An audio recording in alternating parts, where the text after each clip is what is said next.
a sort of delivery that will make him really feel happy and confident. And that is the sort of start that the West Indies would have wanted this morning. I hope we can get a bit of the replay there. He was just tentative about that. Didn't play with any great deal of conviction at all. And it sneaked through, and the off stump was pushed back. Again, was important that he brought the ball up with a new ball, and he brought it up the batsman tentatively coming forward. And that's why it's so important that you bring the ball up to the bat. And if you could hit your length, obviously with a new ball, you're gonna seam a little bit here and there. And this is actually what happened. He was rather tentatively coming forward, and the pitch left him hit the off stump. Yeah, so 1 without loss. Great start by the West Indies. Rafael Crony is going to give us the lineup. But we've got the England lineup. Yes, so the England lineup for today: Farhan Ahmed, Ralphie Albert, Will Benison, Ben Dawkins, that's the wicket that just fell, Caleb Falconer, Alex French, Alex Green, Maddy Lumsden, Ben Mears, James Minto, Isaac Mohammed, Joe Moore, Seb Morgan, and Jack Nelson. Right, so, sorry, Rafael. Morrows will be taking strike from Pollard. Ball slanting down the leg side, got inside the line, and turned it neatly down to fine leg. So he gets off the mark. Badly line delivery, maybe looking for a bit of movement early. Now, if he can get that ball to move early and he can pitch the ball up. Now, that delivery that got Dawkins was not a back of the length delivery, it was pitched up. Just seemed to have played around it a bit. So Isaac Mohammed will be taking his first delivery this morning. Pollard. There's a bit of advancement down the track there by Mohammed. Maybe trying to negate and cut back any prodigious swing. But we've not seen any great deal of swing for the morning so far. It's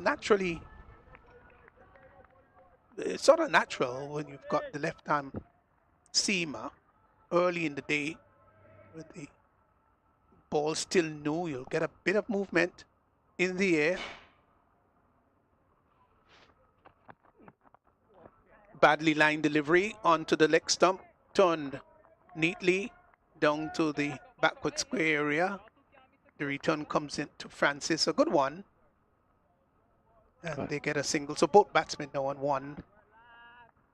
And they will have to do a bit of repair work here. These two, Morris and Pollard.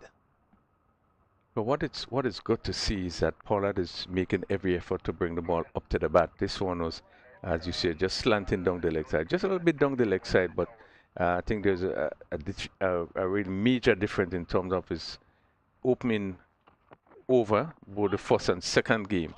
Again, he is slightly down the leg side. And they go through for a single.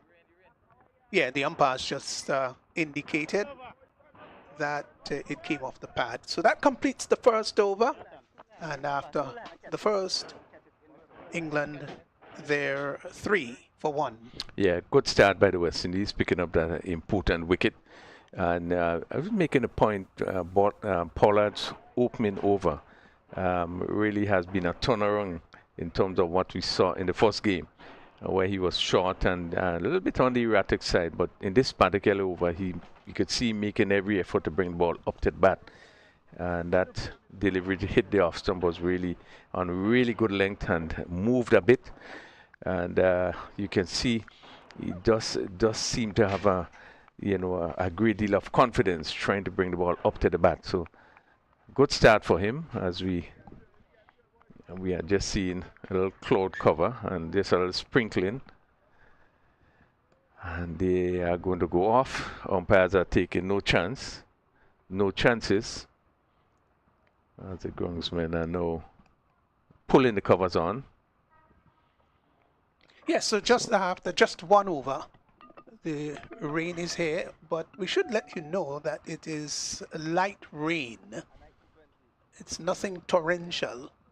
Admittedly, there are quite a bit of cloud cover hovering, and it's a bit dull, but it depends too on the wind as to whether the wind is going to push those heavy clouds horizonward, but it's coming a little heavier, I must admit, and the ground staff, they're pretty quick with their job coming and putting the covers on. So after 1 over, England losing the vital wicket and of Dawkins. Ben Dawkins was bowled by Pollard without scoring, and England after one, they're 3 for 1. The rain is here.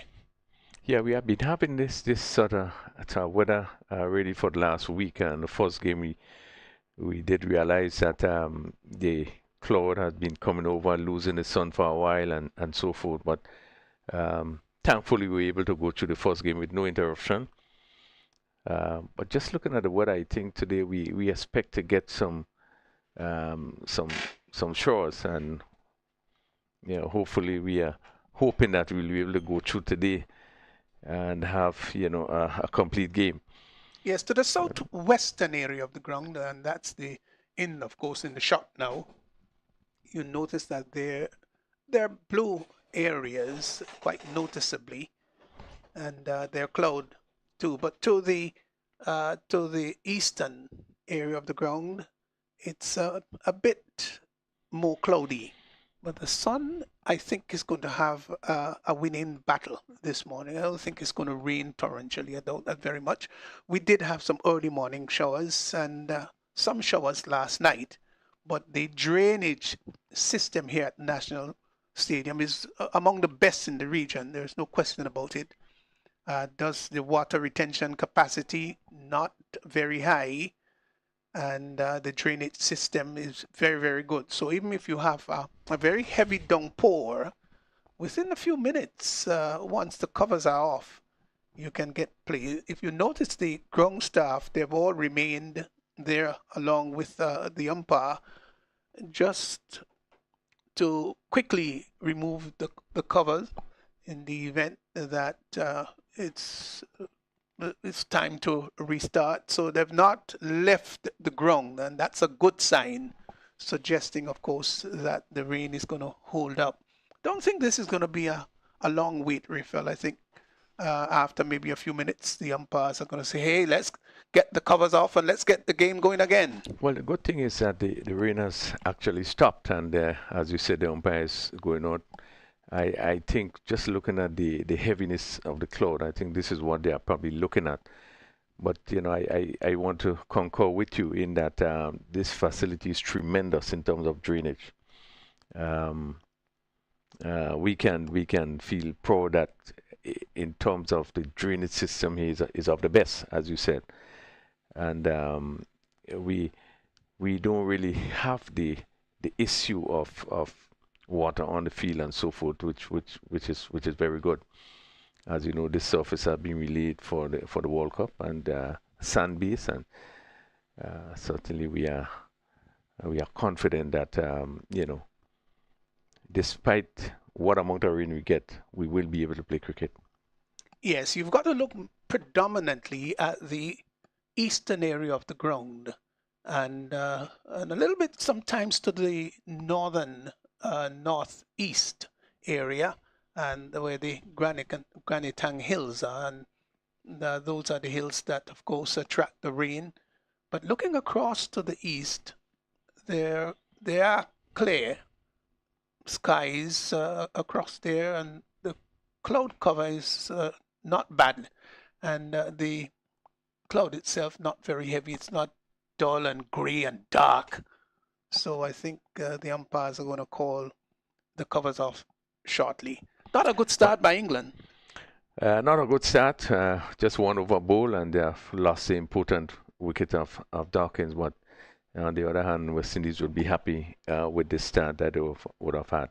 But just to give you the West Indies team for today's game: Joshua Don, captain; Zachary Carter, Jakeem Pollard, Richard Gittins, Shaki Bell, Ishano Fontaine, and we are seeing Fontaine back in the team, didn't go too well in the first game.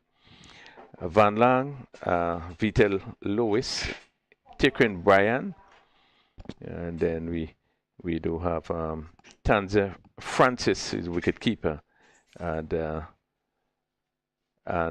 Brandon Boudou. This is 11 that is playing today. So we have the West Indies team: Otis James and Tilliconi, who played the first game, and Israel Morton, Adian Rasha. Those are the players that have been out. So that's the West Indies 11 for today's game.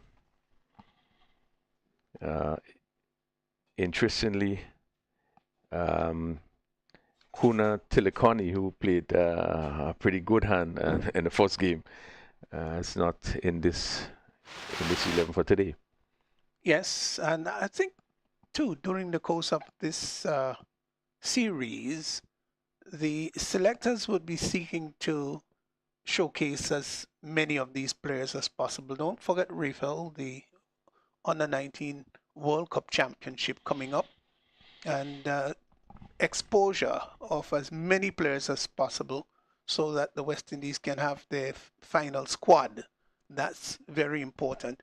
Just to let you know, as you may see, of course, in the picture, that the ground staff, they've begun to take the covers off. And I was thinking a few minutes we're going to have a restart. The West Indies lost last night. 34 overs game, abbreviated. I thought they got a good total, 230 odd, I think it was. 247. 247.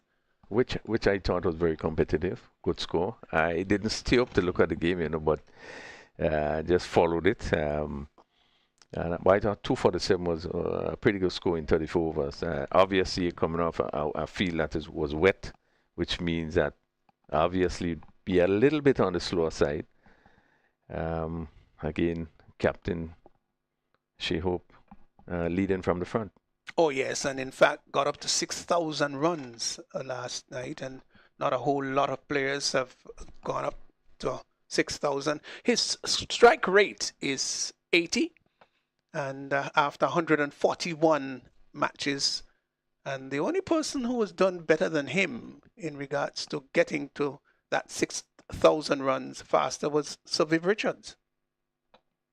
And if you're in that elite company, you've got to be a very good player indeed. And really, I think it's quite ironic though that a player like Shai Hope, who does so very well now in 2020 cricket, his 2020 cricket has come on very well over the last 2 years, and he's been known more so for his one-day exploits and averaging just about 50 runs in one-day cricket. It's amazing that he has not done particularly well at the test match level. Yes, yeah, that's a little surprising. He does shows that he has the ability to bat long, and he tend to, have one. He has a hunger and for scoring runs, and I mean, as you said, has a very good record. He has been very consistent. And certainly one would think that you make runs in any format of the game, it give you some confidence even with the next format. But I think the test matches it calls for a lot of technique, good technique for the test matches. One of the things you would find that, bowlers have the time to work out players, batsmen in particular. And they would see you for the first inning, the second inning, the first match. You come the second match. Obviously, they would study you, and it therefore means your technique had to be really at a high level to be able to deal with that. And as we would have seen in the previous series here in the West Indies, I think that's one of the areas in terms of the skill level, technique, just need to be a little bit tighter. I think there's more leeway in the one day or the T20, so you don't always go for the technique, but you look to get runs no matter how it comes. In the Yes. test match you're playing for 5 days, you had to make it right. You had to bat good, and I think that's where the breakdown certainly comes. But by far, I think he's the best batsman on showcase for the West Indies here. I don't think that he's got any close rival. He's a fine player, aggressive. I think that he reads the game very well indeed. So congratulations to him. He has scored his 19th one-day international. So the ground staff still there, supervised of course by the umpire, and we thought that they would be pulling off the covers, but they probably have looked across at the east area and not very satisfied that the rain is non-threatening. So as a result, they've decided to prolong the stay of the covers. Well, not much happening here. What we're going to do is just take a break, and once, of course, the umpire calls play to restart, we're going to be here to give you the coverage of this important match between the West Indies under 1911, second in a 7-match series against the England under 19. So we'll be right back once the weather clears up.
And welcome back here at the National Cricket Stadium. And we did say that the break was not going to be for very long. The umpires are out there. The West Indies players are out there.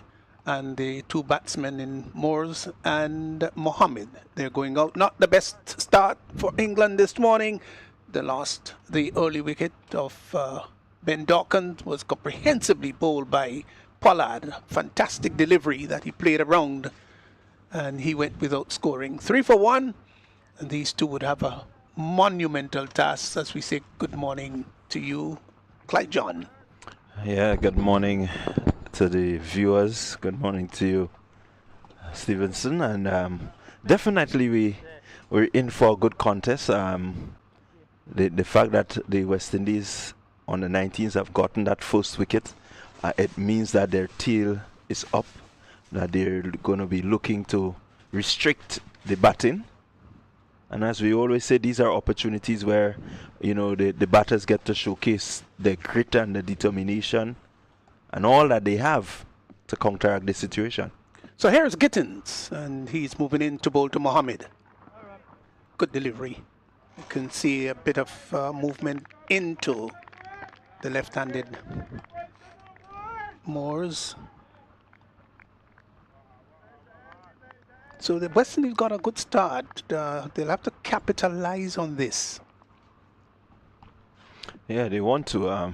You want to get that ball in the right areas, ask the right questions of the batters. You know, just toy with the technique a little bit and see what they're made of.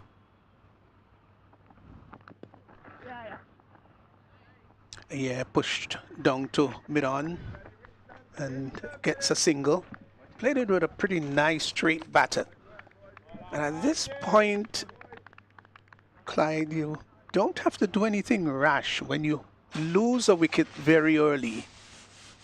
You want to repair. It's important that you play as careful as possible, still looking for singles, twos, boundaries, wherever they can come from. But the important thing is not to lose another early wicket.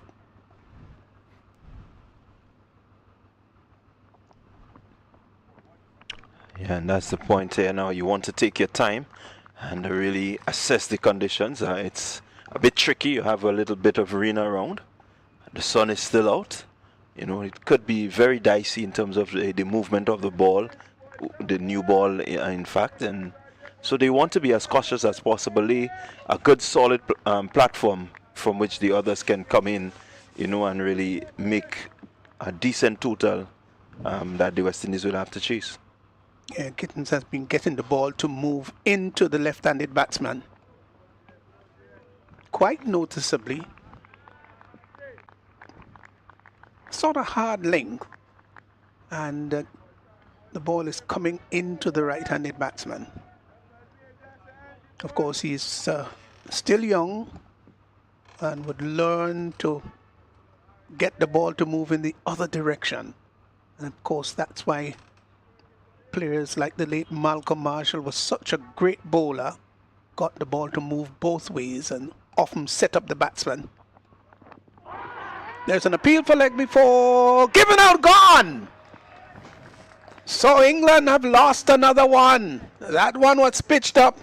The others were a bit pulled back in length. That one was pitched up and it wrapped the pad. Let's look at it there. Wrapped him on the pad. There's an appeal for leg before. And umpire said that's out. So the Englishmen have lost another one. Maybe if he looked at the replay, he's gonna question that a little bit. Well, let's look at it here again. Now this is excellent bowling. Yeah. Really, really excellent bowling. He had the first few deliveries outside the stump, that hard length that, as you were mentioning, and then he was able to slip in that Yorker perfectly on the toe of the batter. Really, it would have taken a lot to really not get out from that delivery. Yeah, might have just hit the leg stump. And he fell over a bit. So England, they're in trouble here. They've lost 2, and it's now 4 for 2. But I like the fact that the other deliveries, the previous ones, were on the shorter side. This time he brought it up, pitched it up. Might have been just a little bit of swing, just a wee bit, and caught the batsman on the front foot. And so England now 4 for 2. And again, you look at the element of swing. Imagine he's coming from over the wicket and getting that ball just to shape back into the batter there. That was really exceptional bowling. So Ben Mayers have come out to join Mohammed. They're going to employ 2 slips for him. There is a backward point cover, a distance between these 2 players, backward point and cover of about 20 yards. And then there is a mid-off. Short rising delivery. Wide call by the umpire. That one was really dug in, very short. Rose steeply. Francis, of course, who is a short man, jumped, but wasn't able to pull it down effectively. Didn't grasp it. Ball came out of the grasp. England now 6 for 2. Brings the left-handed Mohammed into strike.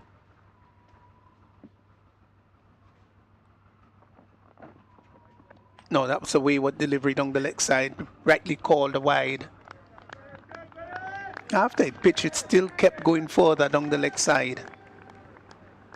Yeah, the radar just off there slightly by Gittins. You know, you want to run in with that extra exuberance. The ball will be coming out, with that tad extra piece. Just needs to control the line a bit. But definitely he's getting a little bit of movement. Yeah, they call it youthful exuberance, isn't it? Well bowled, pitched up. And Mohammed, sorry, that's Moore is just coming forward and playing it up on the onside. So, at the end of 2 overs, England, they're in serious trouble here. 7 for 2. Yeah, really good start by the West Indies on the 19. And to get 2 big wickets, that of Dawkins and Mohammed, I think it's really, it says a lot. You really want to drive home this advantage, make sure that the batters coming in, they don't have any chance to settle. Yeah, so Pollard again is going to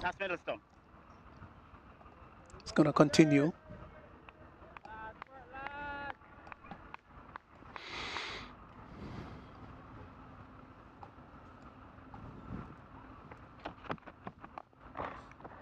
Driving, nicely stopped there at extra cover. That was a firm drive. And Fontaine there at extra cover, pulling off a very good save.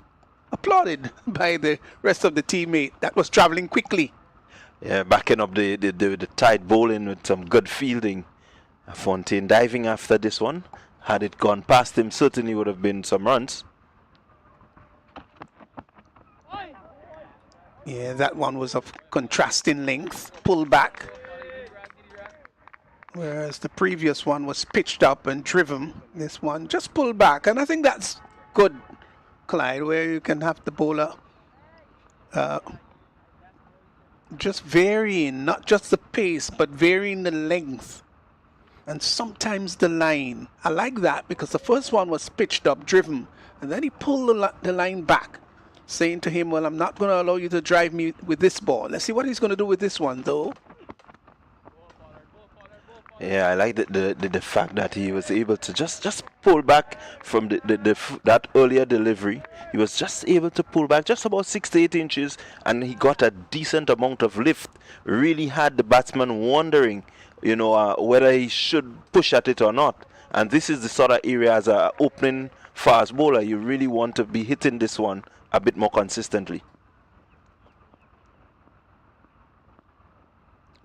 Pollard again from over the wicket. Driven. through the offside. Runs here. Two players are after it. Fontaine is going to get there first. And the return is going to come to Francis. And the batsman had time to cross for two. Pitched up and didn't try to hit it too hard. Just caressed it through the offside.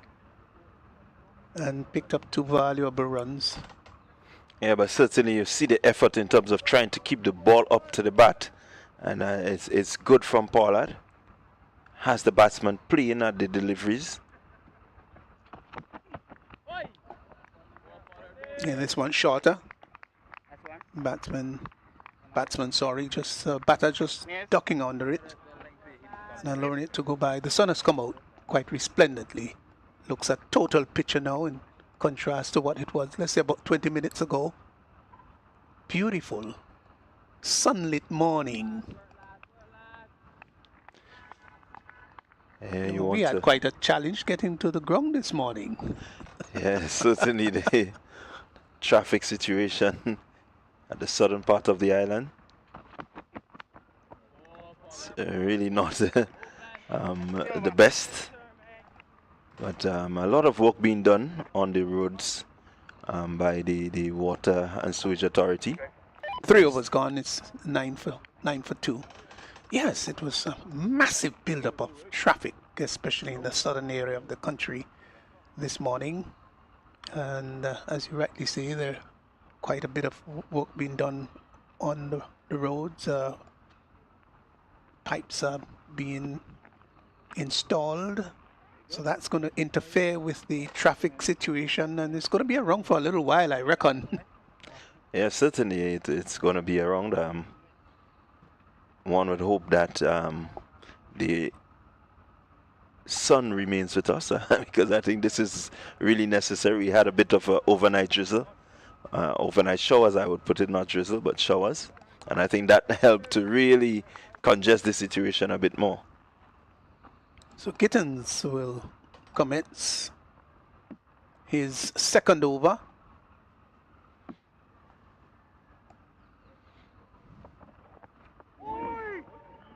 Again, you can see that inward movement that he's getting the ball to come into the left-handed batsman.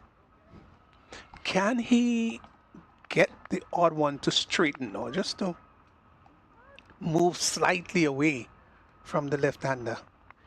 And that's where you need some senior bowlers who will show him about the grip and also about the angling of the body and the seam position. That's also very important. There's so many dynamics involved in getting the ball to do what you want it to do. How important is the wrist work in your bowling as a fast bowler? Yeah, certainly you want to keep the wrist behind the ball for as long as possible. Keep that seam upright so that as you release from the hands, you can allow the dynamics of the conditions to help you to get that swing. And as you rightly said, this is where Kemar Roach, he's so good at getting that ball to come into the left hand and leave them after pitching. And can Gittins get that sort of movement, he would be a very dangerous bowler. Yeah, I think Kemar, of course, one of the best exponents of the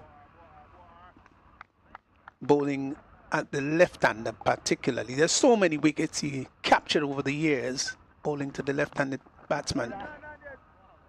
Ball driven up to mid-on, inadvertently going up to mid-on. I think he was aiming somewhere around the mid-off extra cover area. Van Lang there fielding at mid-on. Stopped it. Good start by the West Indies here, 10 for 2. And we're in over number 4. Yeah, really contrasting start to that of the first ODI.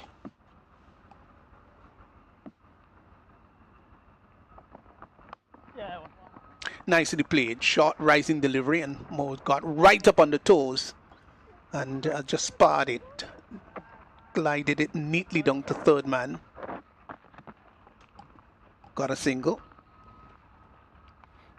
Yeah, good testing over so far from Gittins. He's been able to be consistent in terms of his line. And as we say, if you look at him now, he should be getting that ball to just leave the right-hander slightly with that action that he has. Right, but where he pitches it going to be very important too. So we know that he can move the ball away from the right-hander. Let's see where he's going to pitch this one. Yeah, just needed to be a little tighter to the off stump and try to bring these two slips that you have in play and hope that you can get that edge. Yeah, well, he's getting the support. There's no question about it. He's got two slips in the shallow, so he can't in any way argue about not getting the support that he needs. It's all for him now to capitalize on that.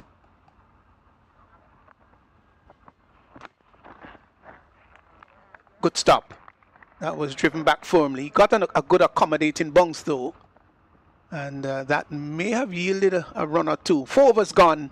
England 11. They're 11 for 2. Yeah, good over there by Gittins. Really keeping the pressure on, not really releasing any pressure that has been built up at the other end by Pollard. And so once these guys can continue to use the conditions here, it still has a little bit of cloud cover, so you expect the ball to move around slightly. Once they can exploit this, I think they would really pose some challenge for the England batters. Yeah, they've done very, very well so far.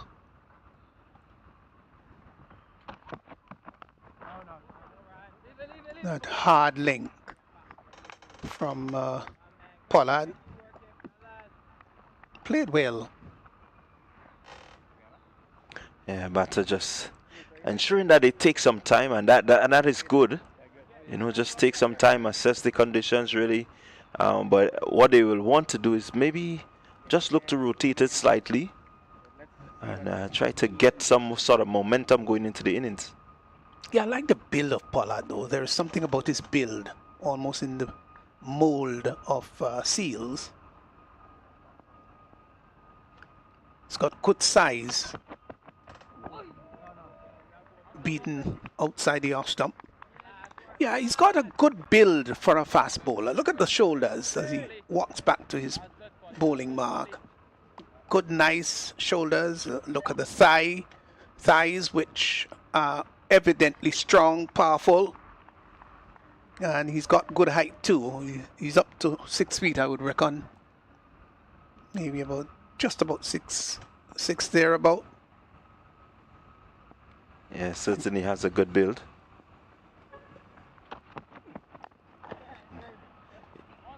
You look at him, and when I see him as a left-hand pacer, I'm seeing quite a few renowned West Indian. I'm seeing a bit of Pedro Collins in terms of his release. And you look at his run-up and the gather, you see a bit of the Dominic Drakes. Yes, but he's got a good approach to the wicket. Rather steady. He's not all over the place, and that's one of the things. You've got to have a good approach to the wicket. And let's follow his inward movement, leaning slightly forward and then straightens up nicely.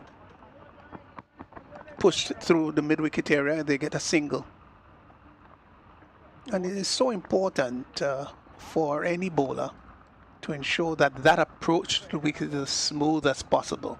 Now let's go back to the great West Indian fast bowler in Mikey Holding, who was not big like the Joel Garner and the Colin Croft.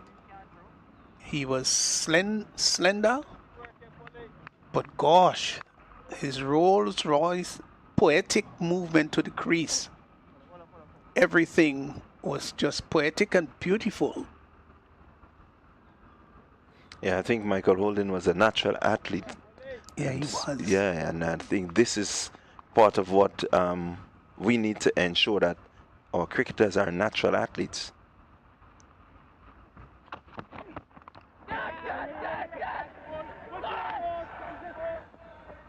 That ability to run and run, you know, with proper technique really will help the fast bowlers.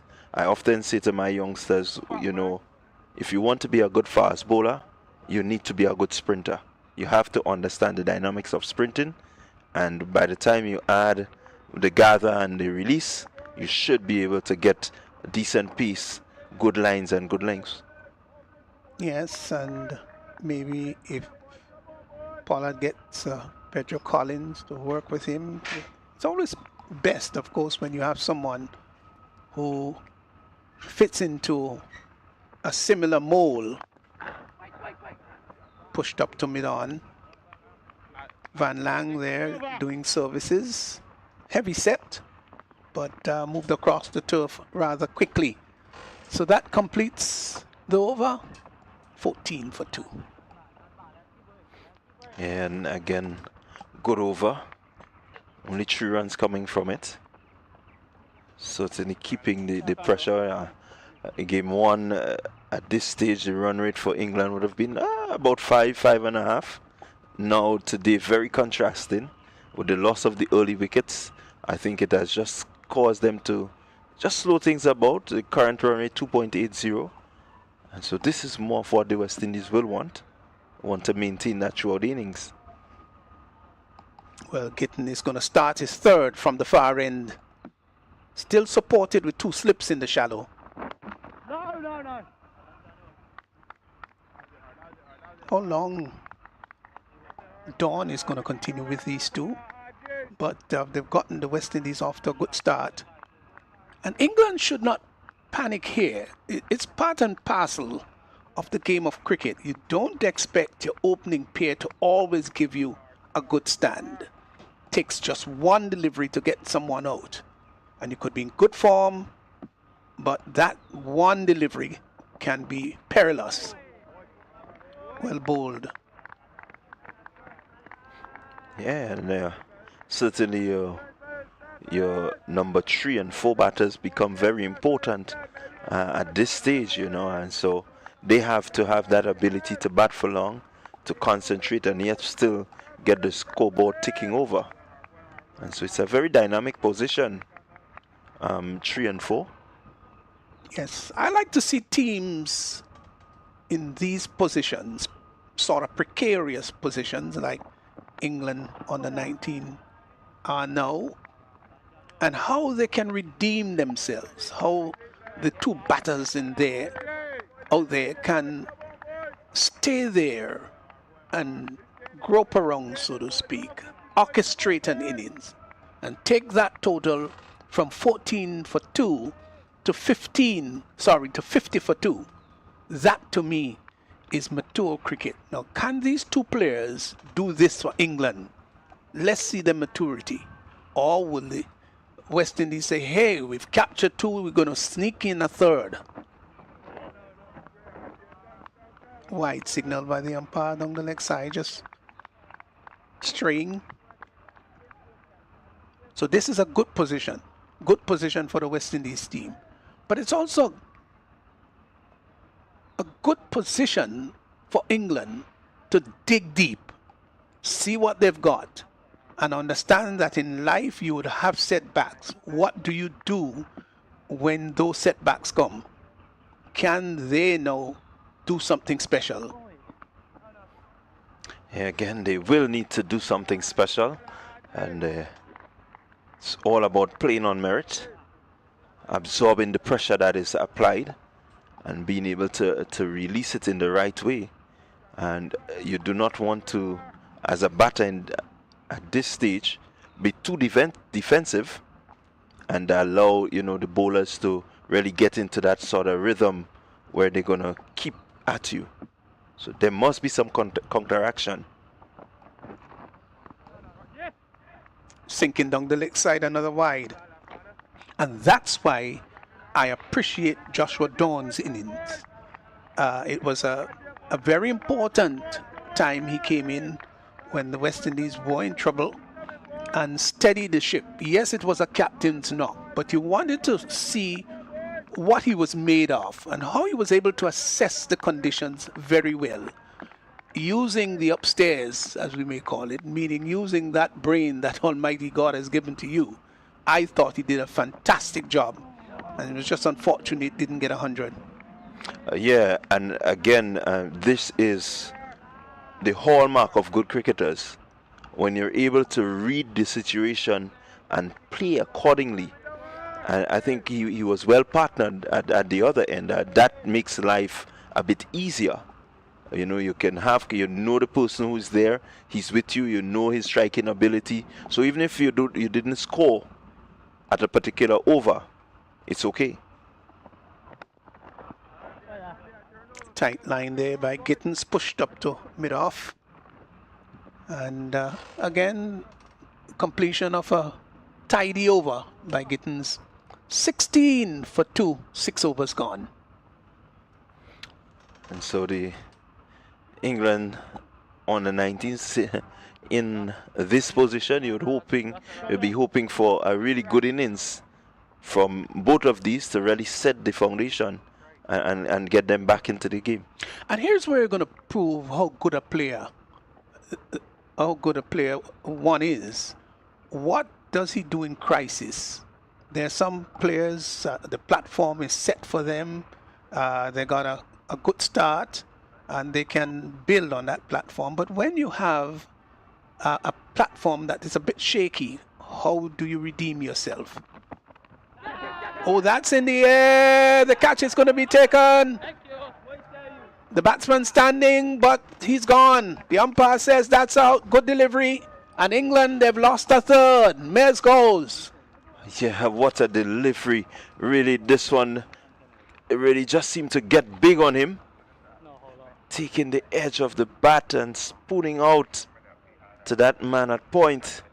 Taking a very simple catch. That was a lovely delivery. I like the fact that he bent his back and got it to rise sharply and took maybe the edge of the bat, the glove, whatever, but it won't be, I don't think really it's the glove. It just seemed to have gone so high in the air, really. So England have lost another wicket. 16 now for 3, and Mares goes caught there by Buru of the bowling of Pollard for 3. Yeah, certainly you can see the disappointment in his walk as he judged off. Really disappointed. I believe he was hoping for a big innings today, Mares. And really a peach of a delivery just to get him out. Again, Pollard hitting some good areas. That was a lovely delivery. I think it surprised him because he's been at that slightly back of a length. But this one, he really hit it hard into the turf and it climbed on him very quickly. Didn't have time to pull the bottom hand away. Of course, when they rise at you like that, you've got to pull the bottom hand away and you've got to play with soft hands. I think he tried, but it was an absolutely superb delivery. Yeah, really good delivery, getting that extra bounce on him there. And he tried to cover, but I really couldn't get over the delivery. And so a good wicket there for Pollard. So Benison. There's there's an appeal for. Well, they seem to be celebrating. All the players have started to celebrate. The umpire remained unmoved. Let's see if we could get the replay for that, though. I think he really thought he had him there, the slower delivery. Maybe just pitching outside the leg stump in the estimation of the umpire, but certainly outfoxing him there with that slower delivery. Not something that you expect as your first delivery, and really well disguised. No, the players were all confident. Went up in appeal together. 16 for 3 over number 7. Pollard with his tail up figuratively, that. Tees in line just outside the off stump. Yeah, I really love this spell. He's picked up 2 for 7 into his 4th. His variation has been very good, really. Just back off a length. And a couple of those also pitched up.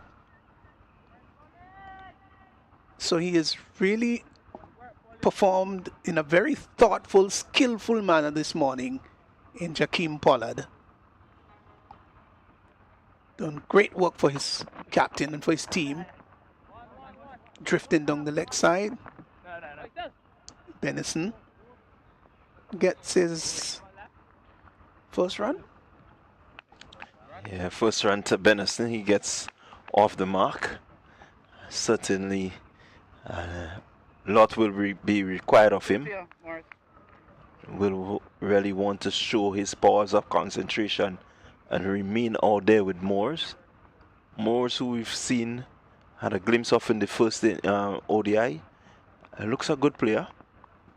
Has an array of shots.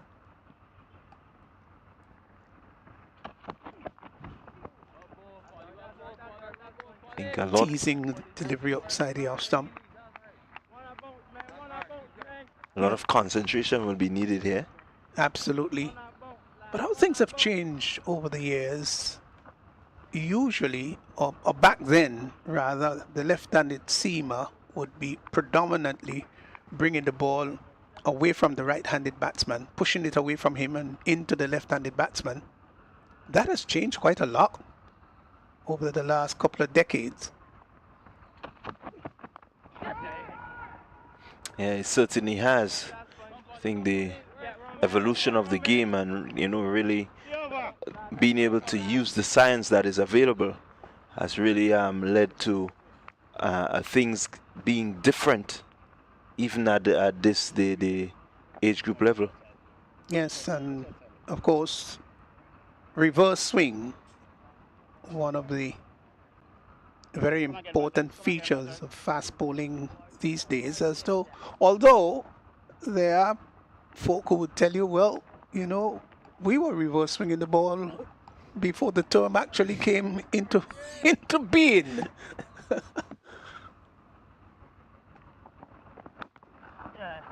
Of the back foot. The runs here for him. This is not going to go all the way, does it? Yes, it does. 4 runs. Yeah, really good shot there by Moores, getting on top of that one and just steering it. So we look at the replay here, just steering it, really placed it well and picking up a much needed boundary. He will be happy with this.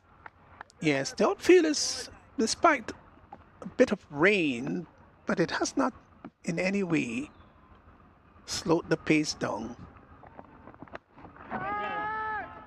Pulls that one down to the deep backward square area, deep square leg rather, and gets a single. So aggressive intention showed in those last 2 deliveries. Yeah, as I said, Morris has quite an array of shots, and he is the type of batter who wants to feel the ball coming onto the bat, really wants to know that he's making inroads in terms of scoring runs. And so you will see glimpses of this, along with him trying to, understand the position that they're in. Oh, badly line down the leg side. Wide signal by the umpire. And he's just striding for the Yorker. Gittins. Just wondering whether Dawn might make a change after this over. Your thoughts? I think he will want to keep Pollard for maybe one more. And then hopefully get Bell in maybe from the Darbo end. We've seen what he can do with the ball in terms of movement, and hopefully he may just replace Gittins, and we may see the introduction of spin. Well, he's going to come from round the wicket now.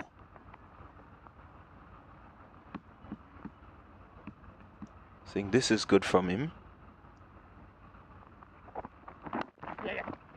Turns it neatly out to mid-wicket and gets a comfortable single. Yeah, I was just hoping that the line could have been a bit more, touching down more on the middle stump and going across the left-hander, the right-hander rather. I think this would have been a little more effective. Really want to bring that slip in play. They've maintained the 2 slips though, quite rightly, with England having lost 3. Keep the slippers there. Gets a single as he opened the face of the bat and just glided it down to third man. Played with some skill. Field changing over to accommodate the left-handed, the right-hander. Of course, when you've got the left-handed, right-handed combination, nobody really likes it. Maybe except for the keeper, who just has to slip across to his right or left accordingly as to his position behind the stumps.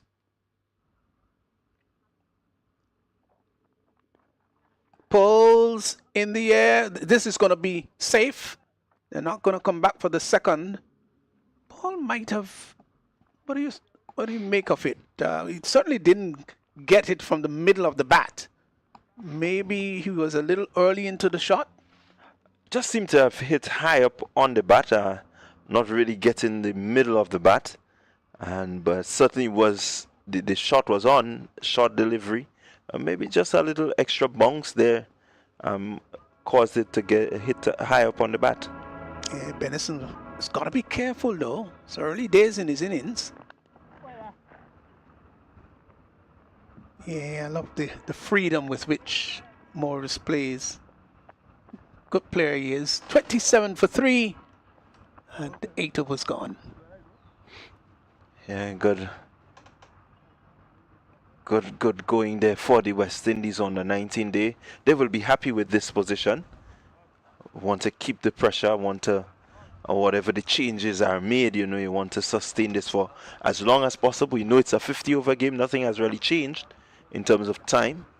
So they do have to bowl that 50 overs. And so, as we normally would say, incrementally you set your markers as to what you want. And I dare say the bowling unit, they will have their markers as to how they want to continue this innings. Pollard will begin his 5th, as Clyde suggested. Nobody reads the game as well as Clyde does. Well bowled. But with this position at 27 for 3, I would really love, and this is for cricket really, I would love to see one of these youngsters there do something big, do something quite outstanding. For the good of cricket, somebody should raise their hand and say, I need a 50 here, probably go on to get a ton. That to me is what real good genuine cricket is all about. Pollard would have other things in mind. Again, that length, that searching length. He's really been on ball this morning, Pollard. I don't think he has really put a foot wrong as yet. No, he certainly hasn't. It's been a wonderful display so far. Into his 5th, 2 for 9. He's done nothing wrong. I think to crown it off here, just picking up maybe one before he's removed from the attack will be a crowning moment for his first spell. Don will be very proud of his work. His teammates would be, and he would also be proud. That one had good carry. But every now and again, he just seems to push that ball through a little faster. And that's really good from him. Not really much change in the action, but just that little extra zip, maybe from using the full body movement, gets it to just speed through a little further. Yeah, I love to see bowlers who are thinking all the time what my next move is going to be. It's not just running in and bowl. Nice drive, driven down the ground. Runs here, will be pulled back just inside. And they will come back for the second run. Straight as an arrow.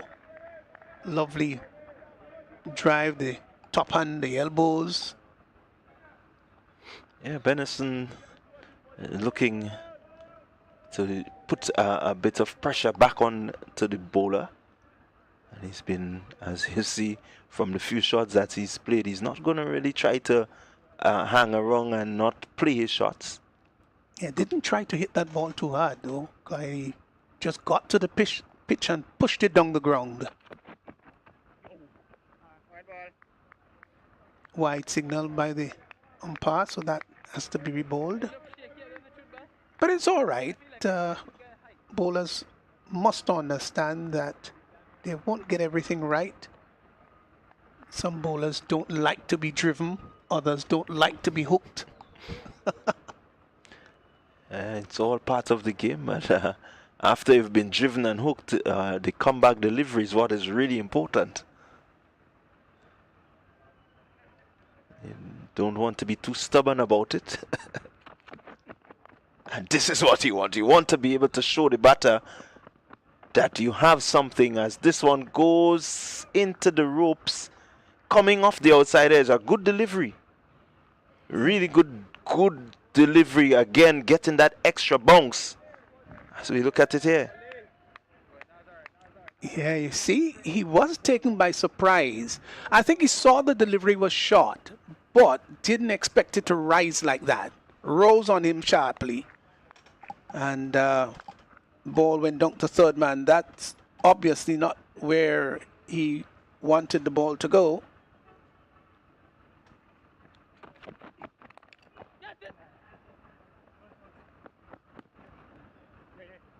They should come back for the second here. And they will get it comfortably. Did it go? Yeah, I think it went all the way. Oh, it did go all the way. Now let's look at that again. Yeah, clips it nicely off the toes. Yeah, it was a real great effort to stop that ball, but it eluded him and went to the boundary for 4. Yeah, really good striking there. Mo's just timing that one beautifully. Really got some good power, and even if the fielder was there, he could not get around that couple pieces to save this one. Partnership 19 so far. This is a very important stand by these two. Moores and Benison. Left alone outside the off stump. So you think that there'll be a change next over? And I'm foreseeing that he will get one more. Okay, let's see how well Clyde has got it. Yeah, you want to keep that pressure. Just hope that he will be able to pick up just one final one. So we see Carter in the slip, just getting warm. Maybe an indication. Pulled down to the mid-wicket area. And that's going to go all the way for 4. That's a fine shot. It was a short delivery. And got the treatment it deserved. Rocked onto the back foot. And pulled it through mid-wicket. And that went all the way to the boundary for 4. Yeah, what a shot. Again, Moore's just showing what he has. And I make it that to be Benison, sorry.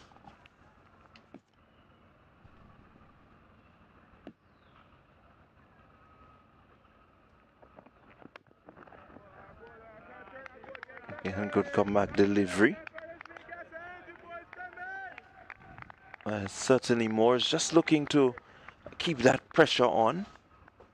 England want to make sure that they begin to get the scoreboard ticking over a bit faster.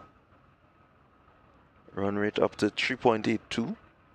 And that's all right. It's still early days. 50 overs. They've lost 3 wickets. So the scoring rate not going to be much of a bother right now. Kitten's falling over on his follow through. Hope he hasn't injured himself in any way. Seems to be okay. Walking a bit gingerly, but I think he's going to be all right.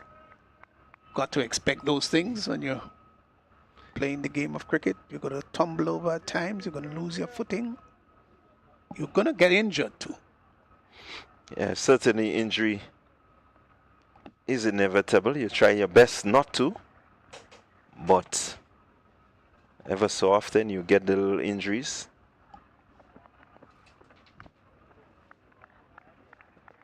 Well bowled.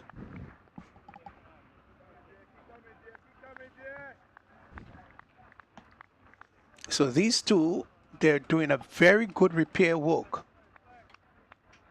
for England.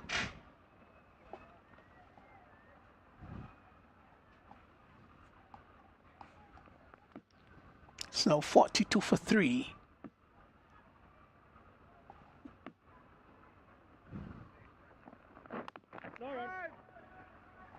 It's played up on the onside, up on the offside, sorry, to short cover. So that completes Gittins over. 1 for 21 or 5. So he has played his role well. I think we will see a change, maybe a double change. We'll have to wait and see.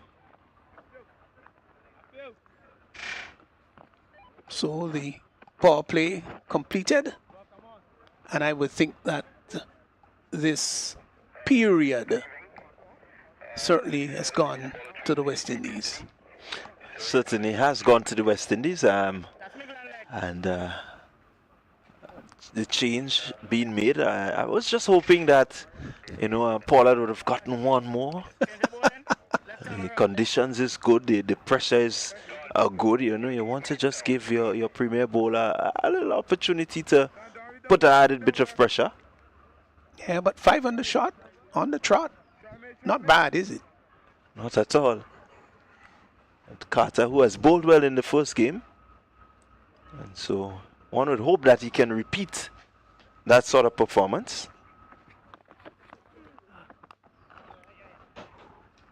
Nice drive down to a deep extra cover. Just reaching, getting to the pitch of the delivery. And that's important.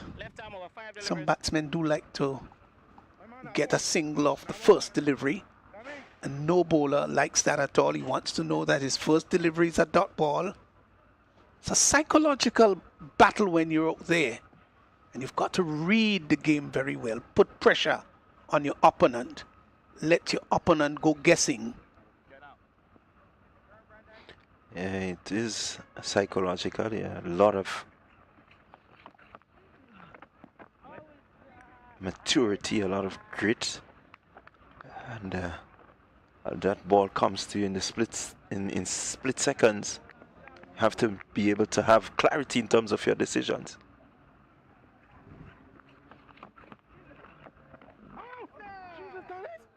It's the people like before, wide signal by the umpire, ball slanted down the leg side.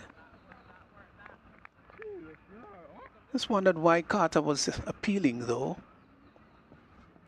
I think he was appealing for a possible caught behind, Okay. maybe drop catch. Reverse, sweeps down to the boundary, and that's 4. It's gone all the way, 6 actually. It's gone over the boundary line. Now that was well hit. That was really well hit. And he didn't get into the reverse position too quickly. So Carter couldn't change it. Now let's see, does clear the boundary line? Yes, it does.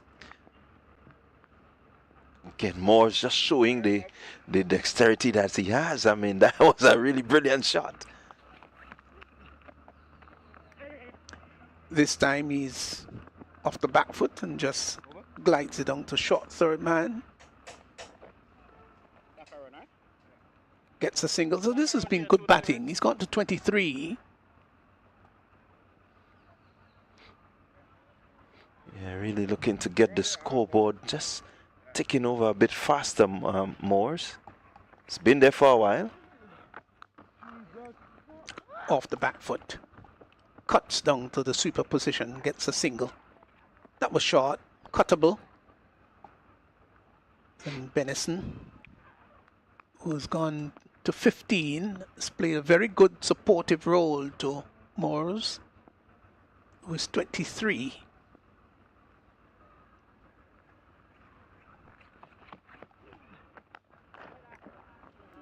Yeah, 15 of 13 deliveries from Benison says that he's not out there to push and prod. He's really charged with maybe trying to get, the momentum going into the innings. Yes, so the scoring rate now, 4.73, which is good. Started rather slowly, but they've gained momentum. It's getting a bit dark on the eastern side of the ground, whether that looks ominous or if the wind is heavy overhead, then it's going to push the clouds away. But it does look much darker than when we had rain early on this morning. Yeah, there will be a little bit of a concern.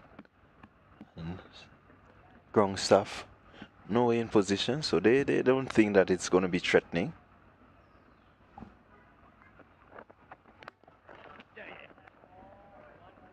Driven for a single. As you quite rightly said, we have a double change. Shikon Bell coming from the river end. Not where he started last game, but let's hope with that little breeze pushing across can get a bit of added movement. The wind is not usually very heavy here at the National Stadium, is it? No, not usually. But there is a slight wind. So it should assist Bell, who we've seen is a good swing bowler.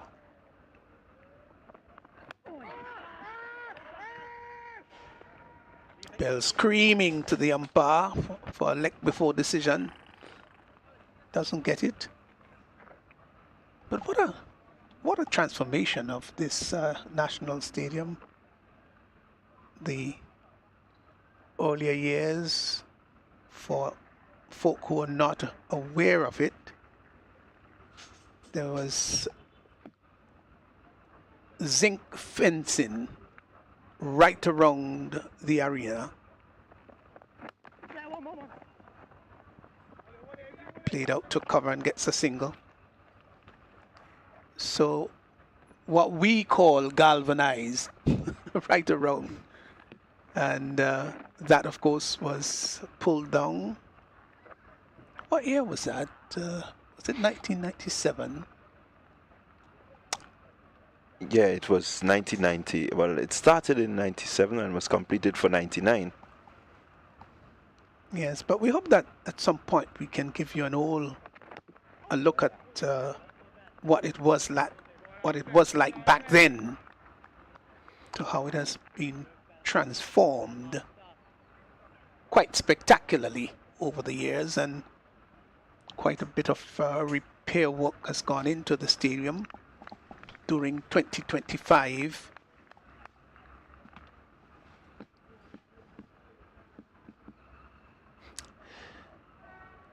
It is getting rather dark.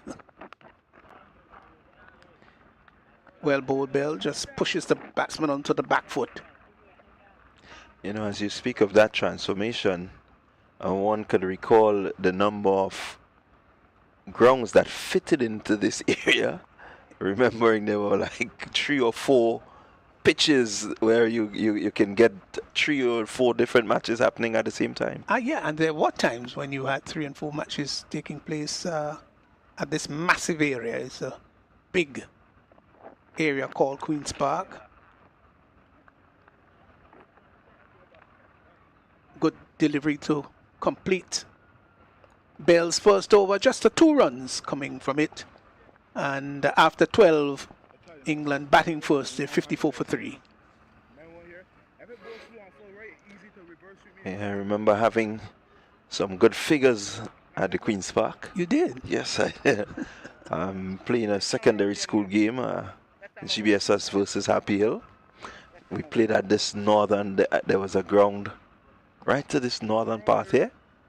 Picked up 4 for 11. Oh, you won the game, didn't you? Certainly. I think we bowled out Happy Hill for 47, something like that.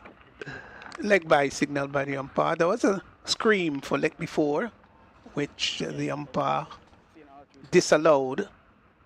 Let's look at it. Reverse. Pitching outside leg. Well, outside leg to the reverse position. So Off the back foot. Good diving, tumbling save. And I think these sort of decisions are the decisions that tend to put some pressure on the umpire.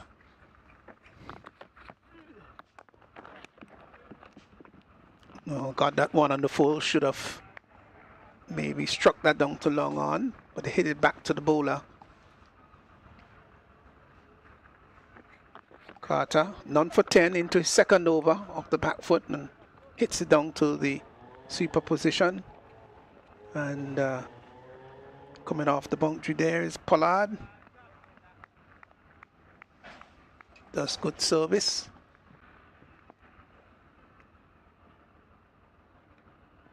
Here's Carter again. Heavy set. Onto the leg side, onto the leg stump. Turn neatly down to the backward square area. They're going to come back for the second. They've got to hurry. They get there. And they get two. Bat delivery. Sinking down the leg side.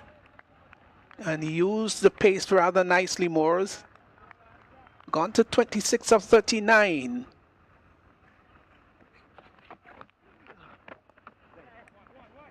Onto the leg stump. Turned to backward square once more and gets a single. So the over completed, a bit expensive there. Carter, none for 14 of 2, 59 for 3, 13 overs gone. Yeah, really not the sort of over that you want from Carter. You want to maintain that pressure. You want to really complement the work that has been done by the fast bowlers so far. So the introduction of spin not really working as the West Indies would want, but we've seen that Carter has been able to not really had the best of starts, but able to really redeem himself and get into good rhythm. I think once he gets into good rhythm, one will expect that his bowling will, you know, take shape. As Bell continues, he's going to continue from the river end. It's getting a bit dark, as we said earlier, as I welcome Riffel. And out of nowhere, really, a short delivery. Could have hit this one anywhere, Moores, but instead he hit it straight to the man there at cover. Yeah, we will be disappointed with that short delivery, and you look at it here.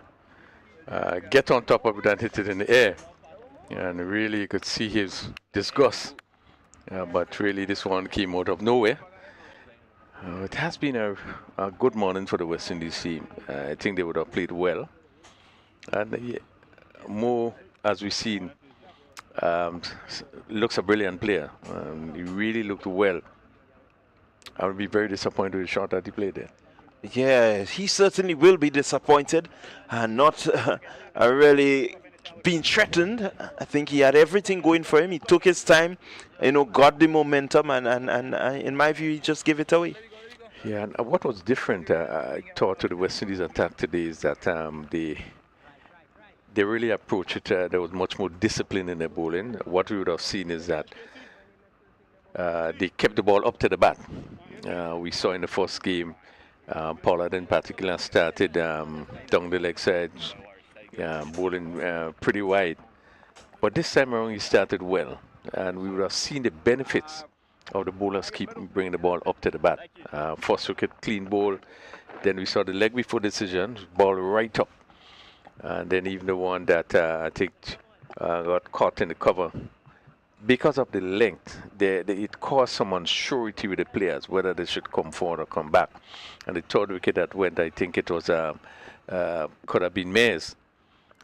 Just not sure because of the length. So Bell starting his first spell really well, picking up that wicket of, I would make it a well set Joe Moores. So he will be happy with the start of his day's work. Not really seeing the type of swing from him as yet. He's more on the shorter side. Yeah, they would feel really good in terms of their approach to today's bowling. I thought that, all the bowlers really bowled well. But again, credit to Moore and Benson, I think, who was beginning to, they read the game right. And even coming off, having lost 3 wickets early, they begin to get a feel of things, and you could see they look very confident. Moore will be very disappointed with the shot that he played. Again, good length delivery, and the length really has made the difference in the bowling of the West Indian bowlers this morning. Yeah, I quite agree with you. They've been hitting some really good lines and lengths, especially the pacers. With the conditions being as it is, that little bit of cloud cover, you do get the ball to move slightly. And so I think they've adjusted really nicely. Well, this is ideal condition for seam bowling. And again, you see there that Bell is hitting a good length. It's really ideal for seam bowling. And the more you keep the ball up to the bat, you give it more chance to move. And they would have used really the condition wisely. I'm really happy to see the length that they have been bowling. And it creates a lot more doubt in the player's mind. Again, shot this time is on the back foot, punching it through forward square. They go for 1, and they will complete the second. So good going there. Benison just continuing from where he's left off, and not really fazed by the wicket of Moores. One will hope for England's sake that he remains that positive. He's joined by Falconer, who we've seen has quite a bit of ability with the bat, and so I believe these two, once they remain there for a while, they can bring some respectability to the total that the English under-19s will eventually post. Yeah, Benison also looks a good player. Short delivery, he is on top of it and played it down to square cover. Really confident shot. And he is 19 from 23.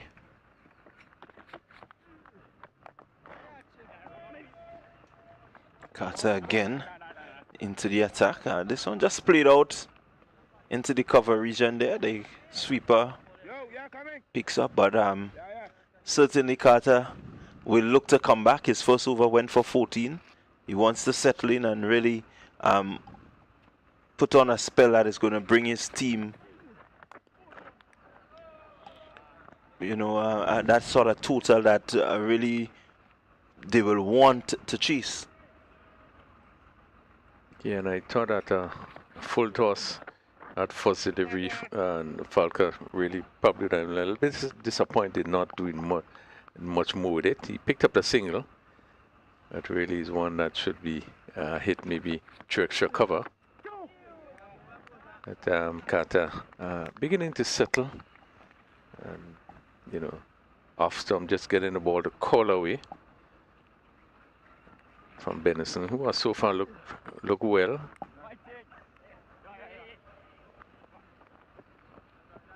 Yeah, Benison is showing that he has the ability to score and score easily. Shows that he has a good head on his shoulder. Absorbed quite a bit of pressure early on.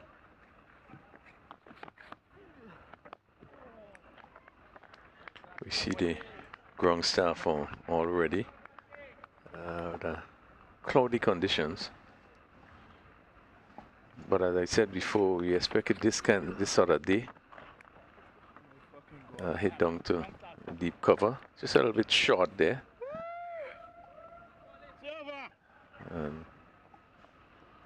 And Benson pick it up a single. 66 for 4. We had 15 completed overs.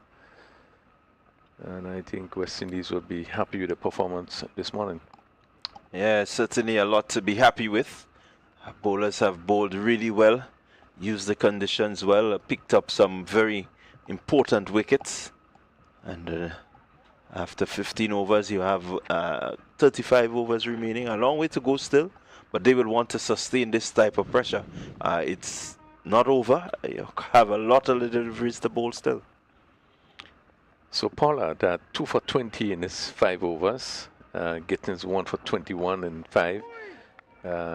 Carter just completed his third over. A little bit on the expensive side, going for 18, and Bell with 2 overs, he picked up 1 for 5.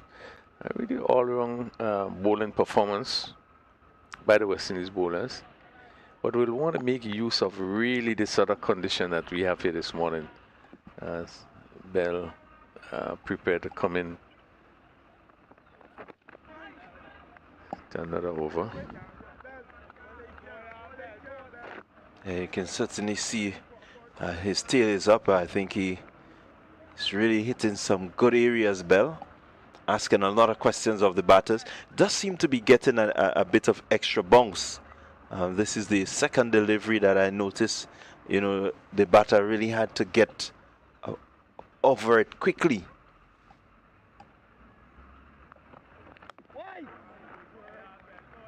Just repeating that action really nicely there, Bell.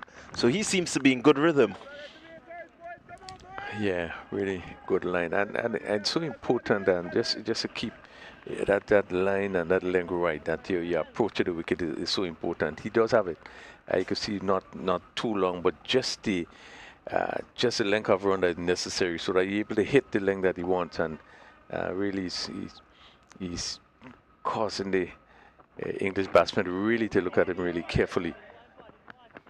This one is turned down too long. Like, good run in there as they come back for 2. Yeah, but I like the look of Bell. He bustles in, hits a really good length. You can see his gather really nice straight. One will just hope that maybe as he gets a little older, a little bit stronger, you know, he can really develop a bit more pace. Love that rhythm. Just look at that run up, really smooth. And repeats the action really nicely.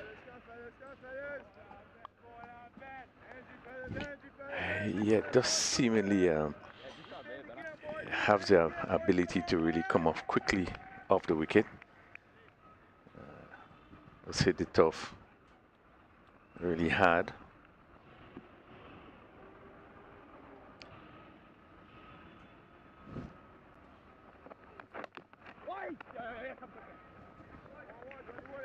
Yeah, good running there by Falconer and Benison, picking up a easy single.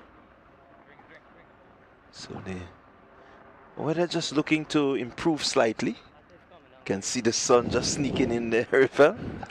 Yeah, the sun is back, not in its glory, but the sun is back shining as the players are now taking a break, the first water break, just to refresh themselves, although it hasn't been very hot, but really nice, comfortable condition for cricket.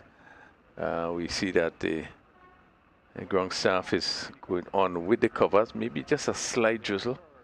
And if Clyde can't really pick up much from here, but maybe they're just a precautionary measure.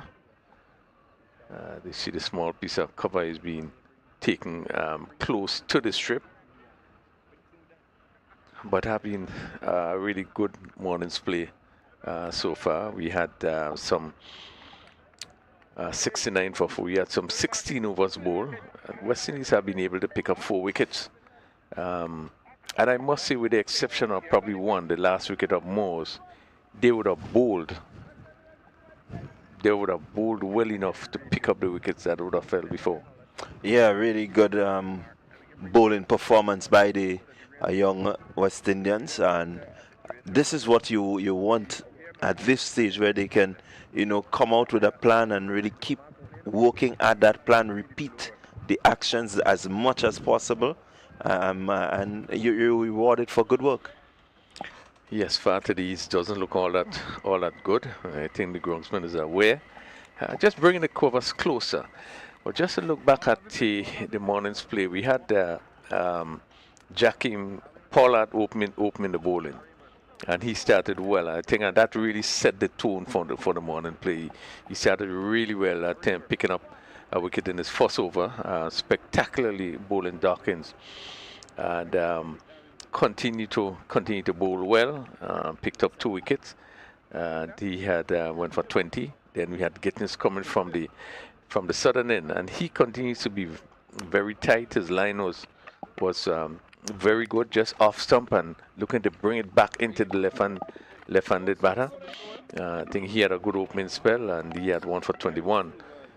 And then we saw spin for the first time. Carter bowling 3 overs and going for 18. A little on the expensive side. Bell continues to be tight. He had 1 for 8 in 3 overs. And really, they didn't make it easy for the English batters this morning. Yeah, quite rightly so. You had a lot of work being done there by the Englishman. Mohammed, he only got 1 and really not able to settle. Moores, who looked really well, and we continue to say that we know him to be a really good all-round player. Has a lot of shots and is able to play quite fluently. He was looking good, looking well set to go on to score a decent score. Unfortunately, he was out. I think, as you rightly said, Rafael, the only wicket where you may say a loose shot was played. Outside of that, it was good, excellent, exceptional line and length that brought the downfall of Mares and Mohammed, even Dawkins. So certainly the West Indies will feel happy that they've been able to put on this sort of display. Well, what I've been very clear is that the approach for this game was much better. England batted first in the first one-day game. They come on the bat second again. But the difference was the West Indies approach, which means that they really would have discussed what would have transpired in the first game. It was completely opposite in terms of the approach. They were disciplined in terms of the bowling, and they seemingly know what they wanted to do or what they should have done in the first game, and made every effort. And I think you're looking at the English players. The batters, they all look good. They all look very good in the first one-day game. But I thought the approach of the West Indies was very good. And I think they really pushed them on the back foot from the first over. All credit, I guess, coaches, management would have looked and see what would have happened in the first game. I think they came back really different. And I think they deserve all the credit in terms of putting themselves in a position where they probably can force the English team into a position where they probably wouldn't get up to the sort of score that would have scored in the first game. Yeah, well, it will take some getting if they want to get to that score, but certainly once the weather improves, they will have a shot at it. So what we will do is take a break, and we will resume once the covers are off, and be ready to bring you more coverage of the second youth ODI, England versus the West Indies on the 19th.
So we welcome you back to the National Stadium. We can greet you with beautiful sunshine.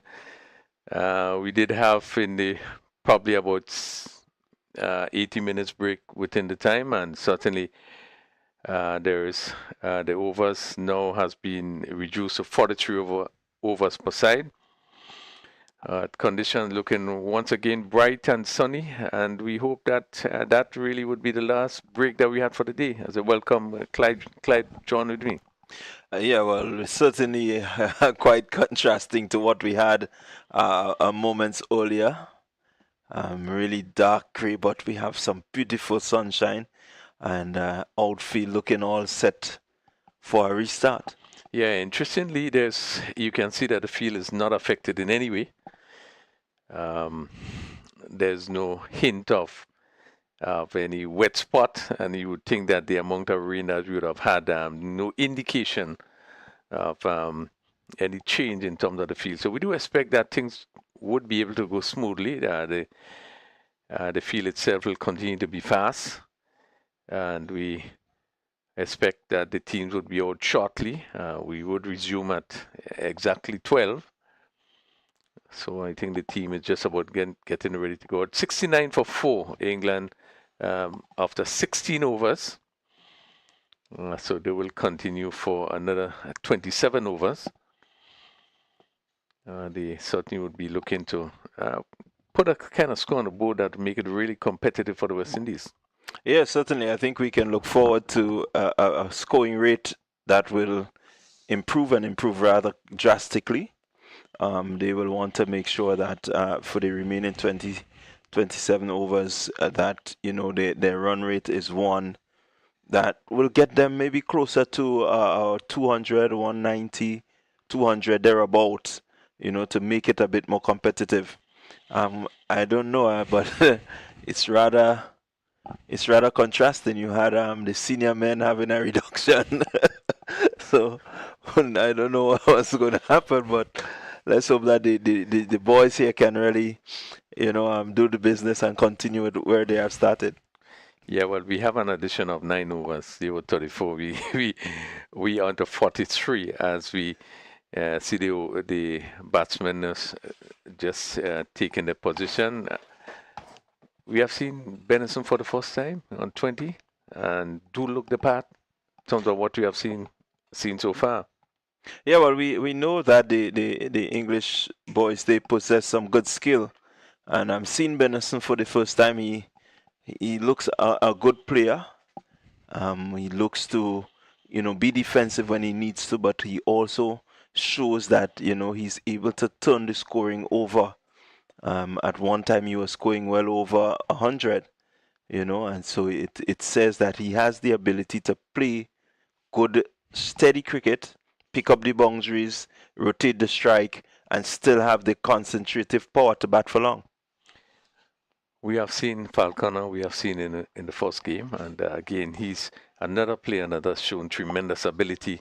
So England do still have some batters, do have some persons that are able to really take the baton for the continue to bat on. So it's not all over in terms of the batting, but I think this pair will want to continue just to get a feel of things now. I don't think there will be any really effect from the pitch itself, and also the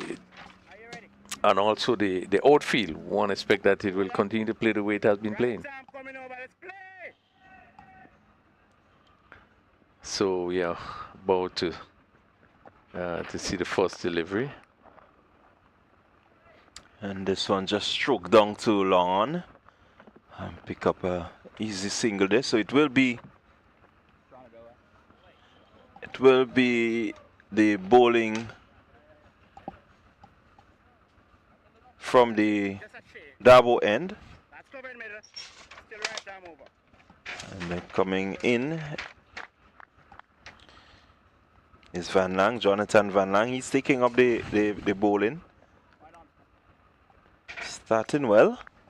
Again, the West Indies under-19s will want to continue. They will want to sustain this hold that they had on the English batters.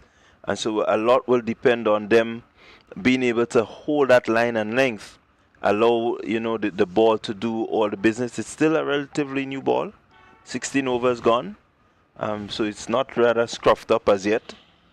So they should get something from here. Good effort there, and let's see. Superb catch there, and let's see the umpire just trying to make sure. Yes, he came forward. That's Benison. Just speaking about him, there seemed to be a slower delivery. As we look at the replay here, he just seemed to have hold that one a bit, and he looking to stroke. It came back into him, and really a good catch taken there. And West Indies has struck. Yeah, that's a really brilliant catch there by Van Lang. I mean, he was in his follow through, had to change direction and actually get that right hand out there, and really pulling up a brilliant catch. Yeah, I thought there was probably a little bit of variation there. He did probably taking off some pace, and we had to look really good to see if he really picked up the catch. But as we see in this replay here, coming forward and having, as you say, change direction, and just picked it up just before he touches it. Really a brilliant catch, and certainly it's another blow struck there. England losing the fifth wicket. It's 70 for 5, so just the second delivery, I think third delivery after that interval, that break we had in play. So West Indies continue to pick up wickets regularly.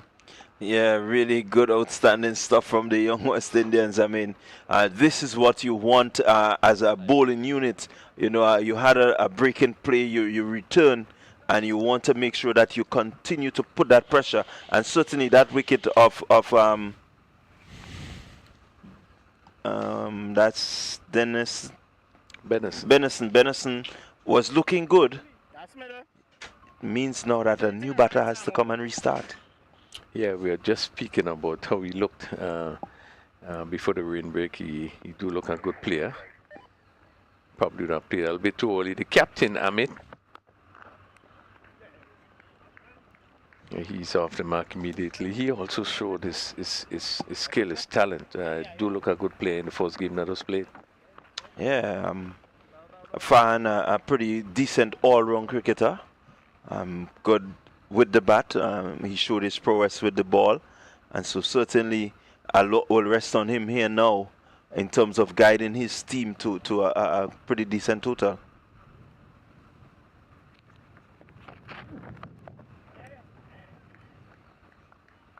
Yeah, it would be necessary for captains in really to pull England out from this position. 72 for 5. Just in the 17th over, so quite a bit of overs to come. Yeah, you do have a bit of overs. Quite a long time for them to put a partnership together and really maybe look to up the scoring rate.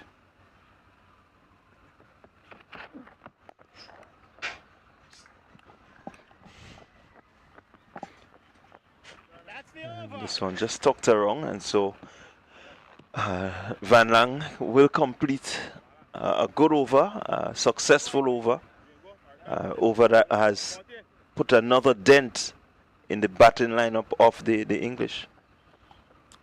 Yes, 73 for 5, and we had some 17 over. So this pair again will want to start the rebuilding process. We have seen the batter of Ahmed in the previous game does show that he have the quality, he have the ability, and Falcon also does look a very good player. So again, all is not lost, but this pair would need to really settle down and give them the sort of platform that they need to push on to what really they would like to see be a competitive score. 73 for 5 after 17 overs, and we would have spin coming from that southern end. Yeah, Vital Laws will take up the attack from the road end. or the river end. Again, as we say, a loss could be a handful. Yeah, that's sort of bowling left arm, left arm spin.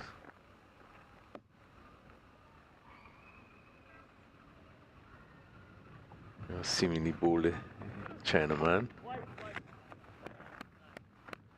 And if he's pitching, you know, really can be a handful.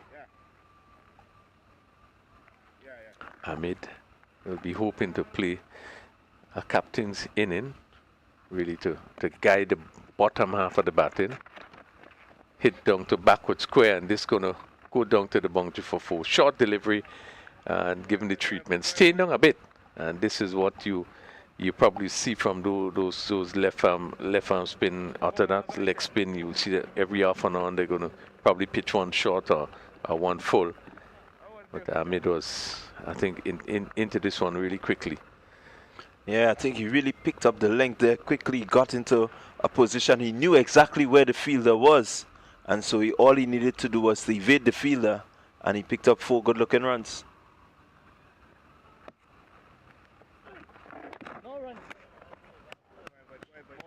Again, you get a view, a preview of, you know, what he's capable of. You can see that he's a thinking cricketer. Really seems to be a busybody out there. And I think the situation of the game now will make it even more important for him to be, you know, quick thinking and be able to maneuver and really get a good score in. So we will have a shortened lunch break, just half an hour. This game is reduced to 43 overs a side. And our hope is that there wouldn't be any further rain or further disruption. This match is really building up. We now has 18 completed overs, 78 for 5. Yes, we quite rightly said Falconer looked good in the first ODI. He scored a brilliant 44 from 43 deliveries. He batted for some 58 minutes. And so we know that he has the ability to score and score quickly. And so certainly the English under 19 will be looking to him to score and help to put on a good enough score.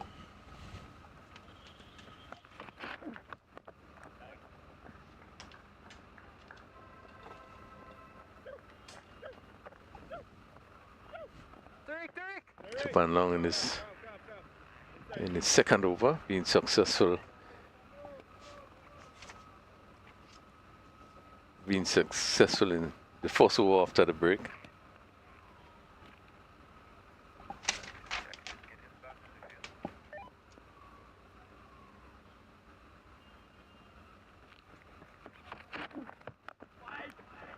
And again, noticeably, Rafael, Van Lang coming into the attack, looking to keep the ball up to the bat. You can see a slight bit of movement away from the right-hander. And so he's just looking to pitch on a good length and have that ball move around a bit. Yeah, that is what is necessary, as we have seen. All the good results have been had simply with the ball being up to the bat. And once again, right up, and being able to push down to mid-on. But he's giving himself a chance. But the ball would moving in the air. And this one you can see came into the right-handed batter. And I think it was well played by Ahmed. Stroked it down to mid-on. Yeah, there is that hint of swing, and so he's looking to exploit it. He's not as fast as the Pollard and Gittins, but certainly looking to keep the pressure. This one is just played out to the fine leg for a single. And really, this is the good steady bowling that is required just to remind the English that they're not going to be released. You have them in that hole and you want to keep it for as long as possible.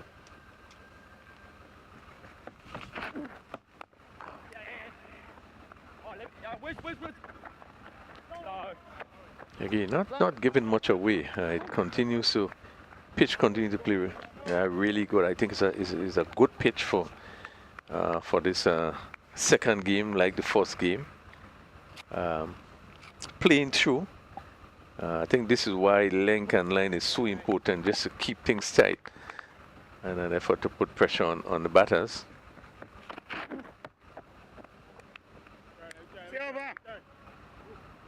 Again, so another over completed, and we had some 4 runs coming from that over, but in the context of what has happened, the West Indies will take that 4 runs and be very happy with it. It means that the English have not really gotten off after the break. So with 19 completed, remaining 24, a lot will be dependent on, Falconer here and his captain. Yeah, this pair would be very important in terms if England will get up maybe to a good score. This pair would have to be settle in for a while. Sort of build a partnership. They both are good players.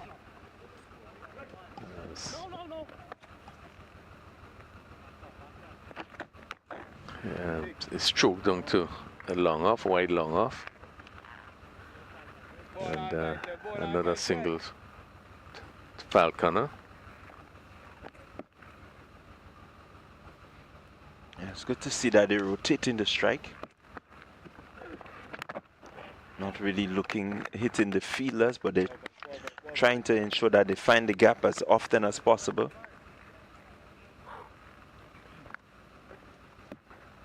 When the boundary ball is there, they're going to take advantage.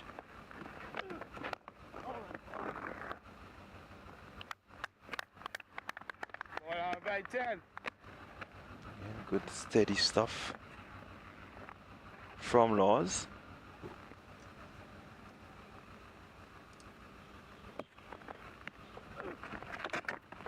This one beats everybody. It's going to run close to the boundary. Let's see what the umpire signals. It's a wide signal there, so he didn't get any bat onto it. Yeah, pick up 3 extra runs. Yeah, Mid looking to lap this one fine, and just missing everything there. And the keeper was not able to get across. He picked up 2 wides. But you're just looking for the gaps, looking to pick the gaps. So 43 overs, and 3 of the bowlers can bowl 9 overs, and then 2 will bowl 8 overs.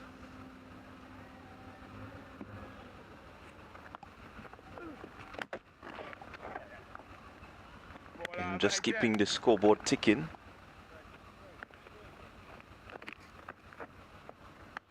We have seen that England would have done that very well in the first game. After losing some early wickets, I think they were opening 10 or 50, then they lost a few wickets really quickly. But they were able to push the ball around, and this is where I think we saw Moores, and I think it was Moores and Mohammed that would have pushed things around and picking up the singles and twos until he reached in a position where it began to attack. One can remember Carter coming in for his first over and was kind of roughly treated. But he came back, settled down, and did very well, picking up a number of wickets. So I think they still have the ability, those players. We have seen them do it in the first game, and despite losing 5 for 83. There's nothing in the pitch that indicates that there is any difficulty. So one can imagine that they probably could use the same method going forward. Yes, certainly. Bit of timeout in the middle as this one is stroked along on by Falconer. Falconer also played a crucial role in that in first ODI, and so you can see him just looking to set it up, look to pick up the ones. Anything offline, we can be assured that they will go after it. And what they are doing, they are not trying to do anything rash, which is good. They are just pushing the ball into the gap. We saw that last delivery, a little bit of wobble there, and the batsman was equal to it, and he got himself a good position, push it down to mid-on. So nothing rash, but picking up the ones and the twos, and hopefully they want to get themselves into a position where they can feel really confident and begin to push it along. 89 for 5. We're in over number 21.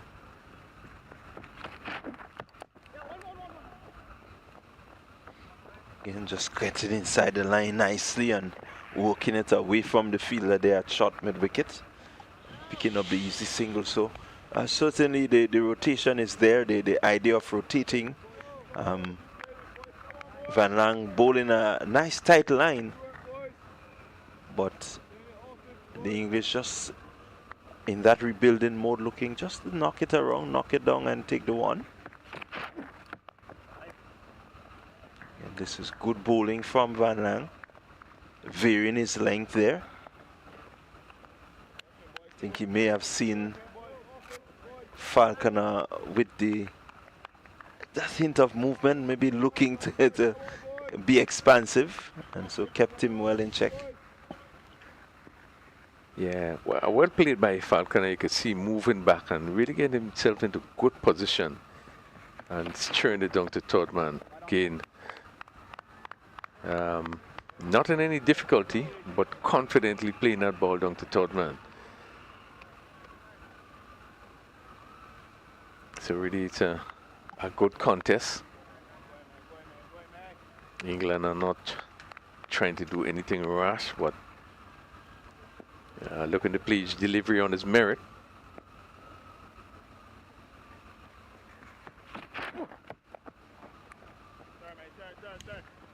Again, nicely beat on the third man. Both batters seem to be in good control. There's no rush. One would think as the overs continue to mount, 21 overs, we'll see some more attacking play by both players. So far they're doing it pretty well.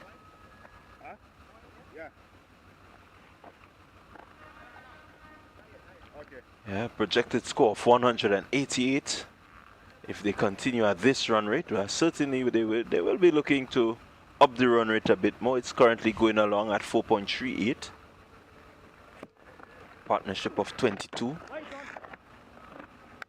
As Laws continues from the river end. He has really settled in nicely. 2.1 over. 11 coming from it. 2.1 overs.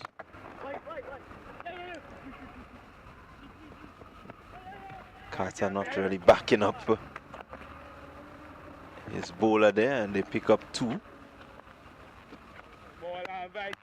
Yeah, just a bit of a misfeeling there by Carter. Going on a little casual, that ball went through him, was good running. They was able to come back for 2 as a fielder and long on. Had to run to his right.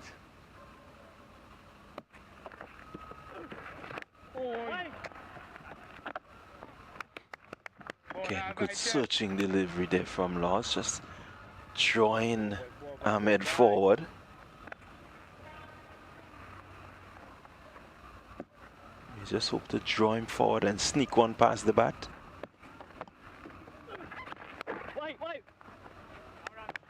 Well, we see that was done in the first inning, where he was able to pull the batsman forward, just pitching a little wide and ball leaving.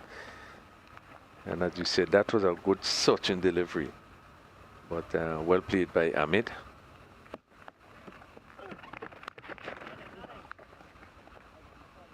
And shorter, faster delivery, just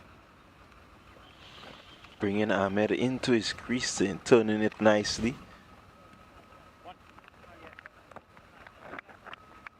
Ball 95 for 5. How much more? And they will go. That's the important thing here.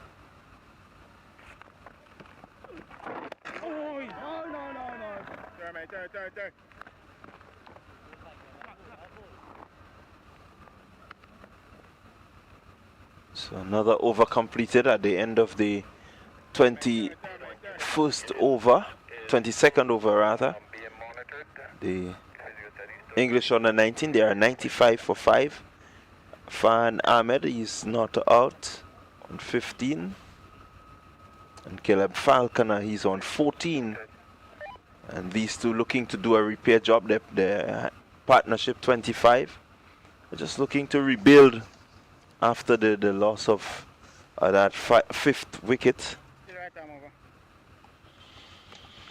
So pretty shortly we will see, I'm anticipating upward trajectory in terms of their scoring.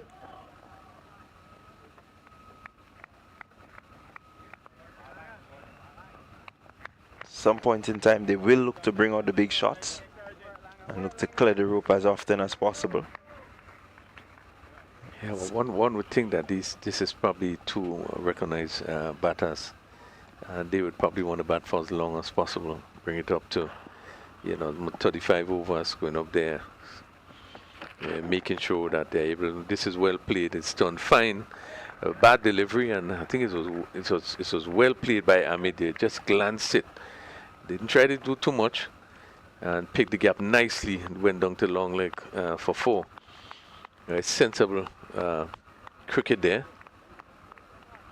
Yeah, really badly lined delivery there by Van Lang, and Ahmed capitalizing. And you're an English supporter, and you'll feel happy with that boundary. It means that he didn't have to work hard, more or less gifted with that ball down the leg side, and certainly Ahmed will be happy. He's moving along, getting the scoreboard ticking at a slightly faster rate.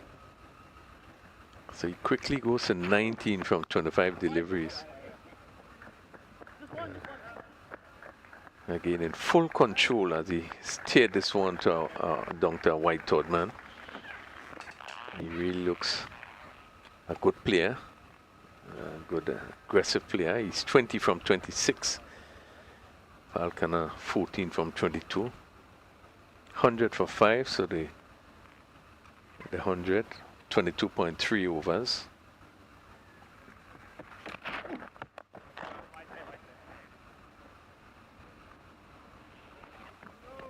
Yeah, Carter, Van Lang just getting back online. Aired a while ago, but really you can see that he's looking to attack the stumps. He's not really looking to bowl anything too much outside the line of the stump. He's really honing in on the stumps, hoping that the batter will miss and maybe bring the LBW in play or the bowled.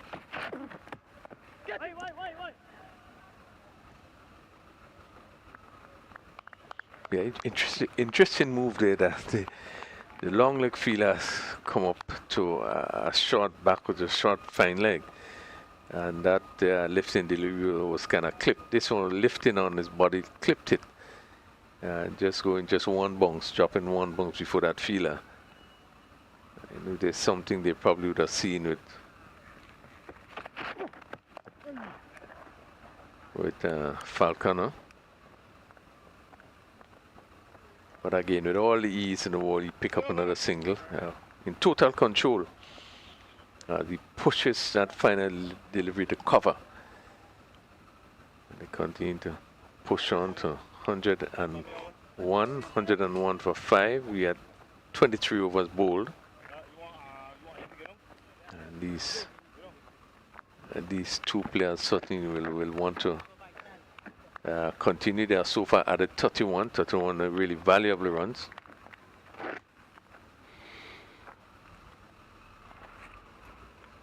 Importantly, the West Indians will be looking to maybe just break this partnership here that is showing signs of flourishing. We want to get a breakthrough just to keep things tight and really not give away anything. Maybe look to restrict the English to somewhere 150, 160. I think they will be happy with that. But it has been good mature batting by both of these players. Really, and it's good to see how they're picking up the singles, the ones and the twos, not trying to do anything too rash, but in control. Down the track and lofted. A really good positive shot there. Showing his brilliance as he chipped nicely and lifted this one over mid-off, was in. Really no danger. Ball would have been coming into the batsman, so really, you know, he picked it well. Yeah, what was good there is that he came down the track. He always knew that he was looking to go over the fielder, and he surveyed his field, the man at cover point on the boundary, and mid off in the circle. It meant that anything up over that cover area, he would have gotten runs. So he came down just slightly outside the line to make sure that he can hit anywhere within that direction. Now the mid-off is pushed back to long off, and the sensibly push it down to long off for a single. Really good batting. Yeah, that's the game of chess right there. You bring the fielder in. I'm going to hit over the top. You push him back. I'm just going to take the single, and let's get on with the business.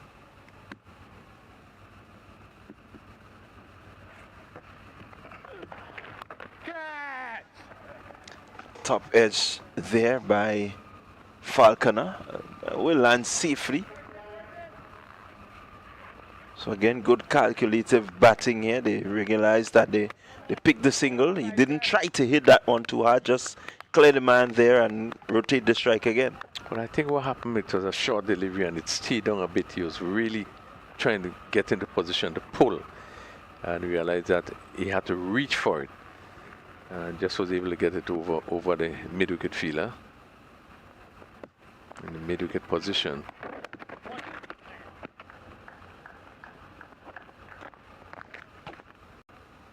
Again, good, really sensible batting. As Ahmed again just coming back and playing this one down to that vacant position. The backward square having to run in. Yeah, really good stuff there from the young English under 19s. Scored off every delivery so far in this over.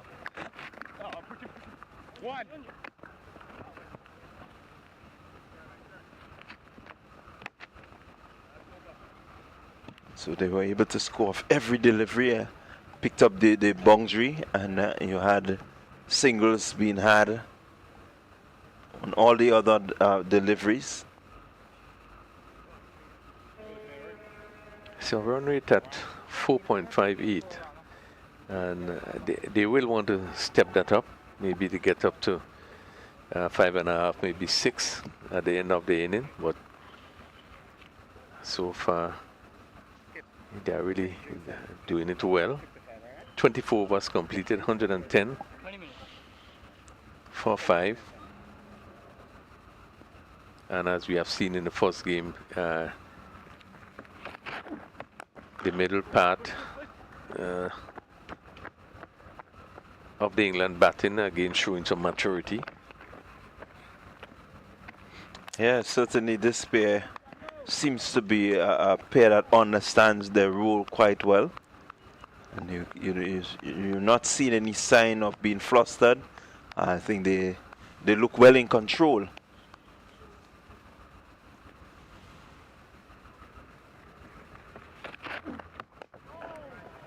And then if it's one thing I think that is important is really understanding the game, understanding where you are, the position you are in, and what you need to do.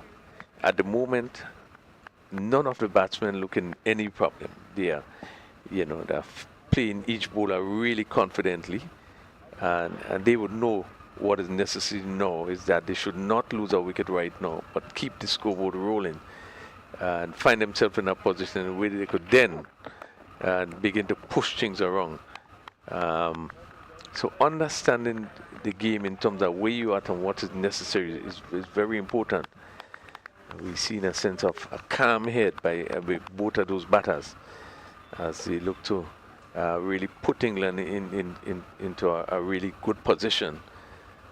At one stage, losing 5 for just about 70 odd, 111.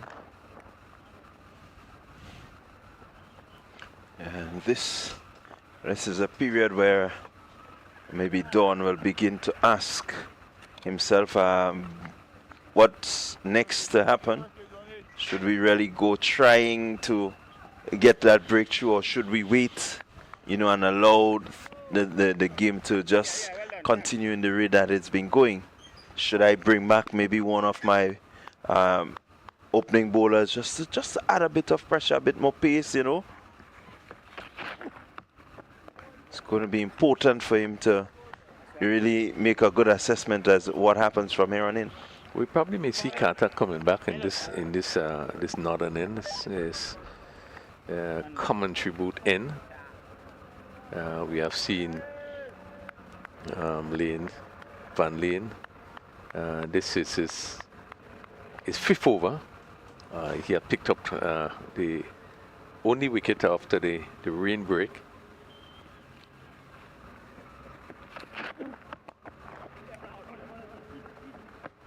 Get on the line of the leg stump and just tucking around the corner there is Falconer, picking up 2 more. So 2 more added to his total as another over comes to an end. It's the end of the 25th over. England on the 19, 114 for 5. Ahmed, he has rushed on to 27 from 32 deliveries. And Falconer, he's on 21 from 31 deliveries and really staging a good recovery. Really 44 put on by this pair so far, and it's showing good signs for them.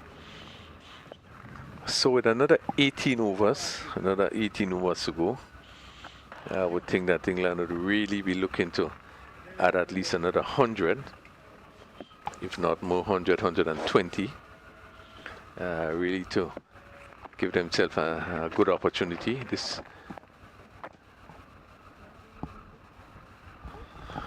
We've seen this one hit down the long run. A lot more confidence is shown by Ahmed as he's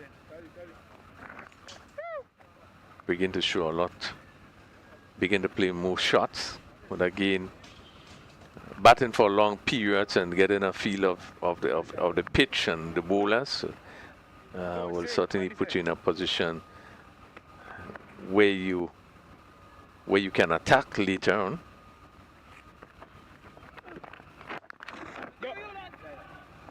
Very welcome back, Stevenson. Had a little break. Yeah, partnership of 45, 46. That last single pushed it to 46. This is invaluable, so important. And it's okay, Rafael. We've got 4.56 as the current run rate. You don't want to lose wickets here. Yes, you certainly want the run rate to get beyond the 5. That's important. But while that's the case, these two, they've got a rebuilding role, more than rebuilding, a consolidating role to play. So they've got to consolidate first, and then acceleration is going to take place.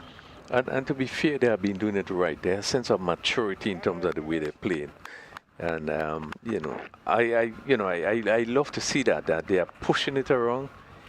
They are not looking for any big shots, but if the bad delivery comes, they are going to take full advantage. But really, I like the sort of maturity this pair is playing with. As his ball is turned down to a fine leg position. And let's see, leg buys. Yes, Falconer looking to turn. But so far they have been doing pretty well. Yeah, that's what you look for in players, and that's going to bring the demarcation, the difference between the ordinary player and the extraordinary player. And by that I mean a situation like this where England in more than a spot of bother, and then come this pair and assess the conditions very well, and they've done a very good repair job so far. They've put on one shot of half a century in partnership. So they've done very, very well indeed. 26 overs gone, 119 for 5. Yes, and it has been done so easily. Just, doing the basics right. And it speaks good to the quality of players that the English team do possess. In that they are reading the game well. And so far they have done well. Well, Carter is back, as I somewhat indicated that he probably will come back from this northern, and yes, he's back. He has been pretty well in the first one-day game, picking up wickets. A bit expensive in this match, none for 18 of 3.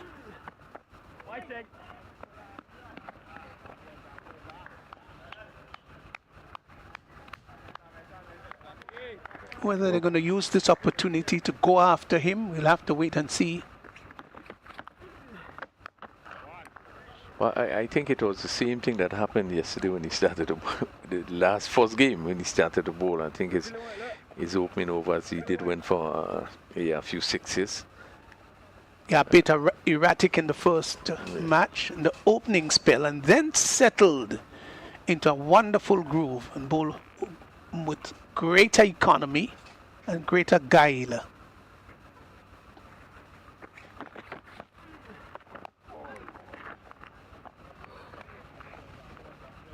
We have lost the sunshine for a while. 120 for 5. Laps that nicely. Nice shot, really nice shot. Was played with a great deal of skill and gets it down to the fine leg area. They will come back for the third one. They've got to hurry, and they get there. Good running.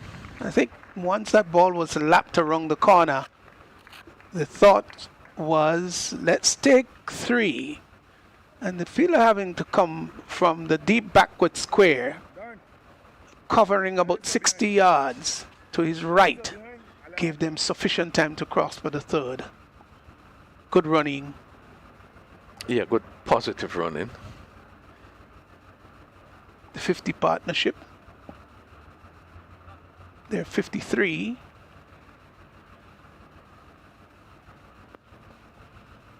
Well played, really well played runs. Those are precious, precious runs. And they have not done anything untoward at all to construct a partnership of 54. Played almost everything on its merit. Yeah, they really are batted well. Both players are batted well. Amit is one that came in and looked the aggressor. But they both played well. They picked up the gaps really, really well. As they've just done in that delivery, Falconer swept it down to forward square, got 2. So the over coming to an end. 27 overs gone, 126 for 5. There are players, of course, Rafael, who are known to stay there and construct innings and bat for long periods. And then there are other players who are not prone to stay any great length at the crease. They prefer to go out there and get their runs quickly. It's interesting. I'll tell you about a former outstanding player, West Indian outstanding player, who at the end of his career averaged somewhere around 44. That's the late Roy Frederick, who was a busy little player, left-handed player from Guyana, represented the West Indies very well. Hits that in the air, that's gone all the way. That's a fine shot. That's gone for 6. Beautiful shot. Pitch on about the line of the leg stump, and he went down on one knee and slog swept that quite magnificently. Imperious shot that went for 6. Yeah, good shot by Ahmed. It was a full toss, but he realized it was dropping, and he went down and lifted it over mid-wicket, which is vacant, sort of wide mid-wicket position. And he picked up 6 more that pushes him on the 37. But again, it has been really sensible batting. Bad delivery and put away. Yeah, Roy Frederick, he said that he loved his cameos, preferred to get a quick fire 50, 45, 60, but weren't very particular about getting big hundreds. Interesting that. And the way that he played his game, you see, yeah, he really played in that manner. Firebrand, always on the attack. So he loved scores of 50s and 60s, but when he dominated, like he did very often, wide signal by the umpire down the leg side. So Laws being roughed up here, none for 34 into his 6th. Yeah, there are players like that. Roy Fredericks sort of short in stature, but as you said, very aggressive, very dapper. One can remember him in Australia, 169. He really took on Dennis Lilly and so forth. And I think at that time, you had really good quick bowling coming from Australia. I think that's the only test that West Indies won in that series. I think it was the decision after that series that would have caused them to no go for the 4-piece attack. But one can remember that inning that he played 169. I think he was out looking to hook and went back on his wicket. But that's the sort of player he is, very aggressive. And when he's in, he really beats anyone that comes to him. So just 2 runs coming off the final delivery of Laws over. 28 overs gone, 137 for 5. Yeah.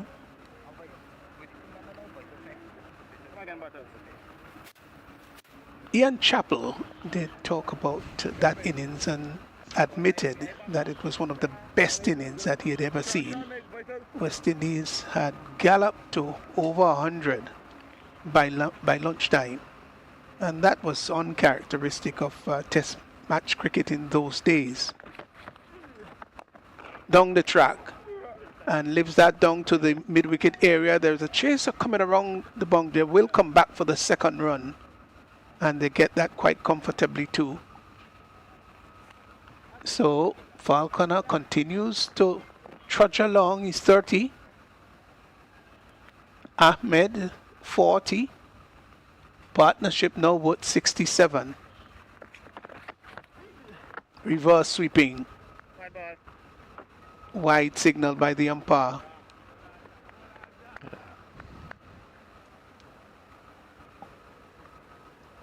I'm not sure whether Carter would be too very happy about that, would he?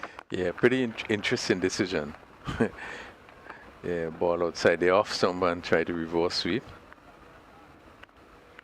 Yeah. Sun has come out quite graciously. It's been a bit of a cat and mouse with the weather today. But it's not uncharacteristic, really, at this time of the year. This is the latter rain. When it comes to December, don't forget this is the last part of the rainy season, which would go until the end of December. And come January 1st, the dry season officially commences. Nice dab down to third man. They're going to come back for the second. Yes, they will. Played it late, waited until the last moment. And like the late of Frank Worrell will do, late cut that. Nice shot, done with great skill. And Ahmed's gone to 42. He certainly has a half century looming in mind.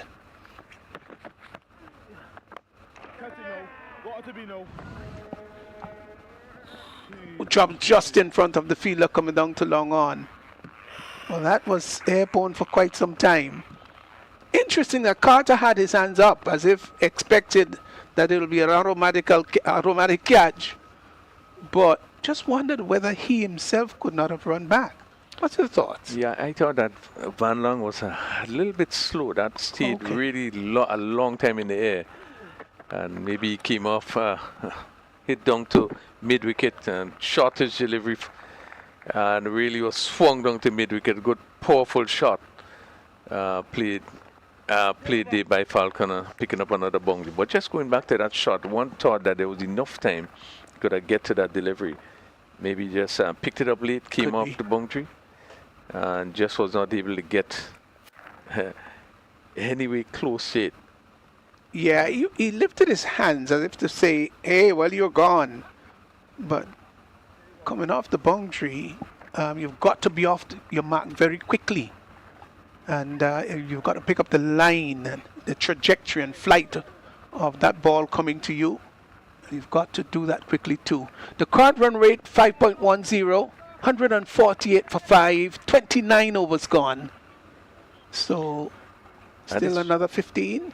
And this pair would have put on already 78, 29, 14 overs remaining. And this pair 78 runs, and as we continue to see nothing extravagant, but they played sensible cricket.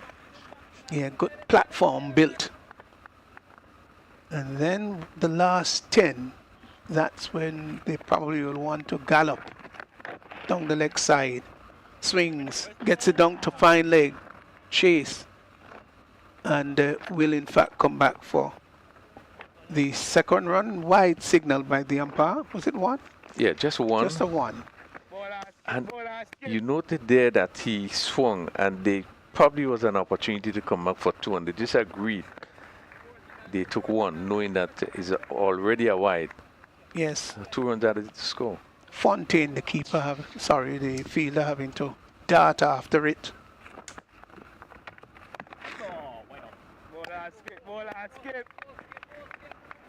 So the no slip, just a short third man, backward point, extra cover. There's a sweeper right back. This one is hit down straight over the bowler's head, will go into the boundary for 4. Good, nice straight hit.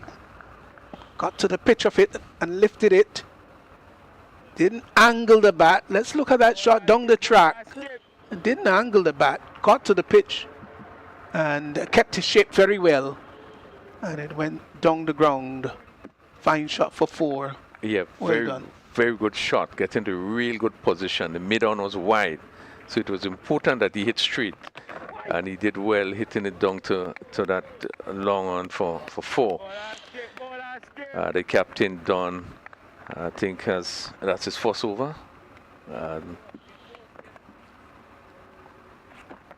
But Falconer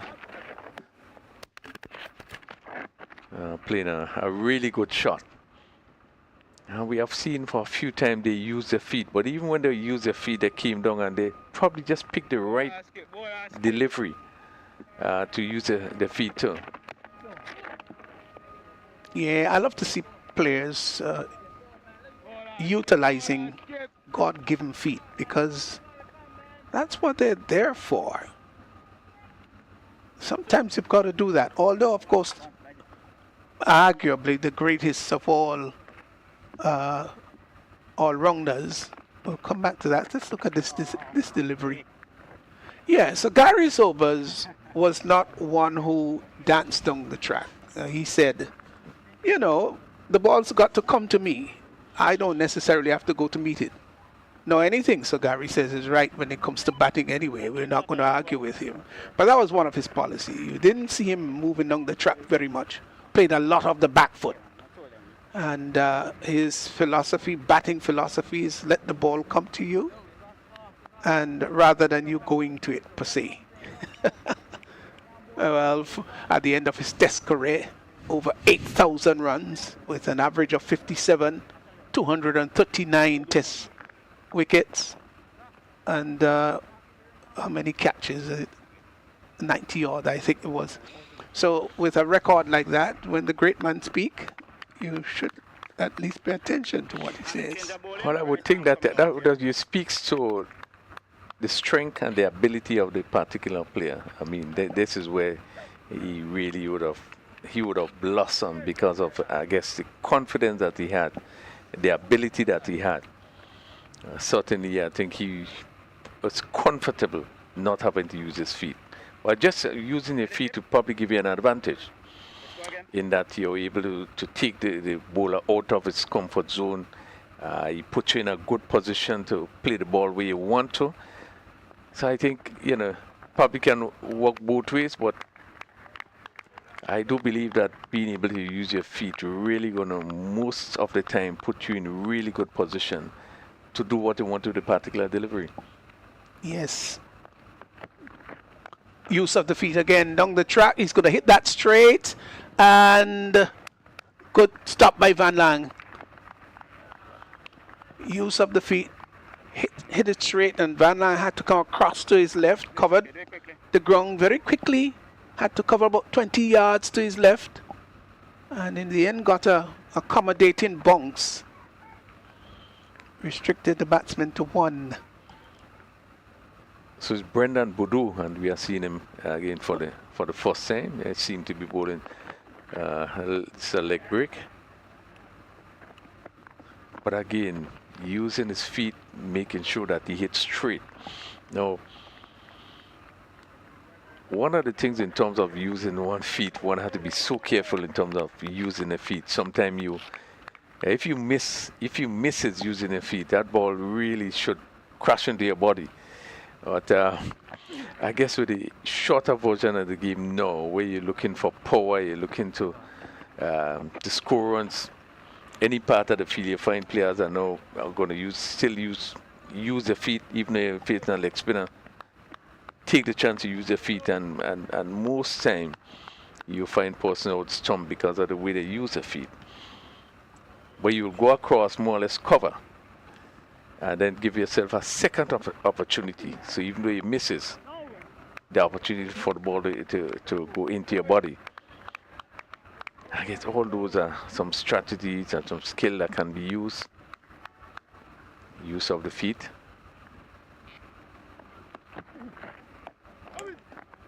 Looking to sweep that one. I think we can hear it coming over the microphone that it's time for drinks. And good total after 31. 157 for 5. Boudou's only over, costing 3 runs. Falconer 40. And Fahan Ahmed is 45. So far, they've put on 87, just 13 shy of 100. So this has been great batting, really wonderful batting. And I did comment a little earlier on this morning, Raphael, about who the good players are. And the really good players are the ones who don't panic, even in crisis situation. Yeah. And those who are able to maintain their composure, keep their cool, and play sensibly. Those, to me, are good players. And yes, it's fascinating to see someone come in an aggressive manner and belt the ball to all parts of the ground and give little cameos. It's fascinating. And it's almost West Indian to see that. So many of our fans love to see the ball going across the boundary. They love to see boundary-studded innings.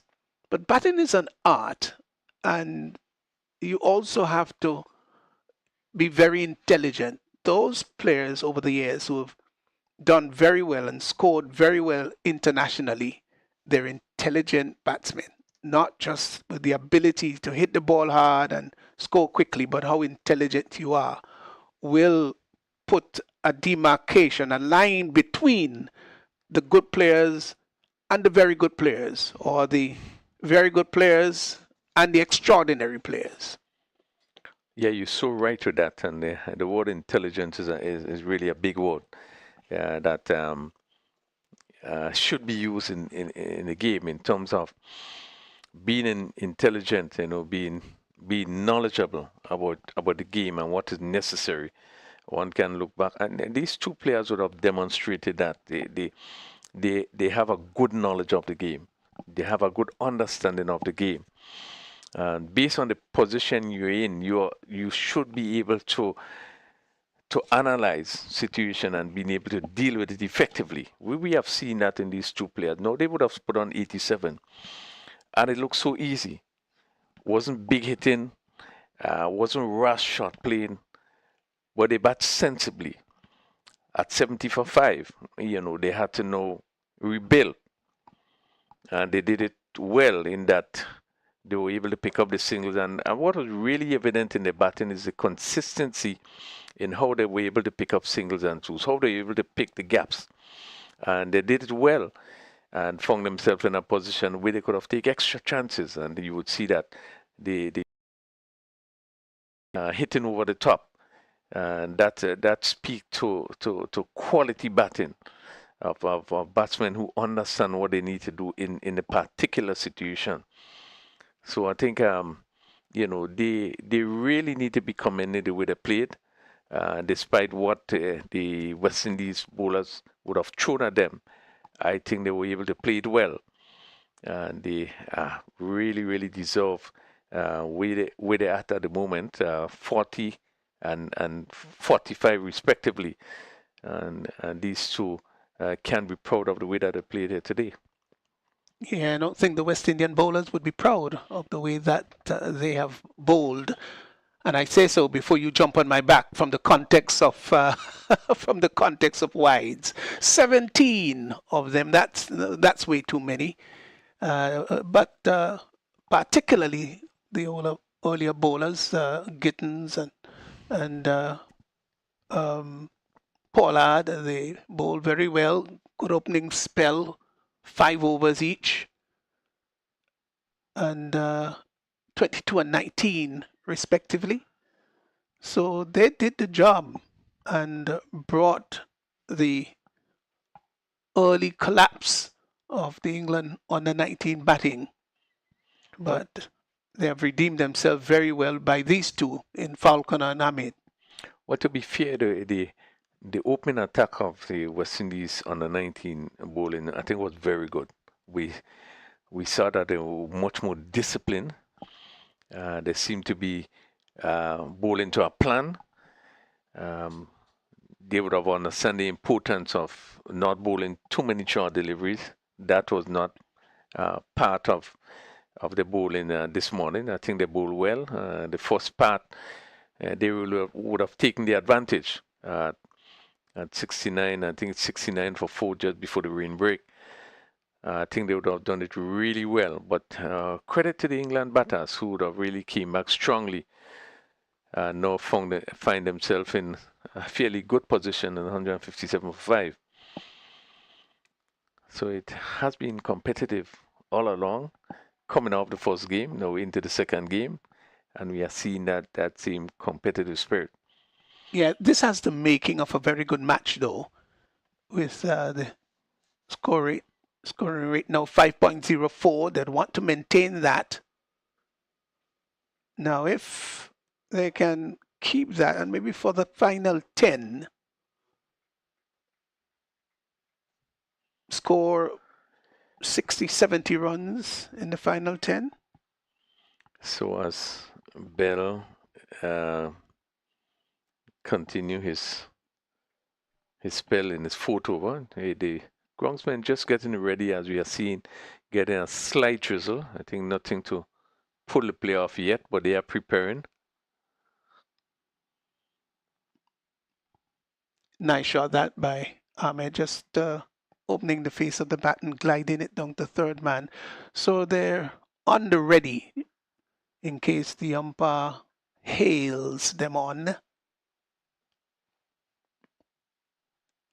Yes, as I said earlier on, it's not deemed unseasonable weather. It's this time of the year you do get those. The latter rain, we call them. They're going to come back for the second run quite comfortably. Francis comes forward and takes the return. Yes, the umpires will now call the ground staff on. So, of course, the first piece of cover, which would cover the pitch itself, and there comes the other two that will take care of the square. So with the rain coming, another interruption. England, this doesn't make it really easy for them when you've got to stop and start. 160 for 5 with Falconer not out 42 and Ahmed not out 46. Run rate 5.05, partnership worth 90 so far. So just in case you missed it, Dawkins went without scoring, bowled by Pollard, absolute beauty. Mohammed was like before to Gittins for 1. Morris batted very well for 27, and it's just a pity he didn't really push on beyond that, but by and large, he played well for his 27. Benison was caught on bowl, Van Lang for 20, and Mayers was dismissed by Pollard, by Boodoo. He was caught by Boodoo of Pollard. So this has been a good bowling performance by the West Indies. They must be very happy. I'm sure that Joshua Dawn would be very pleased with their overall bowling performance. Yeah, but again, credit to England to pull it back. I think they were at one time England losing the first 2 wickets, so just 4 runs on the board. So I think on the board. So I think I think Don would be really pleased with the start that they had. But credit to England. It's not that the West Indies bowled badly, but I think that the England batters would have batted really well, particularly this 6-wicket partnership, which has so far put on 90 runs. Credit has to go to the batters who have done very well and really sets it up for what could be a very keen and really exciting game. And with that in that partnership, which really would have pushed England into a position where they could really compete strongly in this game. And with the run rate, the projected score 217. If they continue to go at 5.06 sequentially, they'll get to 217. I don't think that's the target total they'll have in their mind at all. I think they'll want to push further than 217, maybe get up to a 250. But while there is the projection, one also have to give consideration as to how long the rain is going to continue. Now, it was already abbreviated to 43, and with the rain coming, albeit one must admit it's not heavy, but enough to call the players off. But there might be a further reduction. We don't know. There might be a further reduction, maybe to 40 or so. So this is very important. Now these two players, they're set. And even if there is a reduction in the over, they can come out there with all guns blazing, Rafael, and just put the foot on the pedal and accelerate. Yeah, and you're so right. And at 75 they could have lost quite a bit more. But no, at 160 with the seam 5 and the better half of 12 overs to go, they can, even though you take out a few overs, there's still some wickets in so that they can go out and really go all guns blazing. The good thing is that the players are still out. The third umpire is also outside. It's not raining at the moment. I think they're probably looking at this dark cloud that has just come over. Really one would hope that this break wouldn't be a very long one, but that pretty soon we will see the covers coming off again and play being resumed. Yeah, it's not the kind of conditions that ground staff or players or umpires or fan base like, but it's all part of nature. So it's 160 for 3, England under 19, and with a current run rate of 5.05, 42 to Falconer. Ahmed is 46. Both players searching for a half century in this match, and they've got every reason to get there. The rain has subsided, but the covers are going to be on until the umpire feel it is safe and enough for it to be pulled off. And that's what, our third interruption? Third interruption for the day's play. Whether that's going to continue for the rest of the day, we don't know. But until the umpire says it's time for us to restart, we're going to take a break here, and we'll be right back to continue the coverage.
And welcome back here at the National Cricket Stadium. And we do have good news. And the good news is that play is about to resume.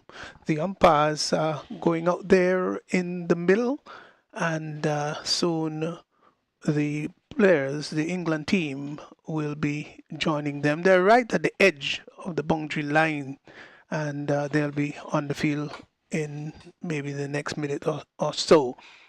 The news is that the England innings have come to a halt simply because the rains came. And when the rain came, they were 160 for 5 of 31.4. So the West Indies under 19 will have to get those runs of 31, exactly 31 overs. I think this sets it up, Raphael, for a very interesting contest here this afternoon. And, well, they'll have to score, what, just over 5 runs per over to get to that victory target. Runs already on the board. Yeah, most importantly, runs already on the board, and this can be very exciting and very keen contest. I must say that conditions are probably not the best, but it's good condition for cricket, just a little bit on the overcast side. And we are hoping that we will there will be no other interruption, which means this game can be a very, very interesting one. Yes, you're right. Should be very interesting. West Indies already one up in the series. It's a 7-match contest, and the West Indies have won one already. And this one is up for grab. All seem to be set. And play is about to begin. Well, there seem to be no effect from the weather. The field continues to look really in good condition, and certainly the pitch has been playing good for both of these games. So really, it is really building up to be a very exciting contest as we are about to see the first delivery.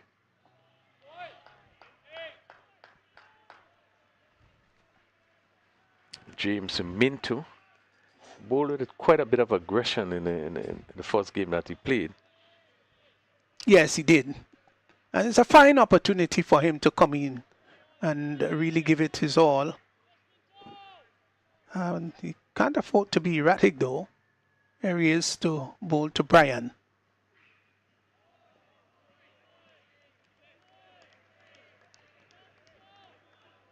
Yeah, they're going to be business-like this afternoon. This is going to be an enthralling match. I just sense that it's going to be a good chase. And England on the 19, they've got their runs already posted.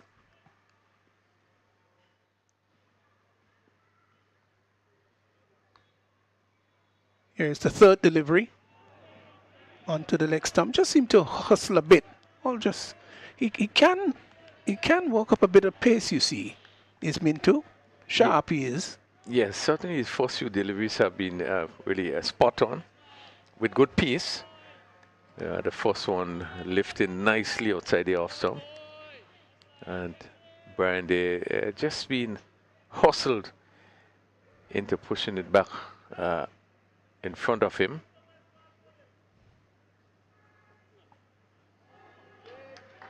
Beaten outside the off stump. Good carry. So Fontaine and Brian opening for the West Indies. Both would like to get good scores and stake their claim to be on the official West Indies youth team to play in the World Cup. Number of players vying for position. Good delivery. And just a one more delivery, I think. No, 2 more deliveries, 3 more actually. Actually, it should be 1 more. That's a little strange. It should be 1 more, not 3. Sorry, we're just... Yeah, 1 more remaining. So the end of the first over of this run chase by the West Indies. A maiden over, well bowled there by Mintu, the opening fast bowler. Yeah, good over. Have been very consistent outside the off stump. Ball just moving away. Have been able to move it both ways. Some going away and some coming back in, but again seem to be able to extract quite a bit of pace and bounce off the wicket. Does give the impression that he can be very quick on wicket, particularly where there is some assistant. Yes. Well, this is such a great opportunity for these youngsters to showcase their talent, their potential, their giftedness. Fontaine will be taking strike. Here is Singh with a straight approach inside the wicket and pulls that down to the, well, probably took the top edge of the bat. Well, actually, he's dropped by the long-leg fielder. Yes, he didn't take the catch. I think he'll be disappointed with that. But it was airborne for quite some time and just didn't manage to hold on to it. Now let's look. Stayed quite a long time in the air and in the end stretched out to get there. I still don't think that he really judged that ball very well. This time he gets a good cracking shot, fine shot, got inside the line, short rising delivery and pulled it way in front of square. That was a good shot, really lovely. Picked up the line so very quickly and got it in front of square for 4. Yeah, short delivery, and he was more in command and control of this one, Fontaine, and pulled it through mid-wicket. I think it's the same shot he attempted the first delivery that he faced. But I think because of the bounce, he only was able to get it down to that third man region. And the fielder there just failing to the catch, got both hands to it. Good delivery. A little bit of lateral movement outside the off stump, but the judgment of Fontaine was very good. I looked at him play several months ago with the youth tournament in Grenada, got 100. And boy, he looked good. Really looked good. One of the leading run scorers in the Windward Islands youth tournament. Yeah, he was actually excellent in that tournament, both with bat and ball.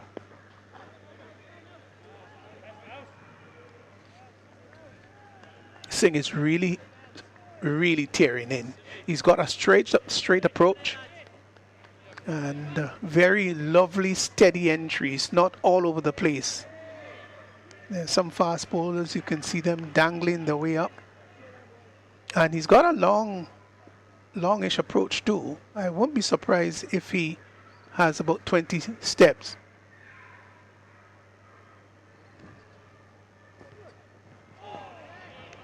Beaten outside the off stump. His approach to the wicket is about 21 strides to get there. And there are not a whole lot of bowlers tend to come from such a long approach. Michael Holding, 21, Dennis Lilly, about 22, thereabout. Joel Garner had 14 steps, 15 at times to the wicket. But then Joel was such a tall, his strides were so long.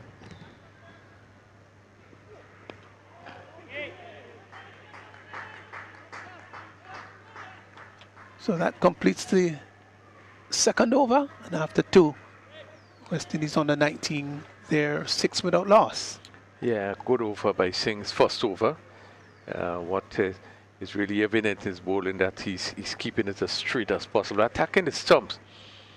just being able to get the ball to leave the right-handed batter, but very aggressive in his run-up. And looking at him closely, you know, he's very straight, even in his run-up, not moving from side to side, but do tend to be very focused on the target. It has been a good over his first over up. Mindu. He's got a huge responsibility on his back now to get England off to a very good start. It's important that they get a couple of wickets here, just as West Indies did against them. They need to do something similar.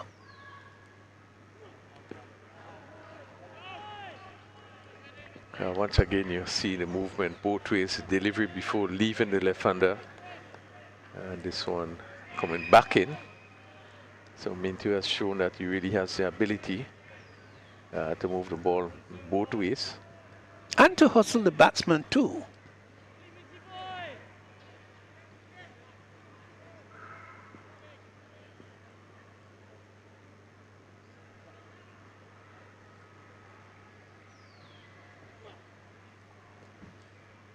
Delivery outside the awesome wide signal by the umpire. The West Indies, who are not very good in terms of the amount of wides that were delivered in their innings while bowling, England would want to do in contrast.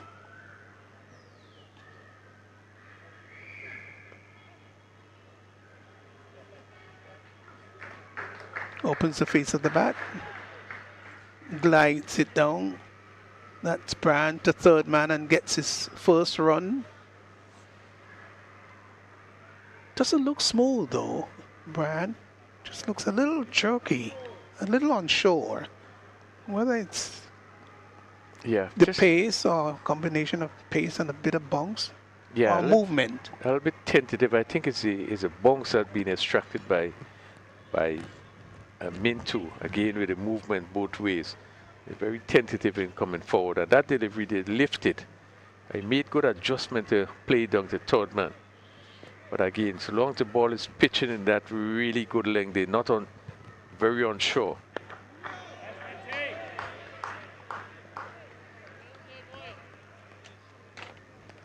This might turn out to be a very good match indeed. The West Indies on the 19 would want a very good start.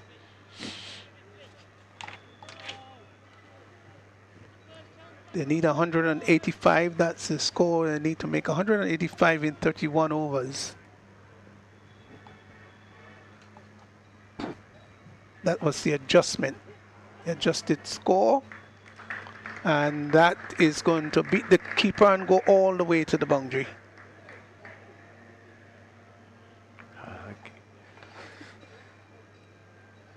Getting some bat onto this one. Yeah, just to the left of the keeper, very close to the keeper. Yeah, when it's pitched on the pad like that, it's always the danger of being flicked for four, and that was fine. Fine leg did not have the chance at all to come across to cut that off.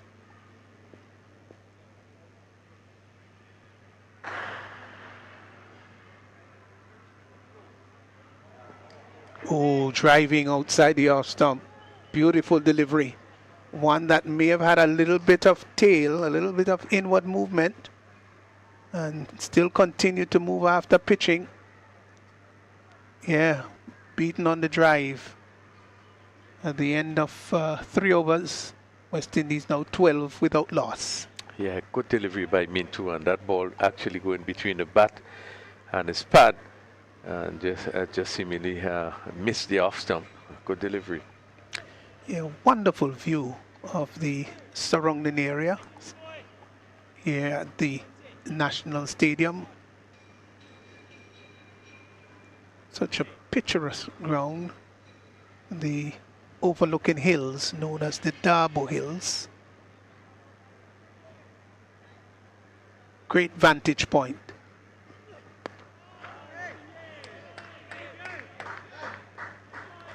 Singh continues into his second. None for 6.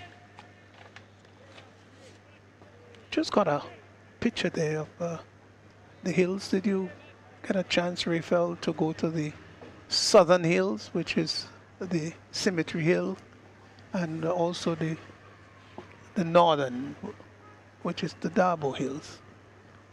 Well, I'm sure. Certainly the Dabo Hills for sure. Down the leg side, wide, signaled by the umpire. The southern hills probably reach just above the symmetry, not as far left, where we are seeing some houses just to the right of the antenna. Obviously, that's not a place you can go if there's no need to. Certainly, as you said, pictures. These houses overlooking the stadium. As we are actually facing the south side, those houses at the top of the hill.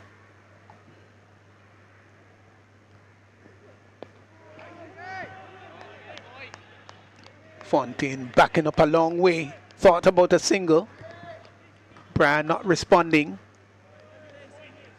I think he may have just said to Fontaine, look, no, there wasn't a single there. But it's so important. In between those boundaries, you need to get singles and twos, something that many West Indian players have been criticized for over the years. Mindu from around the wicket.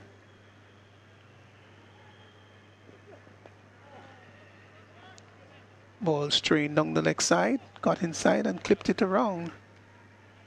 Yeah, what we are seeing is a movement from both of the bowlers. They've been able to move the ball both ways. And probably coming out of England, the sort of condition they would be used to being able to swing the ball is sort of condition that would assist there. But we have seen that both bowlers are able to get the ball to move both ways to the left and right-handed batter. Yeah, it certainly called for a great deal of skill and art to do that. Well bowled. And equally well left too. Good judgment on the part of Fontaine.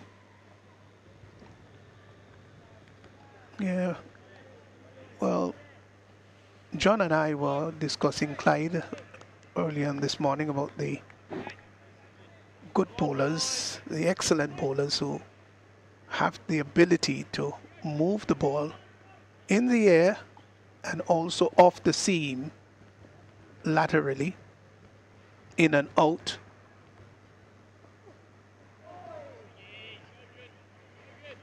Wide signal by the umpire. And we've had some great exponents of it. Some great fast bowlers. I was looking at some footage of all matches, of course, with West Indies versus England in recent time. One can't forget the summer of 1976, of course, dominated by Viv Richards and Gordon Greenwich and Mikey Holding. I think Mikey Holding was at his ultimate best.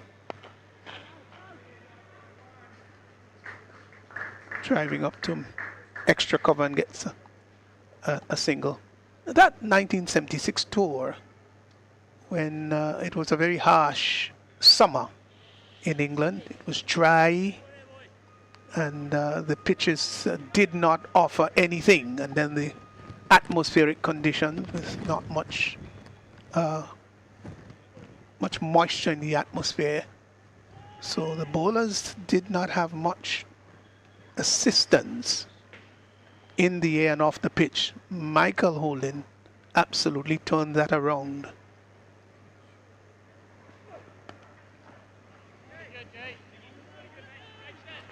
Yeah, I think Holding, as we come to the end of another over, 16 without loss after 4 overs, the advantage of pace, I think, really made a difference in that 76 series. And we really bowled quickly, and a number of his wickets was being clean bowled. Yes, clean bowl leg before, and it was a nightmare for the Englishmen on that tour. And don't forget, there was a call to make them grovel. Infamous expression, and they paid for it. It did, in fact, infuriate a number of the West Indian players. Nice shot, really nice shot. Get just one though. Got on top of it. The fact that he was able to get on top of the bounce and hit it out to cover.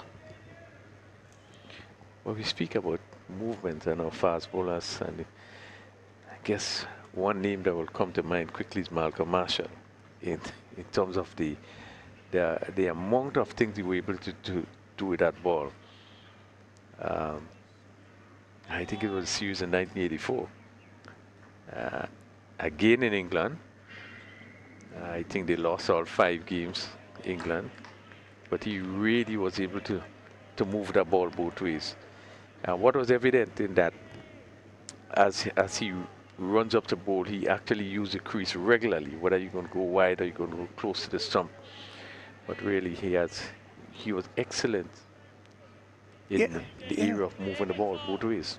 Don't forget, he did play with a fractured hand. His left hand. That was the lucky thing about it. Oh, made a little bit of room outside the leg stump and lifted that over the long off area down to the boundary for 4. You saw the aggressive intention a little earlier on, and this time just a little move outside the leg stump. That's right. And he lifted it straight, and from the moment he lifted it, he knew where it was going. Pipeline straight back over the bowler's head for 4. Well hit there by Brian.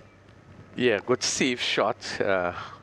Half volley just outside the off stump. He had the room to swing that bat, and he hit through the line and hit it clean over where mid-on would be. Ooh, I love that. Really good response by the bowler. Good response there by Mintu.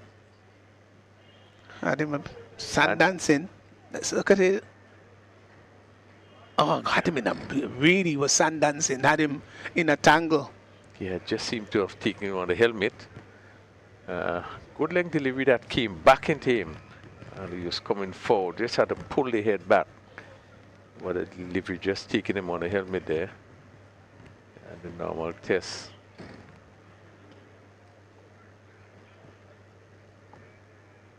Yeah, he's ready to. Brad is ready to put his helmet back on. But of course, Physio would have to look at it and ask him a few questions just to make sure that he's all right. He's going to ask him, where is he and when were you born? What's the name of your mother? Is this the 3rd match that we're playing or the second? He's going to get all of those answers right, won't he? Yeah, it's just going to be asked a few questions. Well, as we look at the delivery here, it's a really good comeback from a ball which was hit for 4. Yeah, he started to take evasive action early, Raphael, if you notice. Started to duck and then realized that he was in a bit of a trouble and then tried to see if he could sway out of the way. And he got himself into a real mess, real tangle. All is well, they say all is well that ends well. That won't be the first knock that he will get. And as an opening batsman, you can be well advised that you'll have more. Certainly, you have to prepare facing that ball when it's new, coming quickly at you. Eyesight had to be good, had to be nimble on your feet also in terms of your movements. That one, just catch him in an awkward position. Again, sometimes your judgment, picking up the line very quickly, and your judgment in terms of playing. Now, if he stood up, probably would have been able to push it down in front of him. But again, as you said, he was going down, and then probably realizing not bouncing as much, just trying to pull back. Oh, got into position so quickly, Fontaine, and clipped that nicely in front of square. And that went all the way to the boundary for 4. Lovely shot, really lovely. Ball pitched up, and head didn't fall over. Used his wrist very well onto the pad and clipped it in front of square for 4. Beautiful shot that was. He over-pitched delivery on his leg stump and really given the full treatment as he came forward in very good position and clipped it over backward square. And with no feeler there, just rushed to the boundary for 4. 26 without loss. We're in over number 5. Good start here. But they're still a long way off.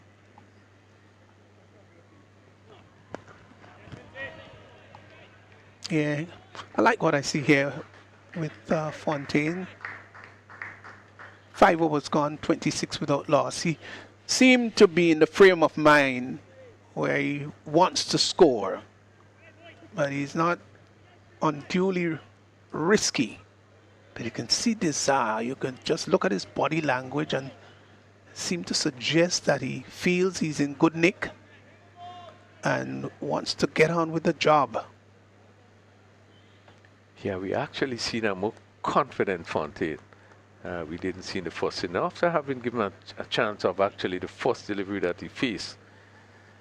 But do looks a more confident player, and that last shot did indicate how good he looks.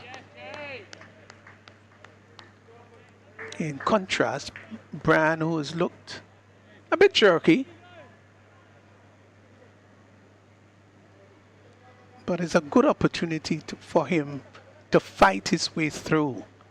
No, he hasn't been necessarily timing the ball all that well. One nice hit he made straight down the ground, but he has faced 17 deliveries for his 6 runs. Now, as a young man, that could be a bit frustrating, knowing that you face so many deliveries only to be rewarded with 6 runs, and can get to you. But again, in your youthfulness and exuberance, you must show discipline. Turns it neatly. Down to backward square. Gets a single. And sometimes you've got to do that too, Rayfield, where you just rotate the strike, go to the non-striker's end and look on and just get your composure. It helps. And especially if you notice you're not scoring as well as you would like, just go to the non-striker, the one that is in form. Maybe allow him to take the bulk of the scoring, and then your turn will come around. Your confidence level can also be elevated even from the non-striker's end based upon what your fellow batter is doing. And we would have seen really good evidence of that in the England batting.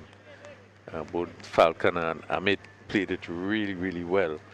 They was under pressure. They just, took the time, played each delivery on merit, and they got into a position of strength. They both just, was short of the 50, but a stand of 90 really was a good one, and it's a clear indication of you push it around. The difficulty, the singles do make a big difference. Nice drive out to an extended extra cover. It just made a couple little steps into the ball, and that tells you that there's some measure of confidence involved. Good footwork, got to the pitch of it. Fontaine drove it out to extra cover. We're into over number 6. Current run rate just under 5. They need 163 more in 152 deliveries. So this is an interesting match. Bright sunshine at the moment.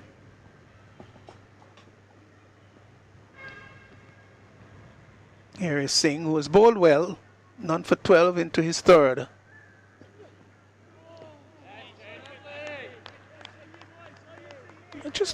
Just looking there at Brian at that last delivery. He just parred at it. Didn't have any footwork. Just stay there and push the bat out. Well, I think he was looking for the delivery coming back into him because really Singh have been bringing the delivery back into him, and this one just straightened and found himself just pushing at it. Yeah, the other thing is that as the over comes to an end, 28 without loss, the other thing is that Fontaine quickly went down to him and said something to him. We don't know what he said, obviously, but might have told him maybe try and get a little closer to the ball, or don't be so loose, don't just push your bat out there. And that's what it's all about. Batters encouraging each other, and you don't have to be chiding each other out there, but it's important to, if you see a weakness or you see a flaw in your partner's batting, it's fine to tell him make the necessary adjustment. That's what partnership is all about. Yeah, that's a very good sign where Fontaine had all gone down to have some discussion. It's just something we probably have seen a little bit lacking, but it's so important. It instill confidence, it give directive based on what is happening. Yes, the old-fashioned commentators used to call it the mid-wicket conference. You don't hear about it much. I don't think the batsmen communicate as much as they did yesteryear. But it's good to see these two young players talking to each other, admonishing, encouraging each other. Well done. Wide signal by the umpire, much too wide. And we would know how important it is in terms of communication in the wicket. Sometimes, you know, you need just someone to encourage you having difficulty with a bowler, and it helps you so just to relax you sometimes. At times, it's so important. The discussion of maybe taking a particular bowler, it's really, really important to have that mid-wicket communication.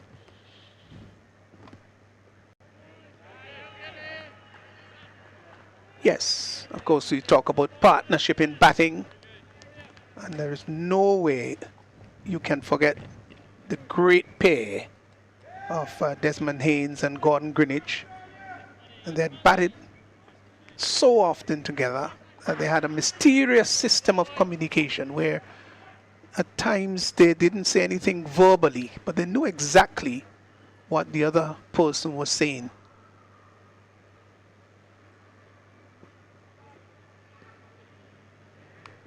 Flashing outside the off stump, no ball, signaled by the umpire. So Lumsden guilty of overstepping. This is going to be a free hit.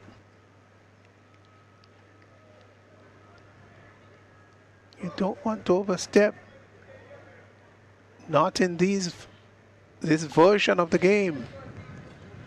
You could afford to do it in test match cricket, not the limited over version. Free hit.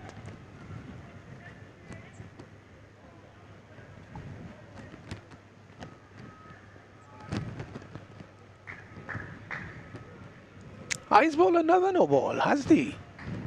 Yes, another no ball confirmed by the umpire. Free hit. This is not good. Really not good. Well, it's the first time we have seen Lumsden, and it does seem to be generating a lot of pace. He's really running in quickly and really hitting the deck.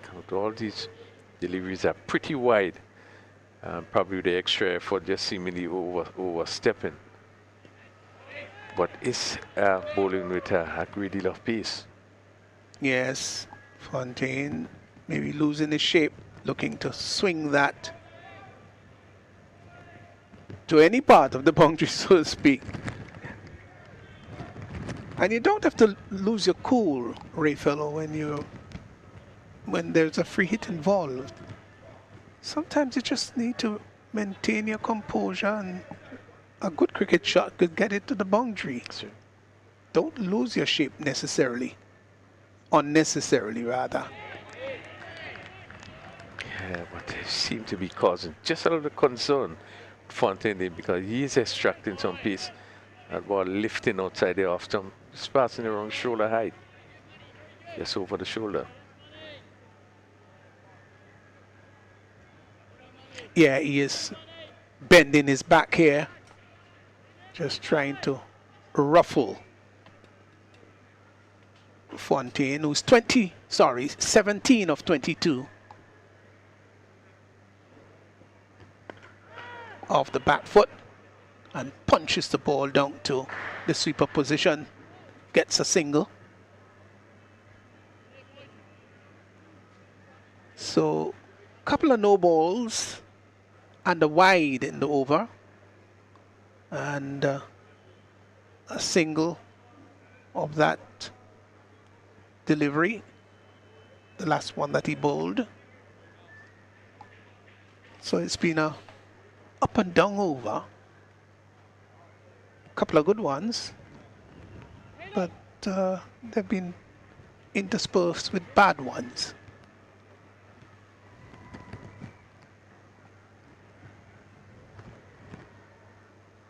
He's going to go around the wicket to Bryant, left-handed Bryant.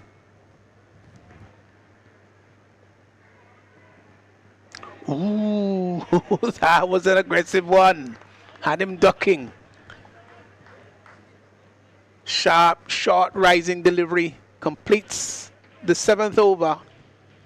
And West Indies on the 19th. 32 without loss, 7 gone. And the run rate, 4.57. Still 159 needed of 144 balls. Well, despite the 2 no balls that he bowled and a wide, I think it was a quick over. It was not a bad one. He really had both batsmen. He really hustled them. That last delivery, Brian really had to get out of the way. The sort of bowling that we are used to and haven't been seen as regular as we should. But it's really good to see a young player running in and bowling so quickly. Oh yes, I like that. I like that. That's what it's all about. Fast bowlers should have batsmen jerking their head out of the way. So the skipper has come on. Farhan Ahmed. There he is, spreading the legs apart. Well, I don't think I've seen anything like this before. Well, we saw it in the first match, but I mean, the way he starts off his approach, gets to the top of his mark and opens up his legs and begins to rock a little bit. He's in now. So it's going to be a test here for Fontaine and Brian. Ahmed.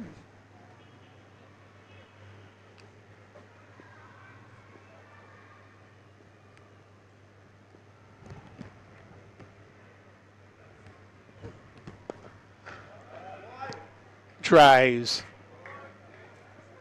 They will come back for the second run, and it's going to go all the way to the boundary for 4. So, yeah, pitched up, and he came forward and drove, beat the extra cover, which is a bit short, to his right, and mid-off to his left, and went to the boundary for 4. Yeah, good shot by Fontaine. We've seen a confident player with the ball over pitch and was given the full treatment. He stroked it just past the cover fielder to his right.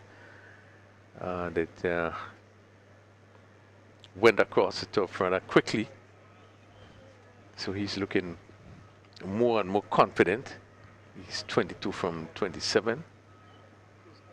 Yeah, he's in good touch. Off the back foot and tucks the ball out on the onside.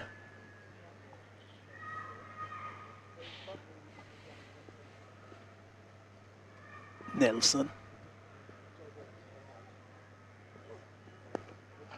Well bowled.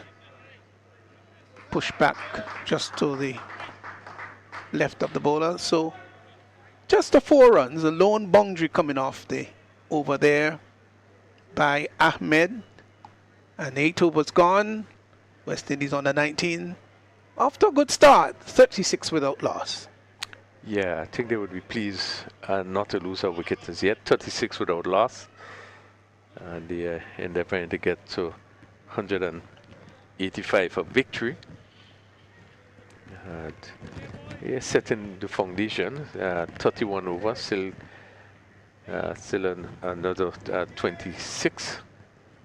8 overs gone, another 23 overs.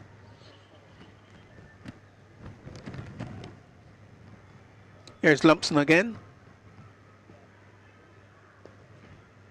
Down the leg side, another wide, confirmed by the spread.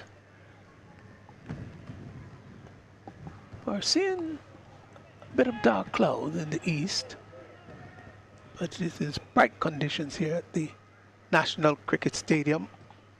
The sun is, of course, moving in that westerly area, and clouds seem to be going more southerly. Ball will beat the fielder into the boundary for 4.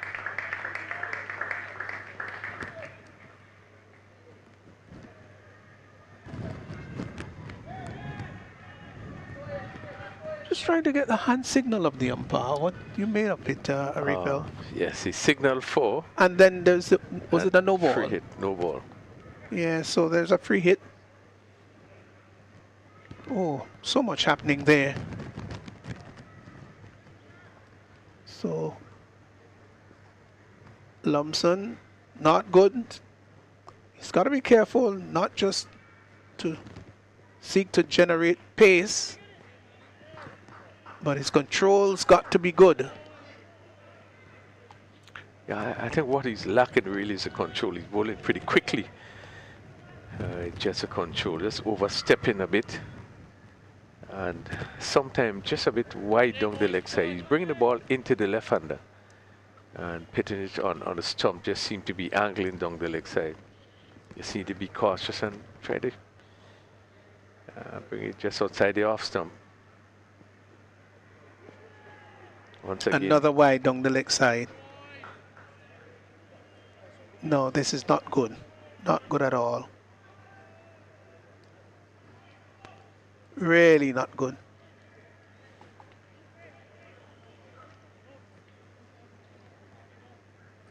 Yeah, and that's when your skipper has to come up to you and or a fellow fast bowler and say, look, I know you want to generate pace, but it's also important that you get your line and length well.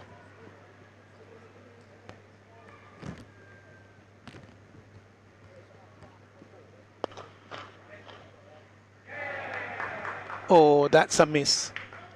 That's a miss, and it's going to go all the way to the boundary for 4. Really should have stopped that. Made room outside the leg stump, drove it. Did he get an uncomfortable bounce? Maybe he did. Well, I don't think he got into the right position. The ball was struck very firmly, and he really didn't get down in the right position. And it just passed really underneath his hands and down to the boundary for 4.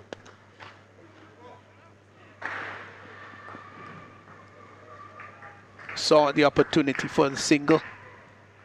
Scampered. So bad miss by the captain. Yes. Ahmed. Brian seemed to be showing a bit of aggressive intention now. He's gone to 16 of 25. Maybe seeing the ball much better.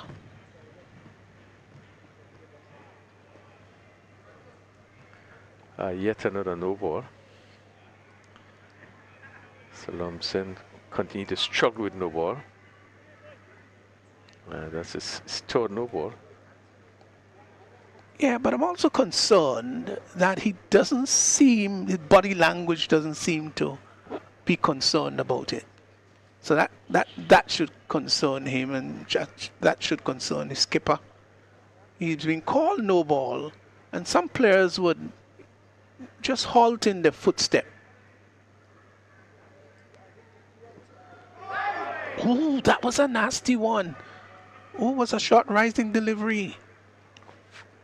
And it's a no ball again, signaled by the umpire. Well, I would think this one was for height. Actually, was full. Batsman just get out of the way there. Get out of the way, but certainly a dangerous delivery. Those are deliveries that you really cannot move until they are almost at you. Yeah, above the waistline. Umpire would have a little word with Lumsden. Wow. He is worked up, I can tell you. He's steaming in.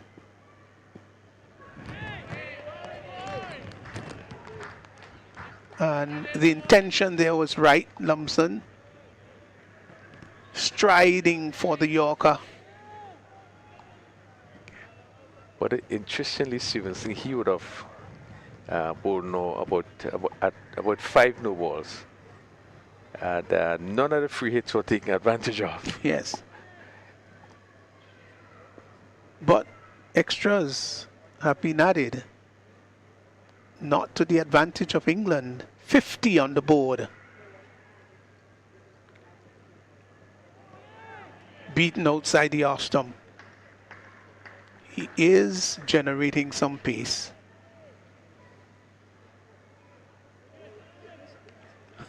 I'm just looking at it.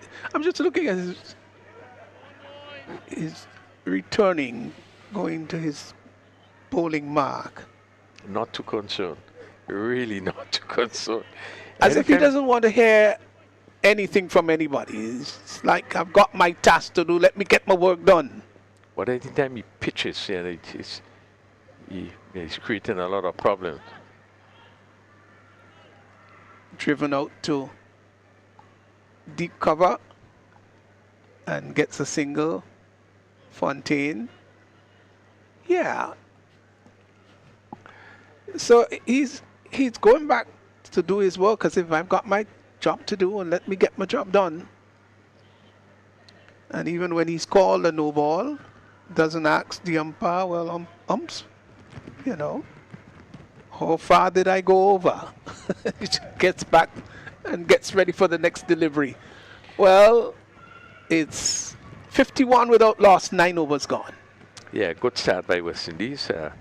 Remember, they're trying to get up to 185. 51 without loss is the sort of start that it would have been looking for.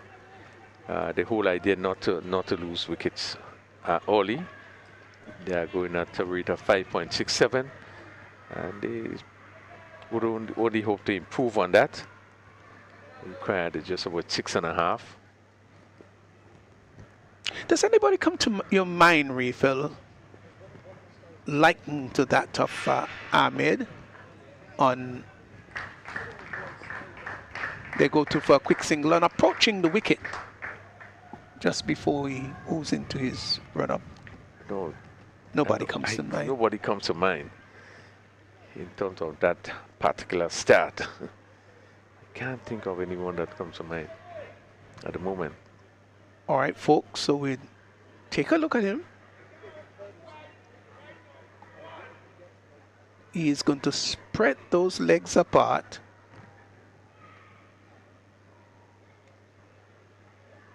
Let's see him spread the legs now. Making sure his feel is where, that's right, spreads it and shuffles a little bit. Now moves in.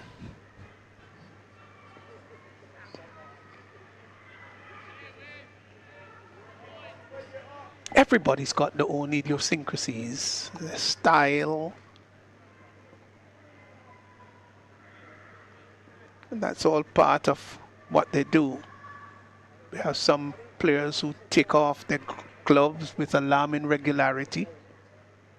Shamron Hetma is always fiddling with his gloves. Appeal for leg before. Not give it out.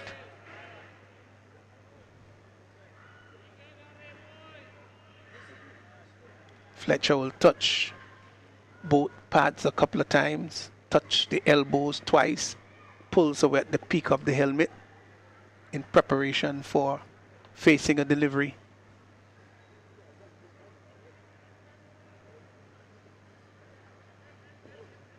Down the track, lives that high, straight, and that got sufficient on it. It's gone all the way for 6. Good use of the feet.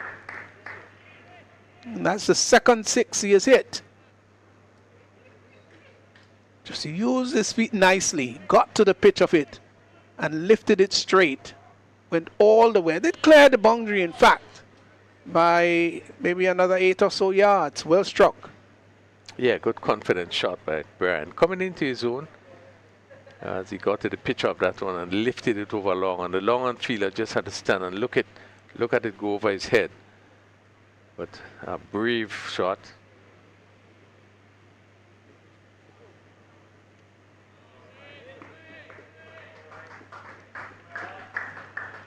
So sometimes he looks ruffled, that's Brad. Other times he looks brave, audacious.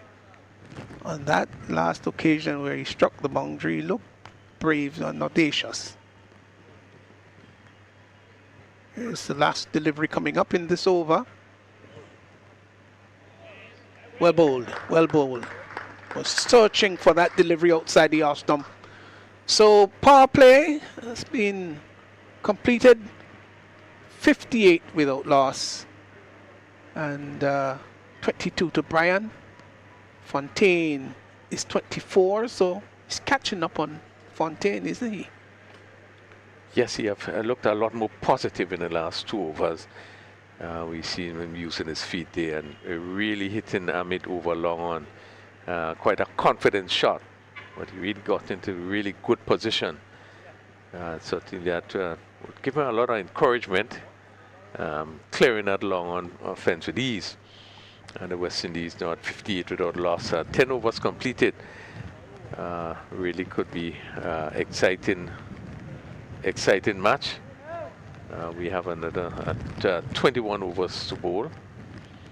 But the sort of start that would give them the confidence that would make them feel they could get to that total which is required of 185. 123 required in 126 deliveries. And I said, sensible batting.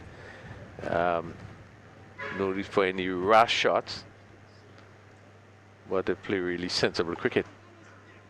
Nelson brought into the attack. Is driven up to deepish extra cover by Fontaine, gets a single. So both batsmen in the 20s, Brian and Fontaine, 22-25 respectively. Run rate has increased to 5.80, good. Still 132 needed, up 125.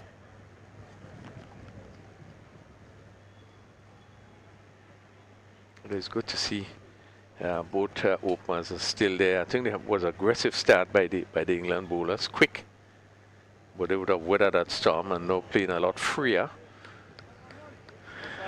This is what you'll want to see them just picking up the 1s and 2s. Now they have got past the first part of it. Now it's a matter of really putting the head down and really bat sensibly. It's not a difficult total. It's still 131 from 24. From 124 deliveries. Ball pulled down and pulled by Fontaine down to Falconer. Got a single. Brings the left-handed Bryant into strike. There's an appeal for leg before, not given out by the umpire. Looking to sweep that. Got inside the line. Yeah, it would be interesting to see this appeal here. Not a bad appeal there. No, absolutely not. That was close. It was. This time he's driving elegantly up to long off. Gets a single. So it's more than just the striking of boundaries. It's about rotating, and the field is spread wide. So the singles are there for the taking. So that completes a good over by Jack Nelson, just 4 runs coming off it. 62 without loss, 11 overs gone, and they still need 129 of 120 balls. Still early days. Yes, 662 without loss, West Indies, requiring 185 for victory. And the sort of opening start that will give them the confidence they need. But the England bowlers will certainly want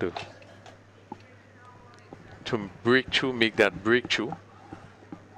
But we are seeing that Brian in particular being a lot more positive. Fontaine on 26.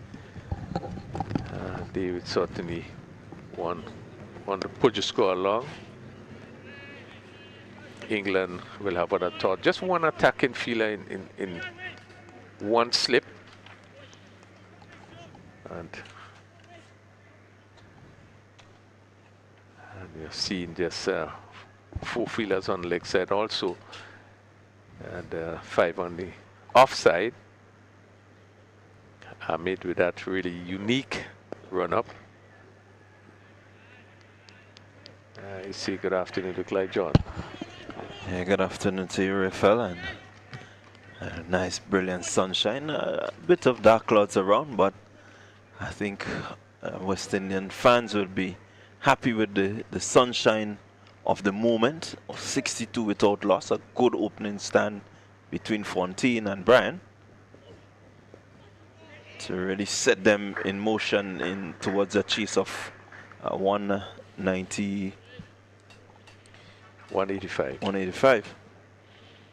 Yeah, it's important to set a good platform, and they are doing it again, which will give encouragement to the other batters following, and just let them know it's not as difficult, but that score of 185 is achievable. Well, I think they've gotten accustomed to the conditions here at the National Stadium, the young West Indians, and so they're really showcasing the talent that they have. They did really well with the ball, just being curtailed by the weather, their bowling innings, and now they are out here with the bat and really being positive. So we look again, just a bit of turn on pitching and going past the leg stump. Ahmed, in his mind, probably wondering why it had to turn so much.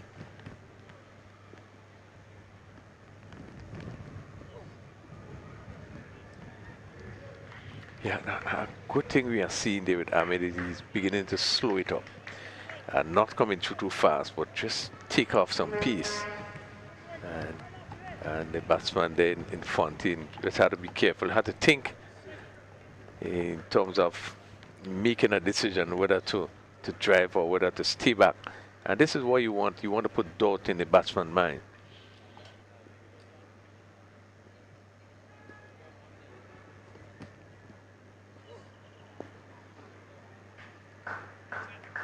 And there he is, just whipping this one, and will pick up the single. But certainly a An improved performance from Fontaine. He looks really positive. Got out cheaply in the first game, but today he's showing really, you know, the sort of pedigree that he's made of. Yeah, and we would have seen him played here earlier this year. I think he had some tremendous innings. He was one of the, well, actually the MVP of the tournament, both with the bat and the ball. So we know that he has a lot to offer. First game he played, just was struggling a bit. And ball clean ball going for the big drive. But we have seen a different player in this particular game. He's more positive. Maybe after giving that chance to the first delivery but you saw from the time he came in, he was in an attacking mode. First delivery, shortish in length, looking to pull and coming up the edge, going down to third man, and the next delivery, he hit for 4, played basically the same shot.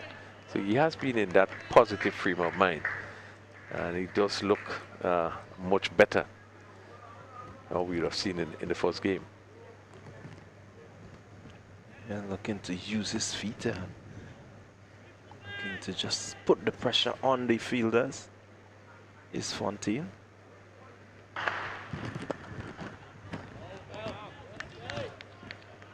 Not really able to get off the first few deliveries that he's faced in this over.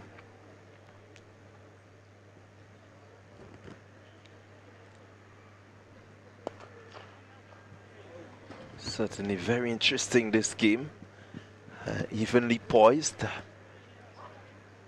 At this stage, you look at 65 without loss in over number 12. You will want to give advantage to the West Indies. But we know this game called cricket can change. There's pendulum swings.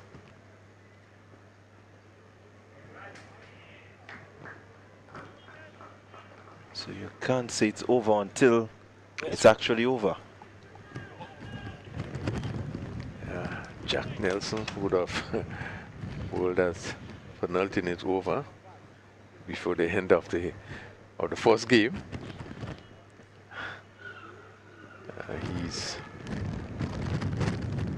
He's in the second over.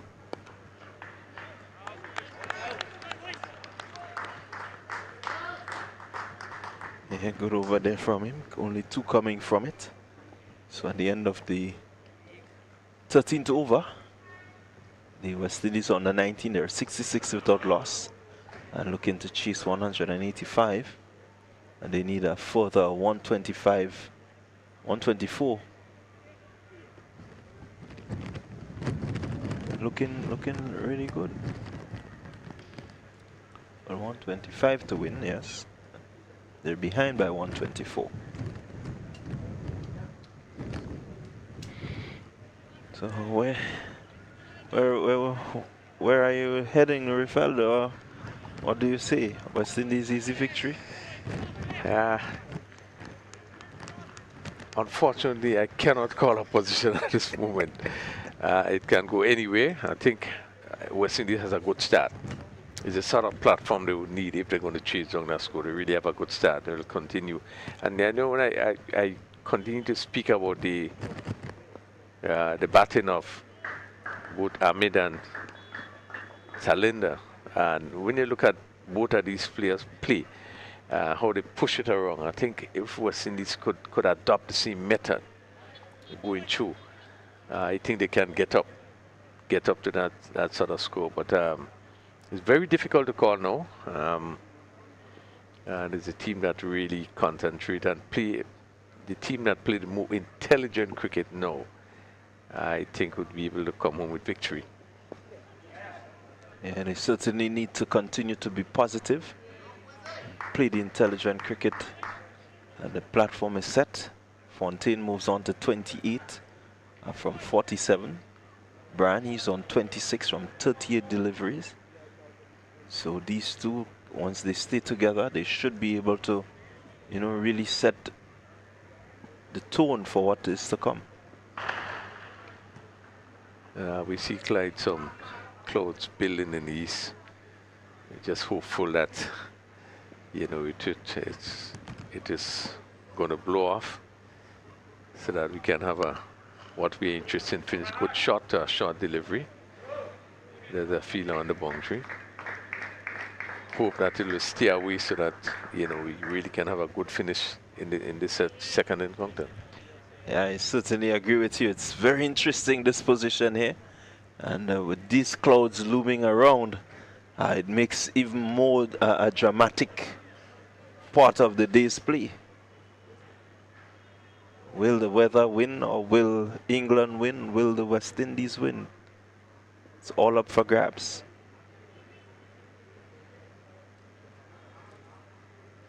It's Ahmed. He's bowling from the river end and touching down in some really good areas so far, Ahmed. It's 3.4 overs going for 17. Just need 2 deliveries to close off his 4th over. Wicket column is empty, but certainly he's hoping that he can begin to put something there.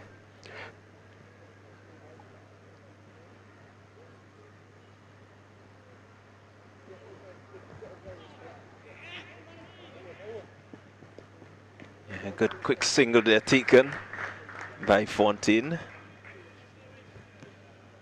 There was a bit of doubt, but they stayed true, and he was committed to the run. Brian, who is the non-striker, responding, who is the striker actually, responding to the call. It was good backing up by Fontaine. I think he was off the mark very quickly. That ball didn't travel too far. That sort of leg slip position, not very far. But he was done rather quickly. And I thought that the fielder would have even thrown to the wrong end. He had to look to throw to the non-striker's end. So it's good, good running by Fontaine. Indicates the positiveness in which he's playing. This one down the leg side, he gets inside of it, and just turns it out to the man there at fine leg. Coming off the boundary to save. So far they're doing it pretty well. Run rate 5.14. Required is 7. But I think this is really a good position. Though you may see 7 with the amount of deliveries remaining, the amount of runs needed, then it seems to be a really good contest. Yeah, I think what is good, the fact that they haven't lost any wickets, so have a lot of wickets. So even though you've 7 or 8 coming on to the last few overs with wickets in hand, you know, you have your options. You can take the extra chance. So it's important that they continue pushing it around, not to lose much wicket.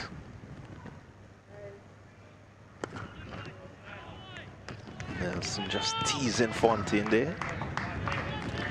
And I don't think Nelson would be unhappy there. As he see Fontaine was coming and really wasn't to the pitch of it there, and just having to push it back. You know, really exciting time, because you see that Fontaine really looking to go after the bowling. At Nelson, you know, just holding it back, pitching on a good length. It really goes shows that sort of competition between Nelson and Fontaine.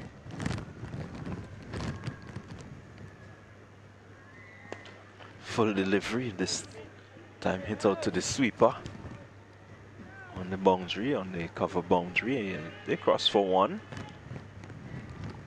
So they're doing well here, the West Indies on the 19s, by just rotating the strike, not allowing the bowlers to settle in too much. A line and length.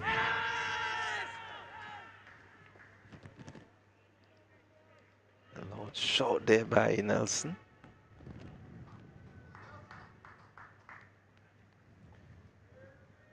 Yeah, see, as we look at that replay,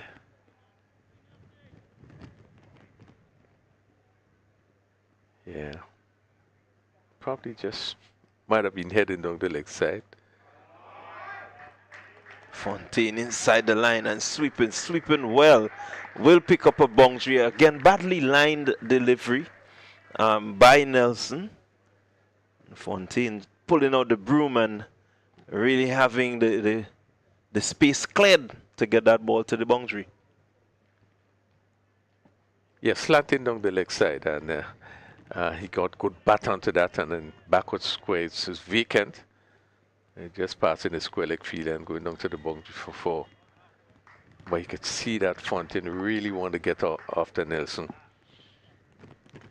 Really going to be an exciting battle. As we're going to have a fourth water break, 78 without loss, West Indies. We're carrying on probably another 107 runs for victory. They have some 78 after 15 overs, as we have a 4 drinks break. They probably need another 107 runs for victory. At a start that they would be happy with. Yeah, certainly a good start to the batting innings. Really a good foundation lead. You have all 10 wickets in hand, so that there could be a good charge towards the total. And from here, it will just require good, sensible batting by this pair. As long as they're there, they just continue with that sort of run rate. Should bring them a pretty decent victory. England, on the other hand, will have different thoughts. So the weather continues to be good for cricket, although we're seeing some clouds just to the east. The players are now refreshing themselves. There's no immediate threat of rain, and we expect West Indies going to push on from this after this break, really to get themselves in a good position. They have started well, not losing a wicket yet, of 78 and with just 15 overs bowled. So there's still another 16 overs to go. We've seen Fontaine, who looked really positive, a different frame of mind. I think they can now go back after the drinks break and even in a more positive vein. Probably some instruction coming from the dressing room in terms of what they're supposed to do. But I think they would have set the platform that is so necessary for them to really target that score, which 185, which is required for victory. Yeah, from here, I think it's sensible batting, really just continuing to rotate the strike, pick up the odd boundaries, ensure that you keep the run rate as positive as possible, as close to what is required as possible, and certainly keep the wickets in hand, and you should come off with a victory. The Englishmen will need a couple quick breakthrough and maybe get a couple quick wickets here, and it could change the complexity of what has happened so far. So the players are just getting into position for the resumption.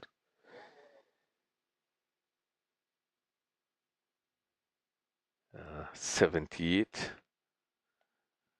For the next few of us, should be really interesting, really keen to see the approach.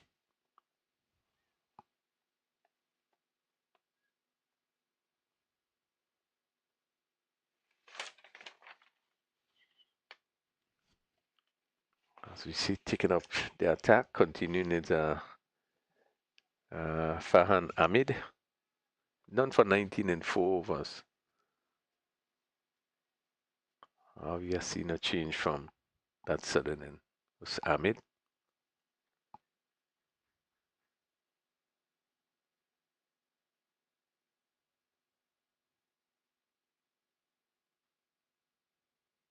Yes, we are seeing a change. Ben Mays pick up the attack from the southern end.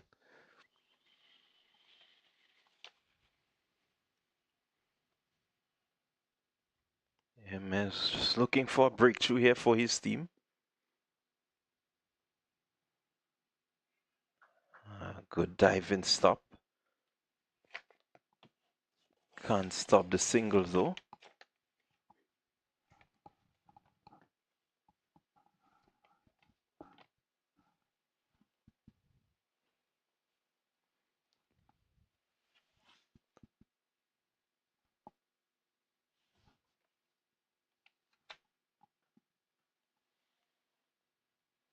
Again, Fontaine looking to be positive.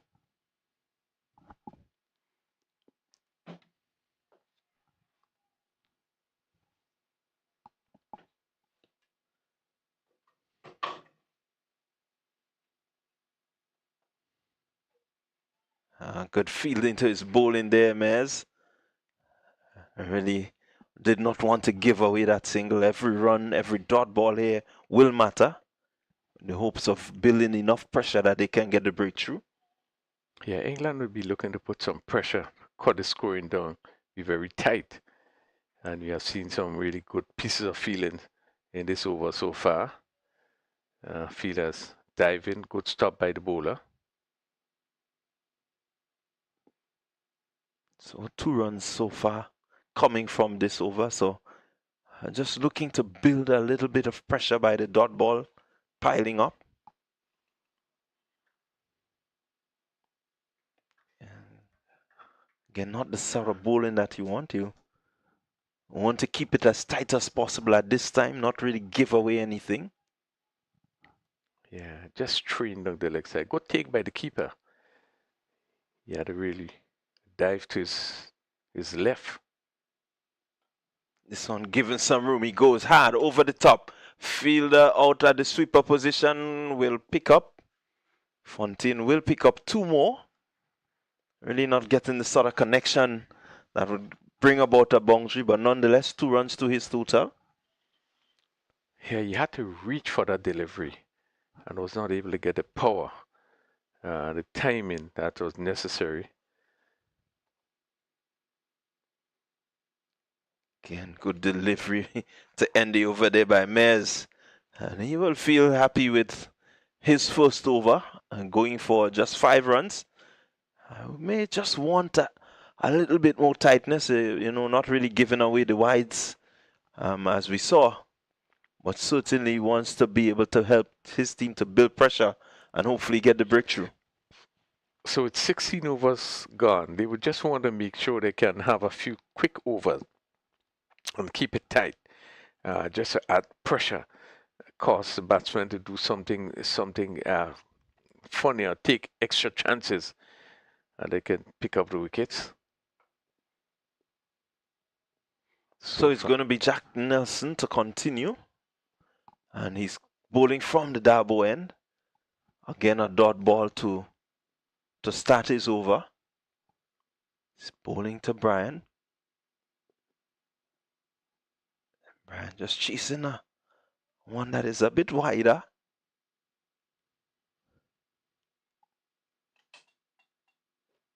Certainly doing well here, Nelson, in terms of the dot balls. Now he's being called wide. He went a little further, hoping maybe to induce an edge. Doesn't really have the field placing to support that wide delivery, Rafael. Yeah, you're right. No one square really. It's on the backward point, and that would risk the fielder is on the cover boundary. So it's just a backward point.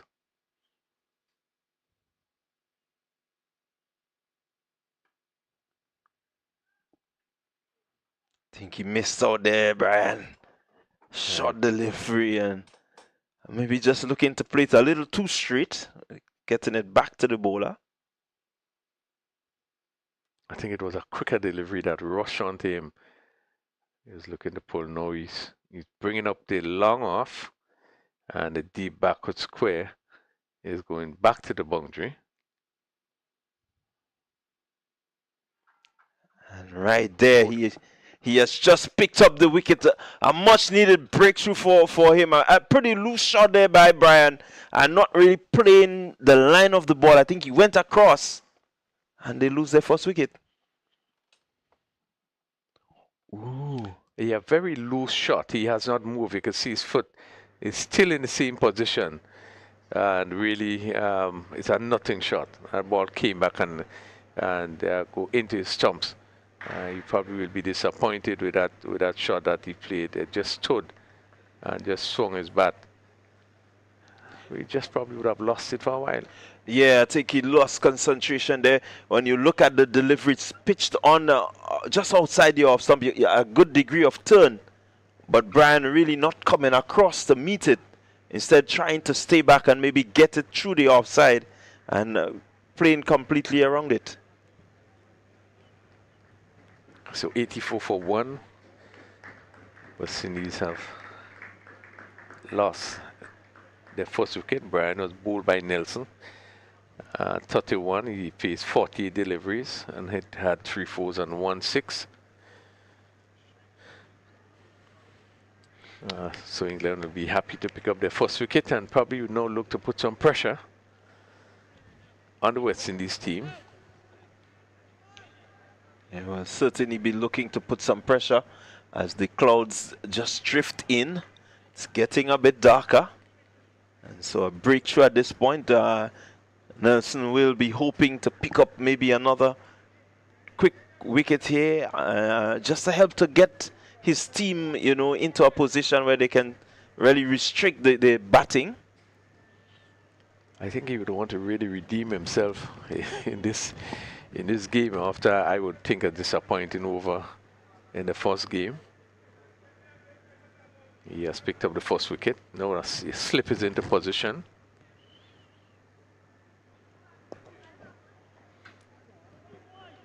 The captain himself comes in.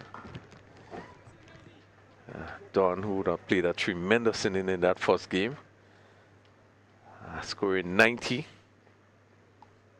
and really would have played a captain's inning. You know, he's required also to do it today. 107 needed in some 84 deliveries.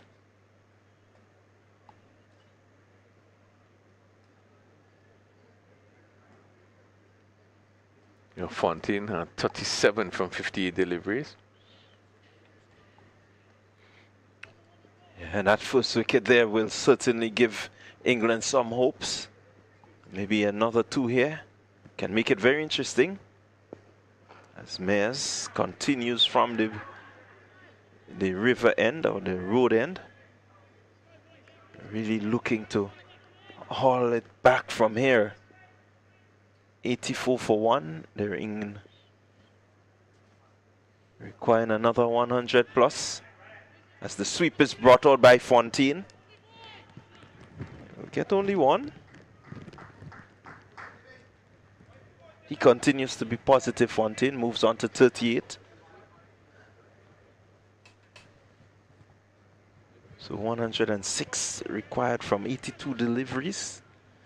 That's the equation.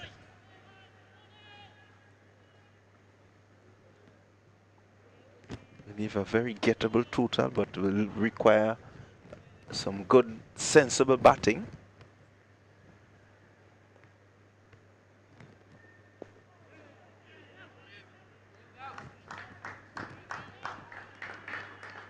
Skipper Dawn gets off the mark.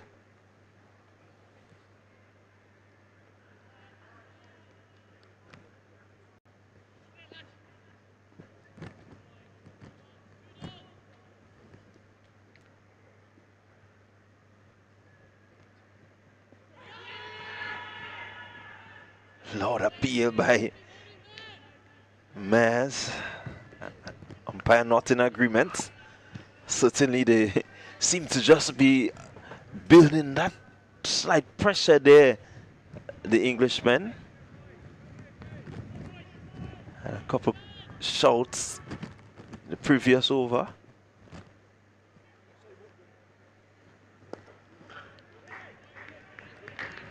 Keeping it wicket to wicket, trying to ensure that the batter makes the mistake. Maybe they can capitalize on from here.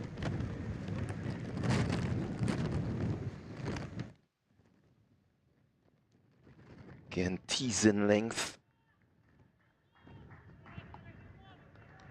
And another over comes to an end. So at the end of the 18th over, 86 for 1. And still requiring another 105. Yeah, very good over by Mays. He has now completed his second over. 2 overs, none for 7. Nice, keeping it tight and close. An LBW showed there. We didn't have the opportunity to see the replay, but again, you know, he's, as you say, keeping it straight, not giving much away. And both batsmen have to be very watchful.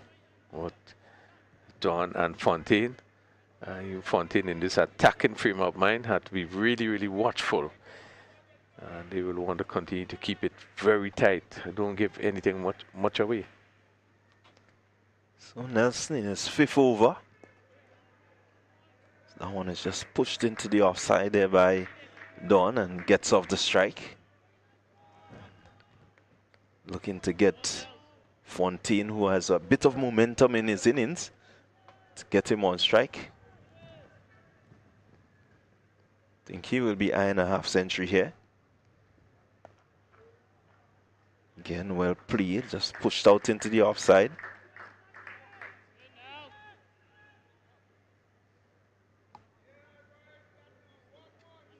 So the tension builds. I think it's really looking at the conditions outside and the state of the game. One wonders which will happen first. Short delivery there. Played back to Nelson.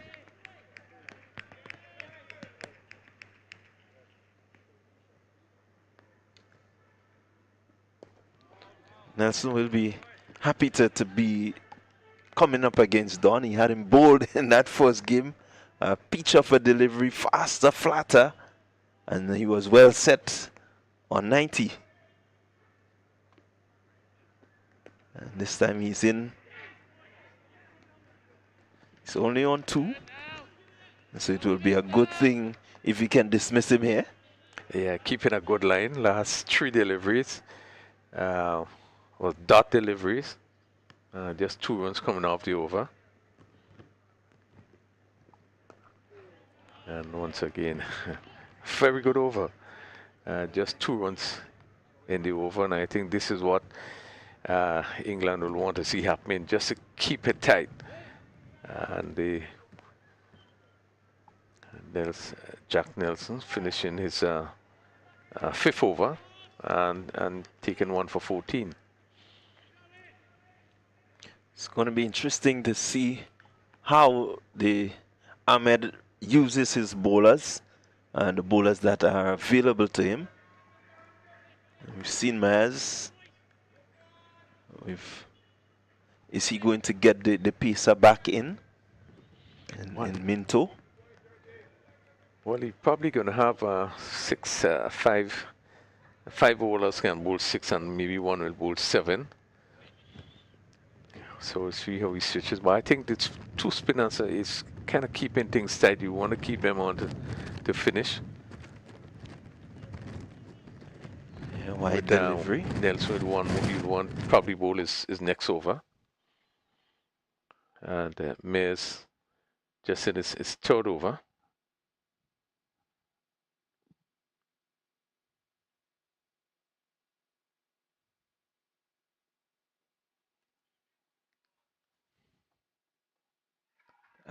Is that the breakthrough? It seems the breakthrough has come. It is a run out. Fontaine goes, looking to take the sharp single, but a good piece of fielding there from the man at shot cover. And it just has defaulted. It's a wicket for the English on the 19s. Played into mid-wicket. Shot mid-wicket was quick there. He was really quick. And Fontaine not getting to his ground. Yeah, good work by Nelson there, again, in the picture. And it's all caused because of pressure. They was not able to get the singles, to push it around. And there's looking to scamper a single. And Nelson came in really quickly from mid-wicket. And that's throw down, hit touched his stumps. And Fontaine was found wanting, not being able to make his ground. And you can see the disappointment. Very disappointing, but again, credit to England. The pressure they would have put on really caused the batsman to take the extra chance. And as such, Fontaine was not able to make his ground. 89 for 2. And we're in over number 20. And so we have 10 overs remaining after this one. Well, 11 rather. And so it makes for a very interesting contest from here. It seems as it will go down to the wire. And who will win? That is the question we still have. A lot of pressure being applied there by the English, and the run scoring has been reduced. The run rate now down to 4.64 after being up to 5. And so it means that the West Indies will have to play sensible.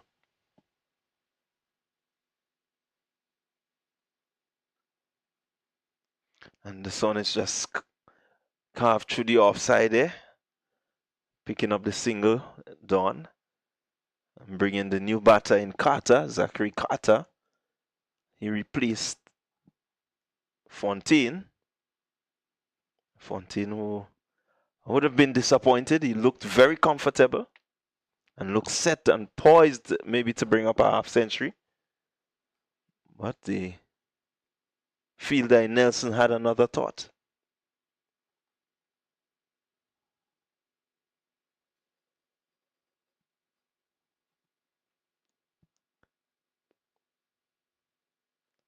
This one just shot outside the off stump. Carter is playing it into the hands of the man there at sweeper cover. Picking up the easy single. And you see that sort of composure from the West Indies batting. I think they are backing themselves to really chase this down. There's no sign of panic. There's no sign that they're uncomfortable. And this time Don goes inside out. And one bounce, 4.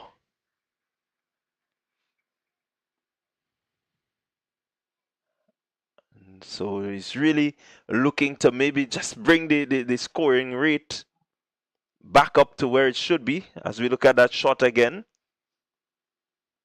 A really good shot, good classy shot, getting out there and getting it over the covers for 4.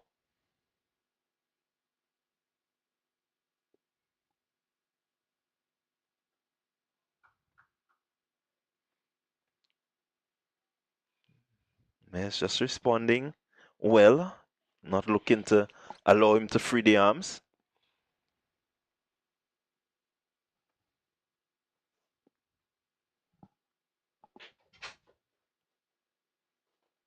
So he goes through the offside again.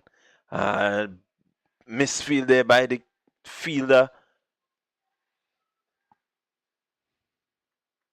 They will only get 2. So 2 more to Don. And at the end of that 20th over, good one for the West Indies. We saw the captain, they really making some adjustment and playing really well. Just giving himself some room and hitting over extra cover. Ball dropping just one bounce and go into the boundary. But you could see that he's now looking to push on. That last delivery being hit down to mid-off. Hit very firmly. And the fielder at mid-off, they're having some difficulties to stop it. He was able to pick up 2 runs. But you're now seeing that the captain Don is looking to change gear. And I think he's right in terms of where they're at now, 97 for 2. And still 94 from 66, which is not impossible. But certainly you would have to see someone beginning to be a bit more positive, you know, as the game continues. Carter looking to be positive. And certainly the workload cannot be on one person here because the 66 balls, 94 runs will take some getting. And this time he goes high. Is the fielder going to come around and take the catch? Yes, he does. Joshua Don goes. What a blow there struck by Jack Nielsen. He has him again. Second time in the 2 matches, Nelson dismisses Don, and it will make an interesting contest. Well, it was very clear that the captain now wanted to change gear and looking to hit this one over mid-wicket. Again, he had to reach for it a bit. And I think that's why he was not able to get it, get it really where he wanted it, because he had to reach for it. So he didn't really come off the middle of the bat. And when high up into there and the fielder at mid-wicket, you could see him stretching there. And really didn't get hold of it. And the fielder had to come off the boundary, come in a good way, and take it a rather simple catch. And so that's a breakthrough England would have wanted. Don, who would have played a tremendous inning in that first game, just was beginning to look to change the tempo. But Nelson coming back and striking here, picking up his second wicket in probably his final over. Maybe may just have one more. They say 2 for 15, West Indies 3 for 98. Yeah, really makes for an interesting position right now. This game is really evenly poised here now. The weather still a bit cloudy outside. It's a bit dark. Well, it's probably the sort of weather that England is used to. This would be nothing strange for them, based on the condition we know of. They can be. I think the only difference is it's not cold, as probably it will be. So now Nelson with 2 wickets under his belt, and will be hoping to pick up another one shortly, just to bring his team further in command. But so far, the West Indians, they have done well. Despite losing these 2 quick wickets, you have Jonathan Van Lang coming in and replacing his skipper Joshua Dawn. Carter has been out there for some 3 deliveries. He looks to be a strong lad, and hopefully he'll be able to really muscle the ball over the ropes and get his team over the line. We wait to see as the West Indies 100 comes up. And so we're in over number 21. The 100 comes up.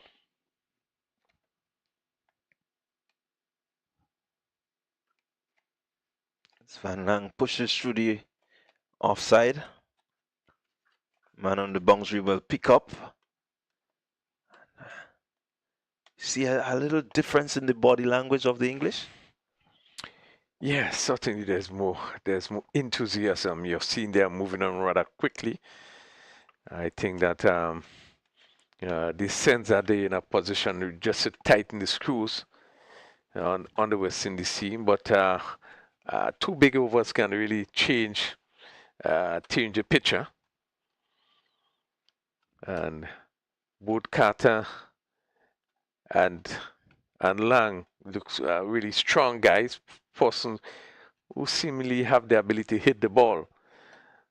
So it's never over until it's over. Well, it's going to make for an interesting finish to this one. 60 deliveries, 90 runs to get. As Ahmed comes back into the attack.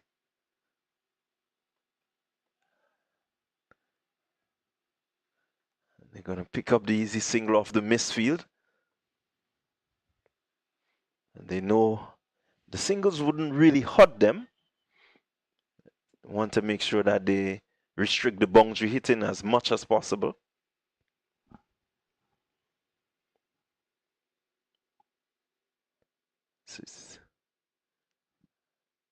Ahmed, his fifth over. Dot ball. I think every dot ball here is going to add a bit of pressure. Required run rate now up to 9.21. So it means that somebody needs to really do some ball striking here.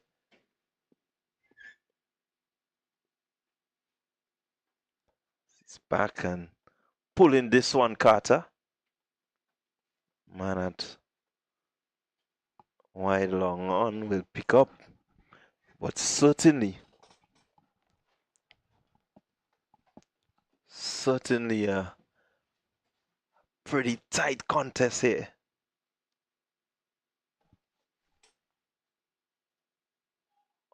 Oh, just pushing at that one, Van Lang. I think England would feel that they're in a better position now to really tighten the screw. We are in the 22nd over. So we have just 9 overs after this one.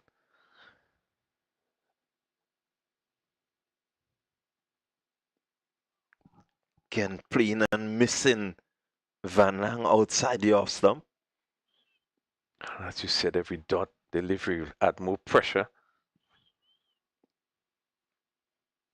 Run rate 9.60. The mid-on is moved to an extra cover. That backward point goes more to a short third man. And the cover fielder comes wrong to what would be a backward point position. I like this approach from Ahmed, just opening up that spot, asking him to go across the movement of the ball. The ball is pitching and leaving the right-hander. And as he opened up that mid-wicket gap, you know, just presenting an opportunity to maybe close the face. And if he gets that face closed a little too early, he just may have him caught. So West Indies, after 22 overs, 104 for 3. They require that another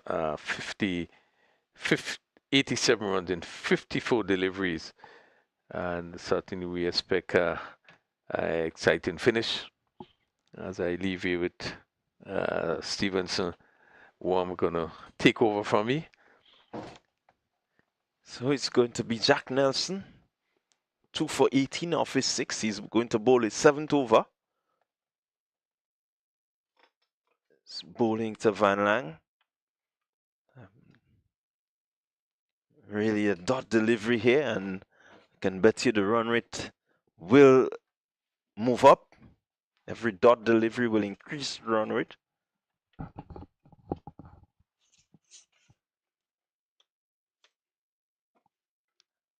Van Lang picking up a single.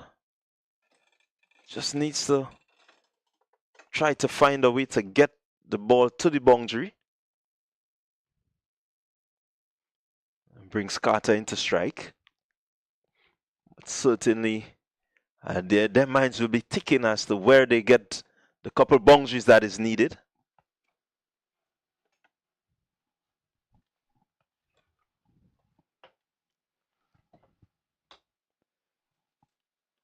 $106 for 3 as I welcome back Stevenson home. Yeah, what looked more like a stride in the park has now become a very challenging task for the West Indies on the 19.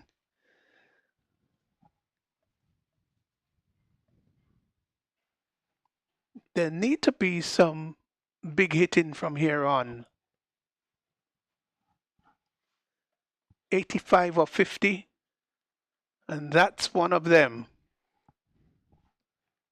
Onto the back foot he went was Van Lang and pulled that through the mid-wicket area, straight mid-wicket to the boundary for 4. They certainly would need a few of that. That was short and had enough time to rock onto the back foot and pull a little bit outside the leg stump too.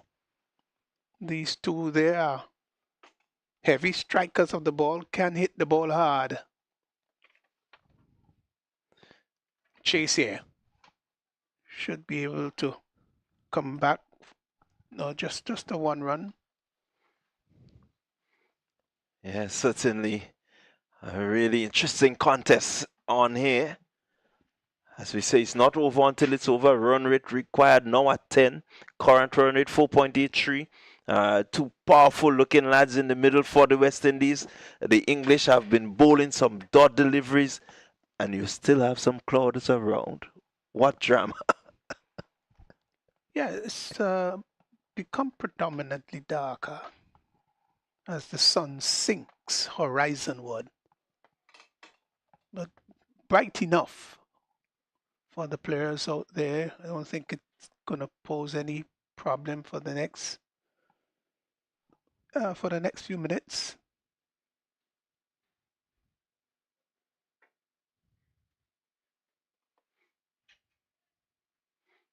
Ahmed continuing to bowl tightly.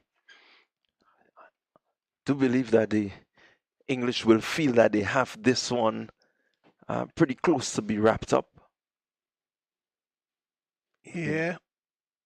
They've been bowling pretty tight. And you see what can happen, you're right, when there a series of dot balls. What can happen? Van Lang, he goes hard and clearing the ropes by some distance. Boy, this lad is strong. Yes, he can give it a thump, and really did. Waited on it and went under it. You could see the intent was to go under it and to lift it as straight as possible. That was well struck. Didn't try to go across the line. Yeah, certainly. In again, and this time lifting again, straight over the bowler head. It seems to be a repeat dose. Not going as far as the previous one, but certainly clearing the ropes and clearing it well. Jonathan Van Lang is on the charge.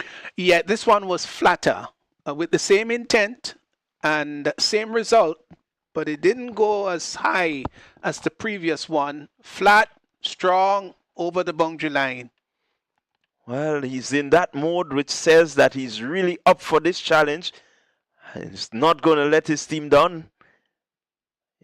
He has taken the responsibility on his shoulders and it seems to be ready. Has lifted his hand to really bring that run rate into something more manageable. Yeah, he can turn out to be a hero here. It will be a welcome hero for the West Indies on the 19. Well, they've got wickets in hand. That's the important thing. 3 wickets have fallen, but they will be given the go-ahead to give the bowlers a charge. Yeah, Van Lang, 22 from 14 deliveries. Seems to be in that frame of mind that says, I've got to clear the ropes. My team needs me here. I mean, without a wicket in his column, we'll want to get one here. Let's see. Van Lang goes hard. Is it going to be caught? No, it's not. A really difficult chance that the fielder on the boundary not able to get in. Will that hurt them? Yeah, it's always difficult for fielders as to should I go for the catch or should I stop the ball from going. In the end, he got a little bit of an awkward bounce, and it just went past him for 4. But I think he wanted to make that into a catch. Ahmed Van Lang goes hard, straighter this time. Will pick up just the single. What a really good over for the West Indies so far. 17 runs off the over so far. This is obviously the biggest. Mid-pitch conversation. Is he giving license to Carter? Probably saying, Carter, just give me the strike as much as possible. Ahmed to close off his 6th over.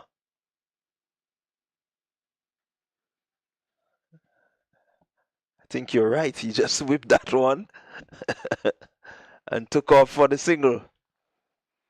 Yes, that was a very important over for the West Indies on the 19. Big one. And Van Lang, 27 and 27 of 16. So these two, they've got a great responsibility. The thing is that the required run rate has gone down to just over 8. It had gone up to as many as 10. And certainly he has done well in this over. The 18 runs coming from that over. It means that a bit of pressure has been released. But now they need him to remain there and to continue to clear the ropes with ease if they're going to get this total and get it easily. Yeah, it may not be deemed easily because it's quite challenging at 8 runs per over, closer to 9 than 8. 62 of 42 needed. So strategic move here. Looms then comes back into the attack. Pace is on. Yeah, and don't forget, yes, he was called for several no balls, but he was rapid.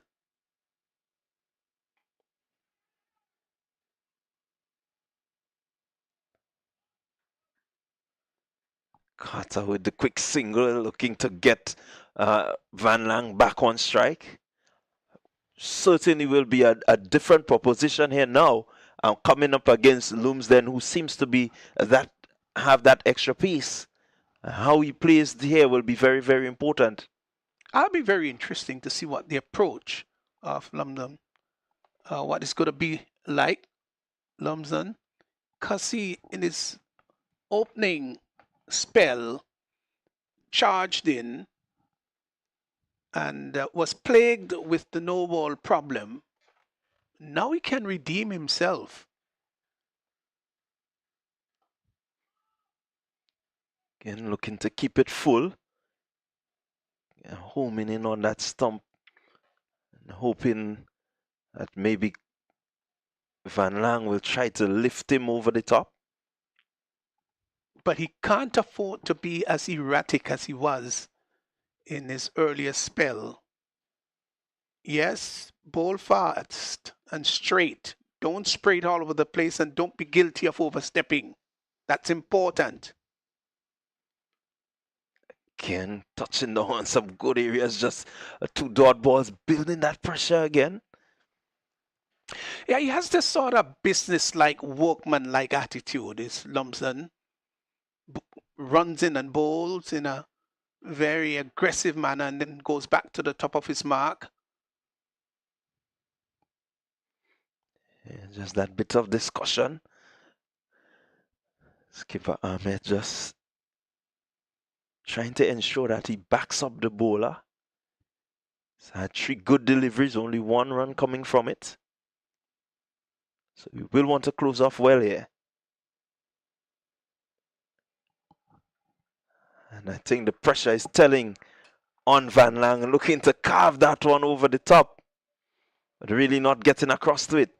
Yeah, that's important. He stay there on the leg side of the ball. Didn't seek to get that front pad across and get close to the ball, but stood there and just flayed at it. How important it is really to ensure that your footwork is very good. Again, good delivery, but we've seen the outstretched arm of the umpire to signal no ball. It's going to be a free hit. Yeah, that's exasperating, really. A bit disappointing too. I think he himself would be disappointed, and Ahmed, his captain, would be disappointed in that. Can't be overstepping in a crucial game like this. I could understand that you transgress once or twice, but certainly not so many times.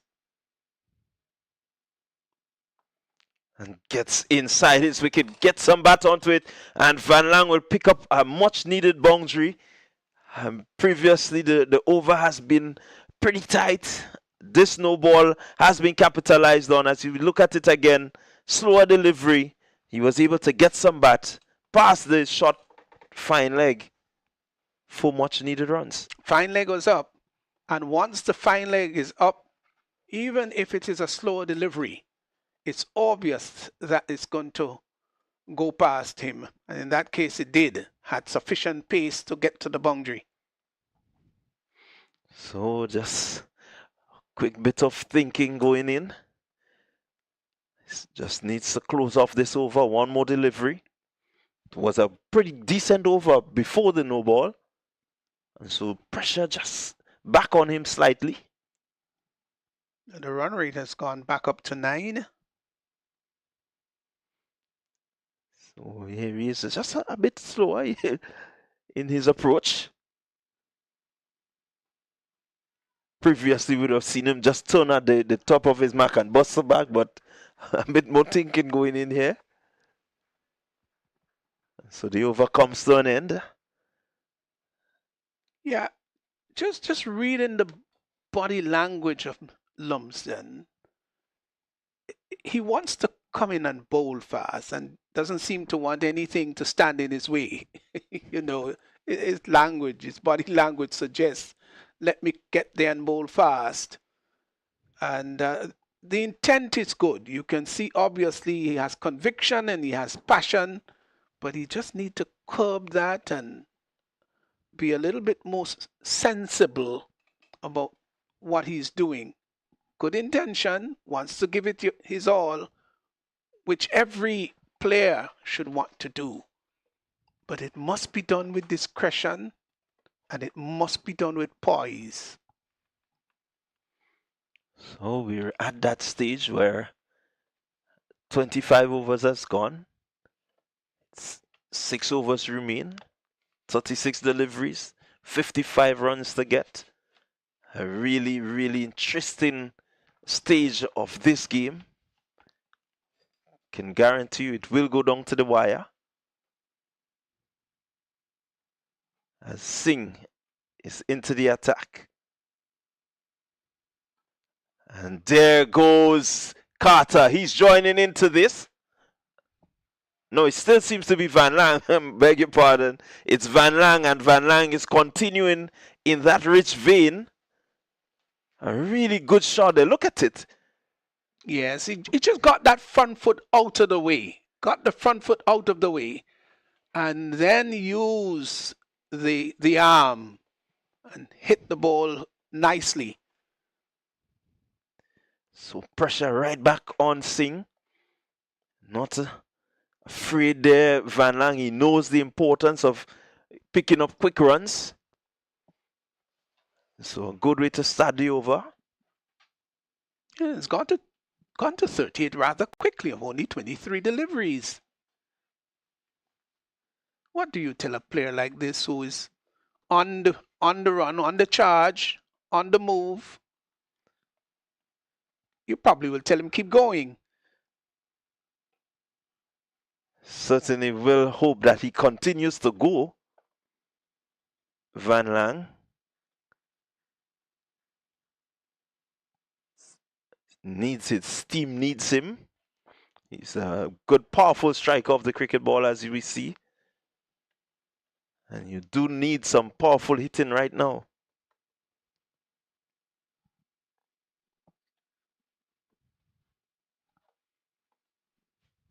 Certainly do.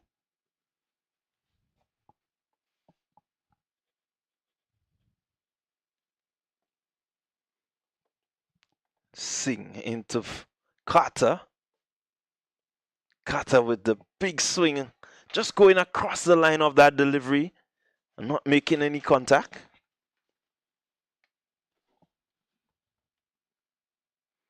Total 143 for 3.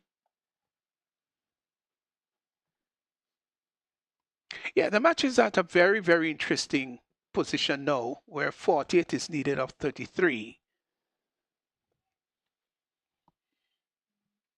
It's still bright enough, so... This one is hit hard, high. That's gone. 6 runs to Carter. He is joining into the party here now. And from the moment it left the bat, you knew exactly where it was going. It was well hit. There's a lovely sound of willow and leather meeting, kissing each other, and it went beyond the boundary line. Big hit. Well, that certainly will do a lot for the equation. 42 from 32 deliveries and some 13 runs coming off this over so far. And really, the pair of Carter and Van Lang are on the charge. 51 partnership between them in really quick fire time.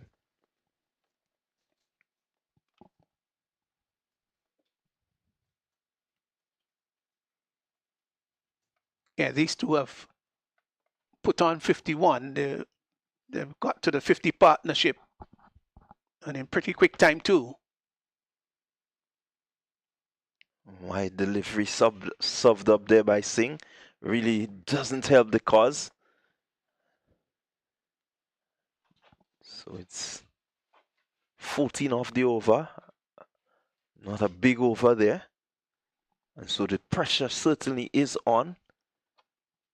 The required run rate has pulled down from just about 9 to 7.69.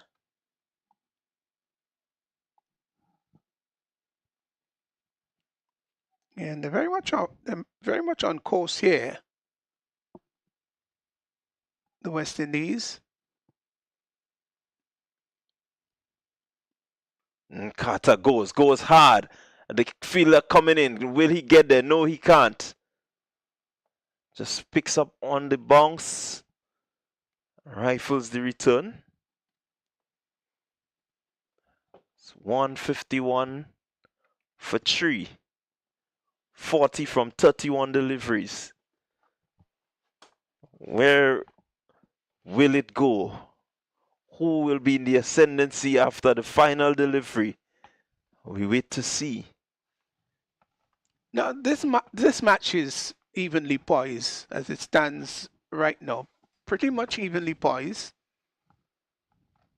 And can go either way. But you would want to think if there's a team that may have just a little bit of an advantage, it's got to be the West Indies on the 19. Now, with 39 of 30, the required rate is 7.80. If a wicket falls, it's going to be a setback.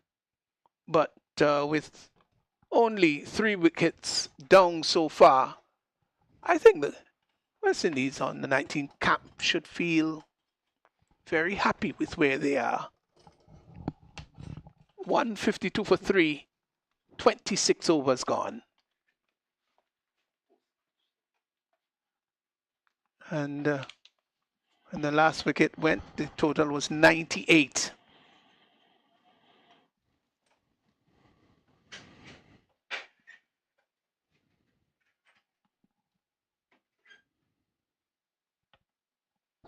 So these two done a great job, a partnership of 54. Clipped through the outside and gets a comfortable single. So Van Lang batted so very well for 41. Carter playing a supportive role, 14 of 12. Now comes into strike. We're in over number 27. So they brought the run rate down. Good afternoon, Refill. To Good afternoon, just under 8. Yeah, West Indies has come back strongly at the end of 26 over. Duckworth Lewis really supposed to be 146. I think they are over that. And this one is hit straight and goes over long off under the maximum. Ball pitched up. I thought and Carter just coming forward and lifting it with all the ease in the world and hit it over long off under the maximum. Yeah, it was in the slot for the shot. In the slot for the shot. Pitched up. And he went underneath it. Didn't look to hit it on the ground. Wanted to get under the ball, underneath it, and lift it high and handsome. And it went all the way. These two players, Rafael, they are strong. They're strong lads. They can hit the ball thunderously hard. The required run rate now has gone down to 6.86. They've nosed ahead now, haven't they? Yeah, certainly. Yeah, they would have pushed ahead. This pair so far at 61 in quick time. Lumsden to Carter. Carter is hitting that up to mid-off and gets a comfortable single. The 31 needed, 27. This is so good to look at the maturity with which these young West Indian players have played. They've done pretty well in both matches so far. Now they've hustled for one. Ball goes to straightish mid-wicket. They won't come back for the second. And there was a shout of two early. And sometimes the shout for two is psychological. Put that extra pressure on the fielder. Sometimes the fielder will just take his eyes off the ball. So even if two is not really on the card, there is a shout of two, and the fielder who at times may panic, may just overrun the ball or take his eyes off the ball or parry it.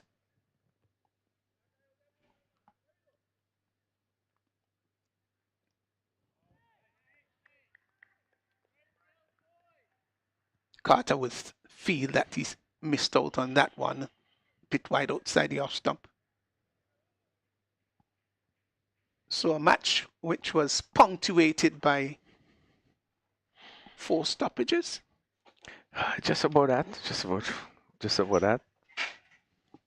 Is getting ready to be climaxed in 25 balls or less. Wide signal by the umpire. So another run on the board. Yeah, and Lumsden have been guilty of really bowling quite a bit of extras, no balls, wides. At this stage, you wouldn't want to be bowling any extras. Yeah, extras have gone to 20, sorry, Rapel, and 12 wides, 6 no balls.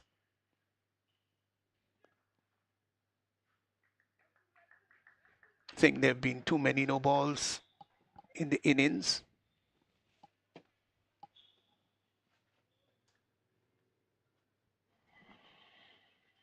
But has been an encouraging batting performance by the West Indies team.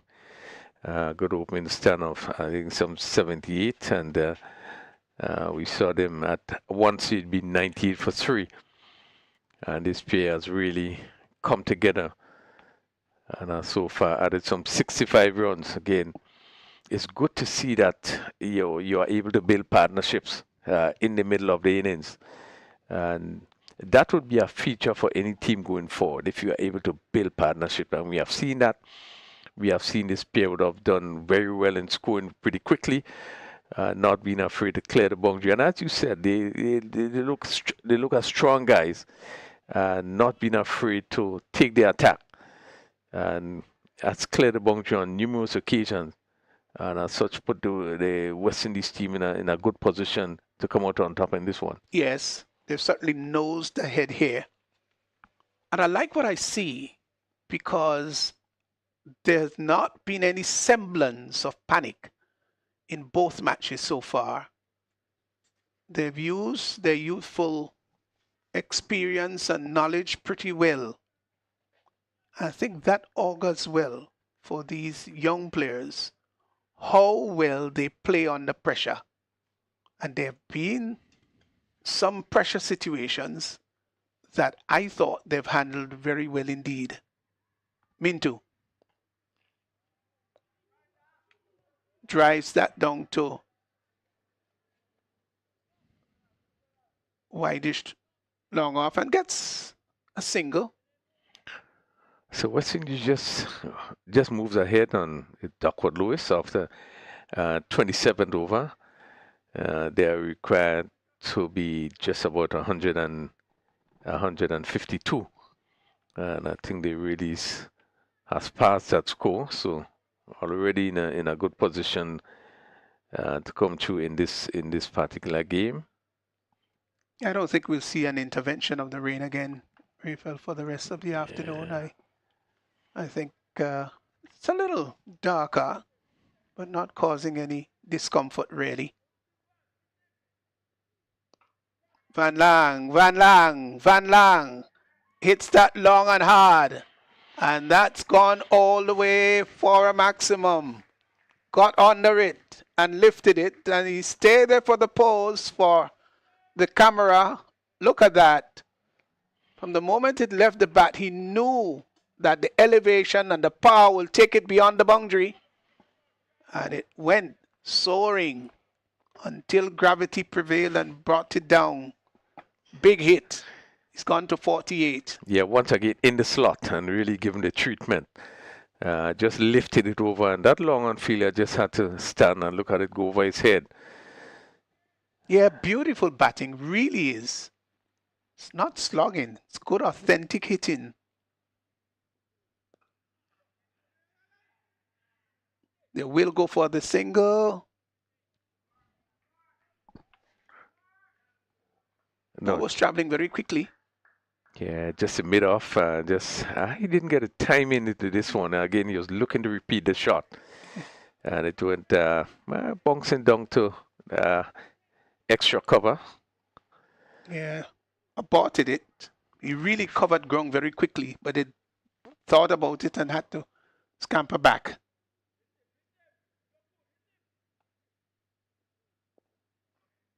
Clipped. Out to mid wicket. Easy single.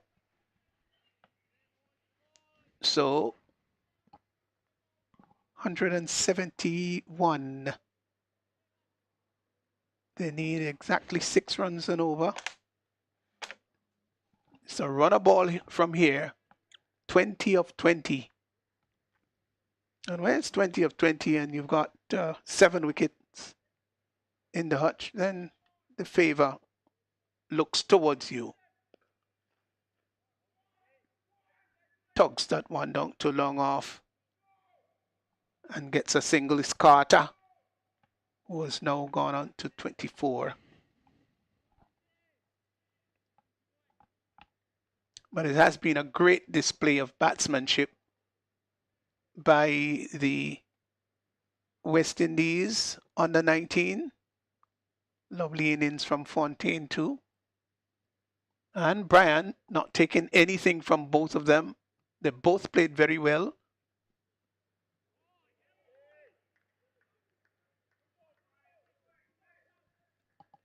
Just going back, Rafael, as the over comes to an end. But that stand between Brian and Fontaine, Brian scoring 31 of 45 deliveries and Fontaine some 39 of 65.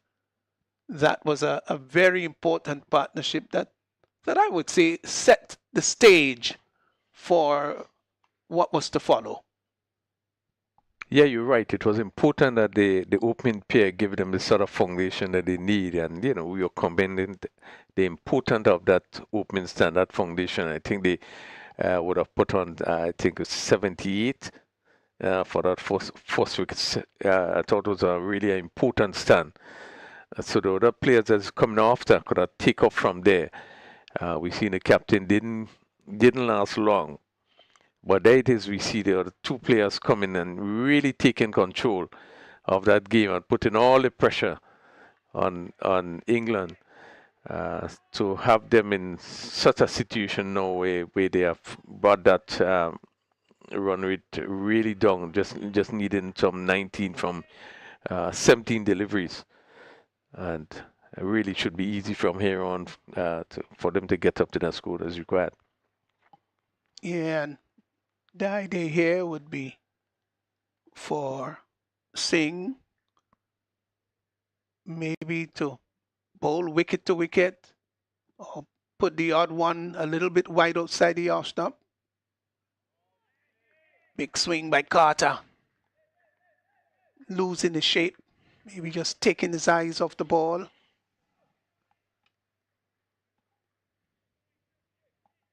But it is important for him, for these two, just to be steady and understand the task that is before them. It's just under a runner ball, or more than a runner ball rather. And it's critical that they just keep the scoreboard ticking dot balls could be a bit dangerous. This goes high into the air. Someone, and that goes, well, it just stopped down on the long leg boundary. But again, he was looking to clear backward square. It went high into the air and was pulled back just inside the boundary. I think they just went for 2 runs. Yeah, there. they got 2. 2. So Carter obviously was looking to hit that over the boundary line, didn't cue it all that well. Singh, none for 30 into his 5th. You can't fault him for trying. Trust me, he is really bowled with all his heart for his team.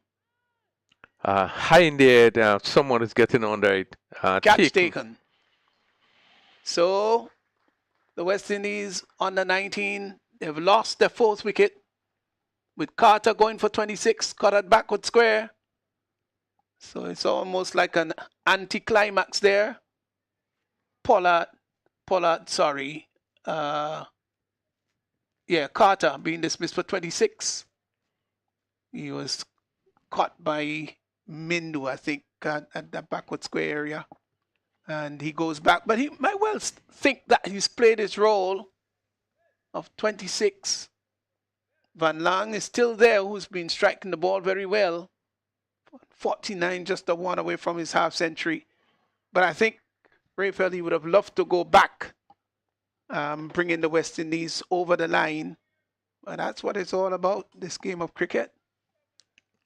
Yeah, he thought that, we saw in this particular where he really was looking to hit every delivery, probably out of the ground. And maybe it wasn't quite necessary.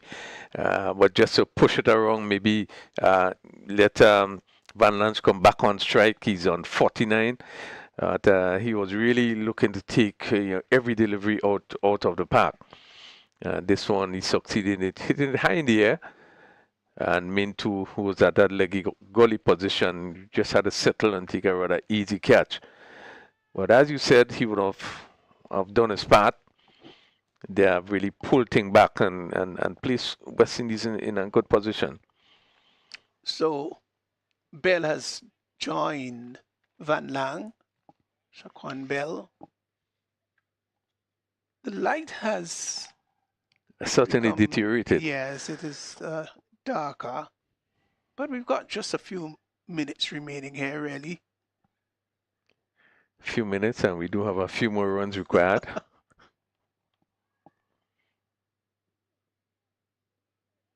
Down the leg side.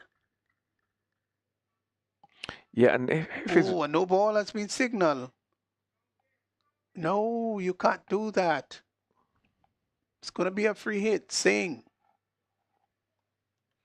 And maybe it's something the coach would have to work with, Raphael. There's just been so many oversteppings.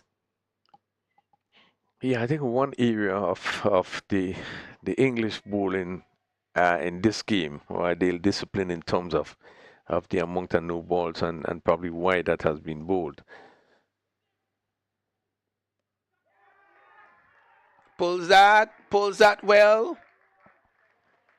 And that's gone all the way, got under it, and latched onto the back foot and pulled it over the deep forward square boundary for 6. That was a handsome shot, gone all the way. And so now 10 needed of 13 balls. That was an important blow. Yeah, confident shot, and that's Shaquan Bell, and basically you can say his first delivery after the wide. And he hit that powerfully down over backward square for 6. Again, it tells you that there are some batsmen on this West Indies under 19 team which seem to be, can be very destructive. Second ball, you really hit that well. Singh to Bell. Driving up on the offside. The bowler runs across. Picks up on his follow through, but not before the batsman could take an unperturbed single. So that completes things over. 1 for 38 of 5. So 9 runs needed of the final 2 overs. Some of these, we notice some of the girls there playing a bit of soccer. Quite a number of our girls have been involved in football in recent times. It's been catching on quite a bit, hasn't it? Yeah, we do have. There's a quite a big program for women's football, and they probably in Old Trafford there doing training. And it's on a 15 and so forth. So I know quite a lot is being done with women football in Grenada today. Yeah, for those of you wondering about Old Trafford ground, that's just about 2 miles from the cricket stadium. But that should be Wesley College instead of Old Trafford. Just to the left of us, Wesley College grounds. And getting pretty dark. Oh, I thought you were referring to where the games, where the practice is being done. It's just to the left of us, Wesley College ground. That's normally where they do training. That's women's football. But I know there used to be so much activities at that Old Trafford ground, you see. Maybe There not still as much is. as before. Is there? All right, so let's not take our attention away from this pretty gripping game here. 8 needed of 10 balls. It's gotten dark, hasn't it? Van Laan should want to get to his 50. He's 49 from 31 deliveries. This could very well be the last over. Oh no, this game of cricket is a funny old little game. It's not over until it's over. Seen some strange things take place in cricket over the years. It's one of those games that is very hard to predict. Here is Mintu. And driven up to long off. Gets a comfortable single. 7 needed of 9 deliveries. Maybe they'll want to do it in singles. And if the boundary comes around, well, capitalize on it. But if you're a West Indian fan, you would feel less nervous about this with 7 runs needed of 9 deliveries. So Van Laan's 50 in 32 deliveries have been really a good knock. Have you ever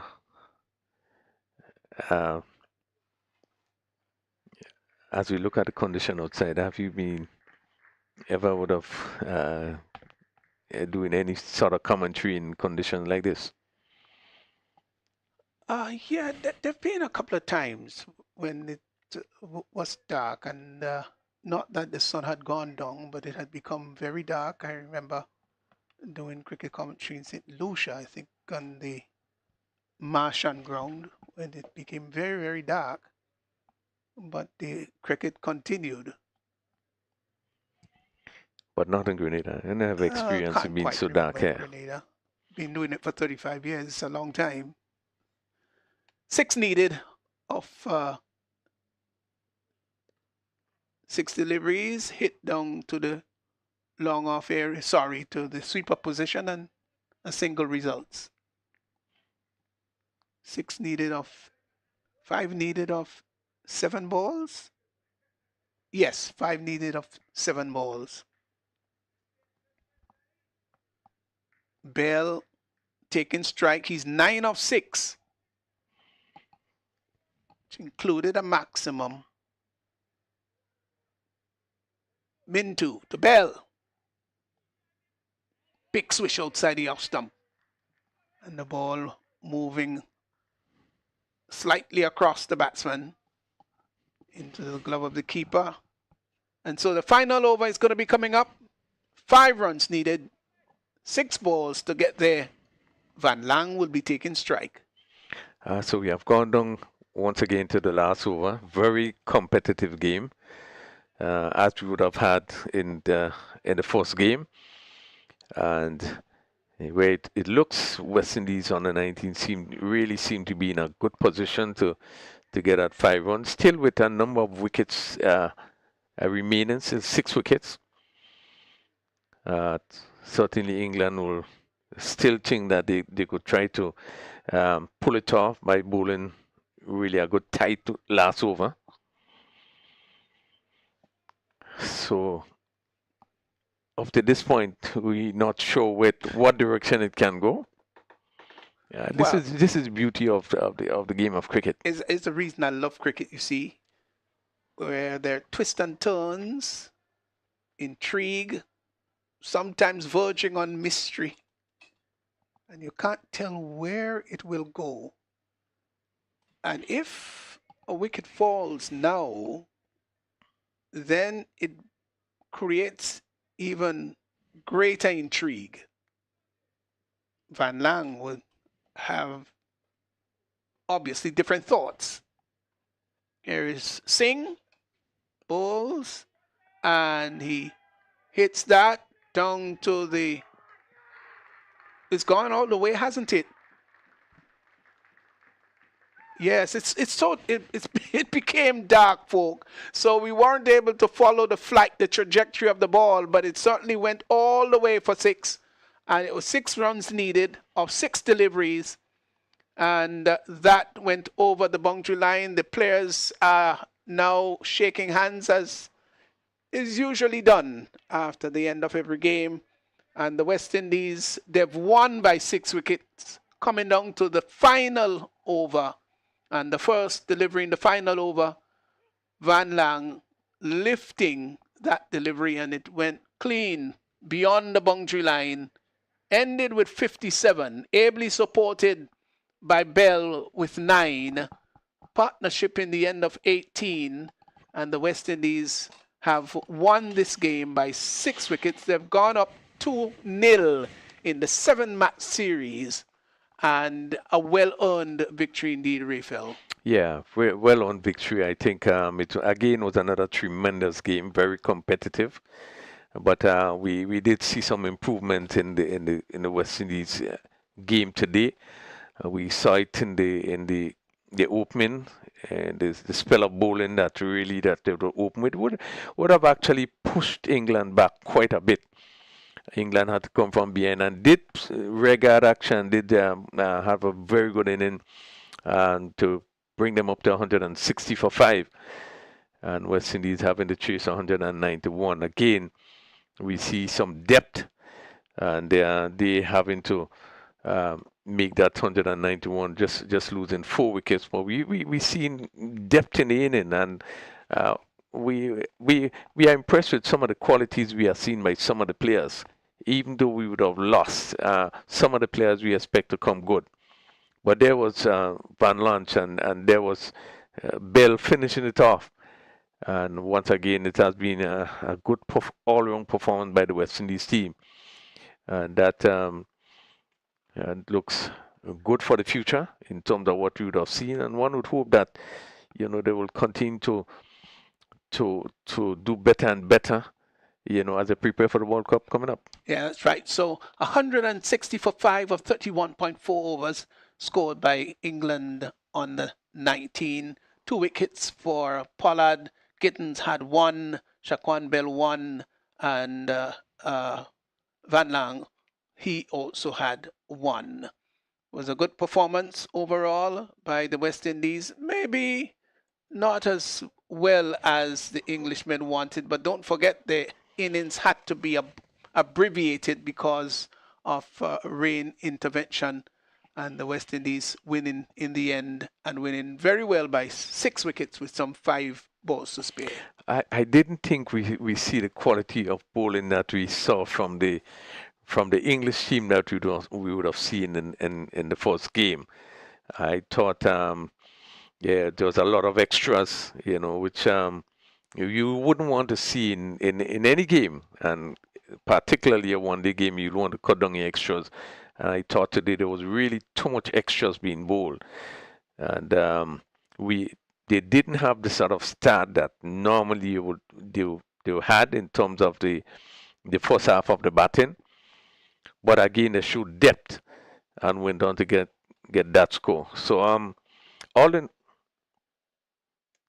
at this time, I think they are ready for a down. So let's go down to Rondell. John, as you do the post-match. Well, we are here for the post-match interview, presentation rather, and we're here with a man of the match for today's game, the second ODI between the West Indies under-19 and England under-19. And to present the man of the match will be Mr. Norman Gilbert, the president of the Grenada Cricket Association. Man of the match for today's match is none other than Jonathan Van Lang for his stellar innings, really, which guided his team home 57, some 3 4s and 5 6s. Congratulations, Jonathan. Congrats. All the best.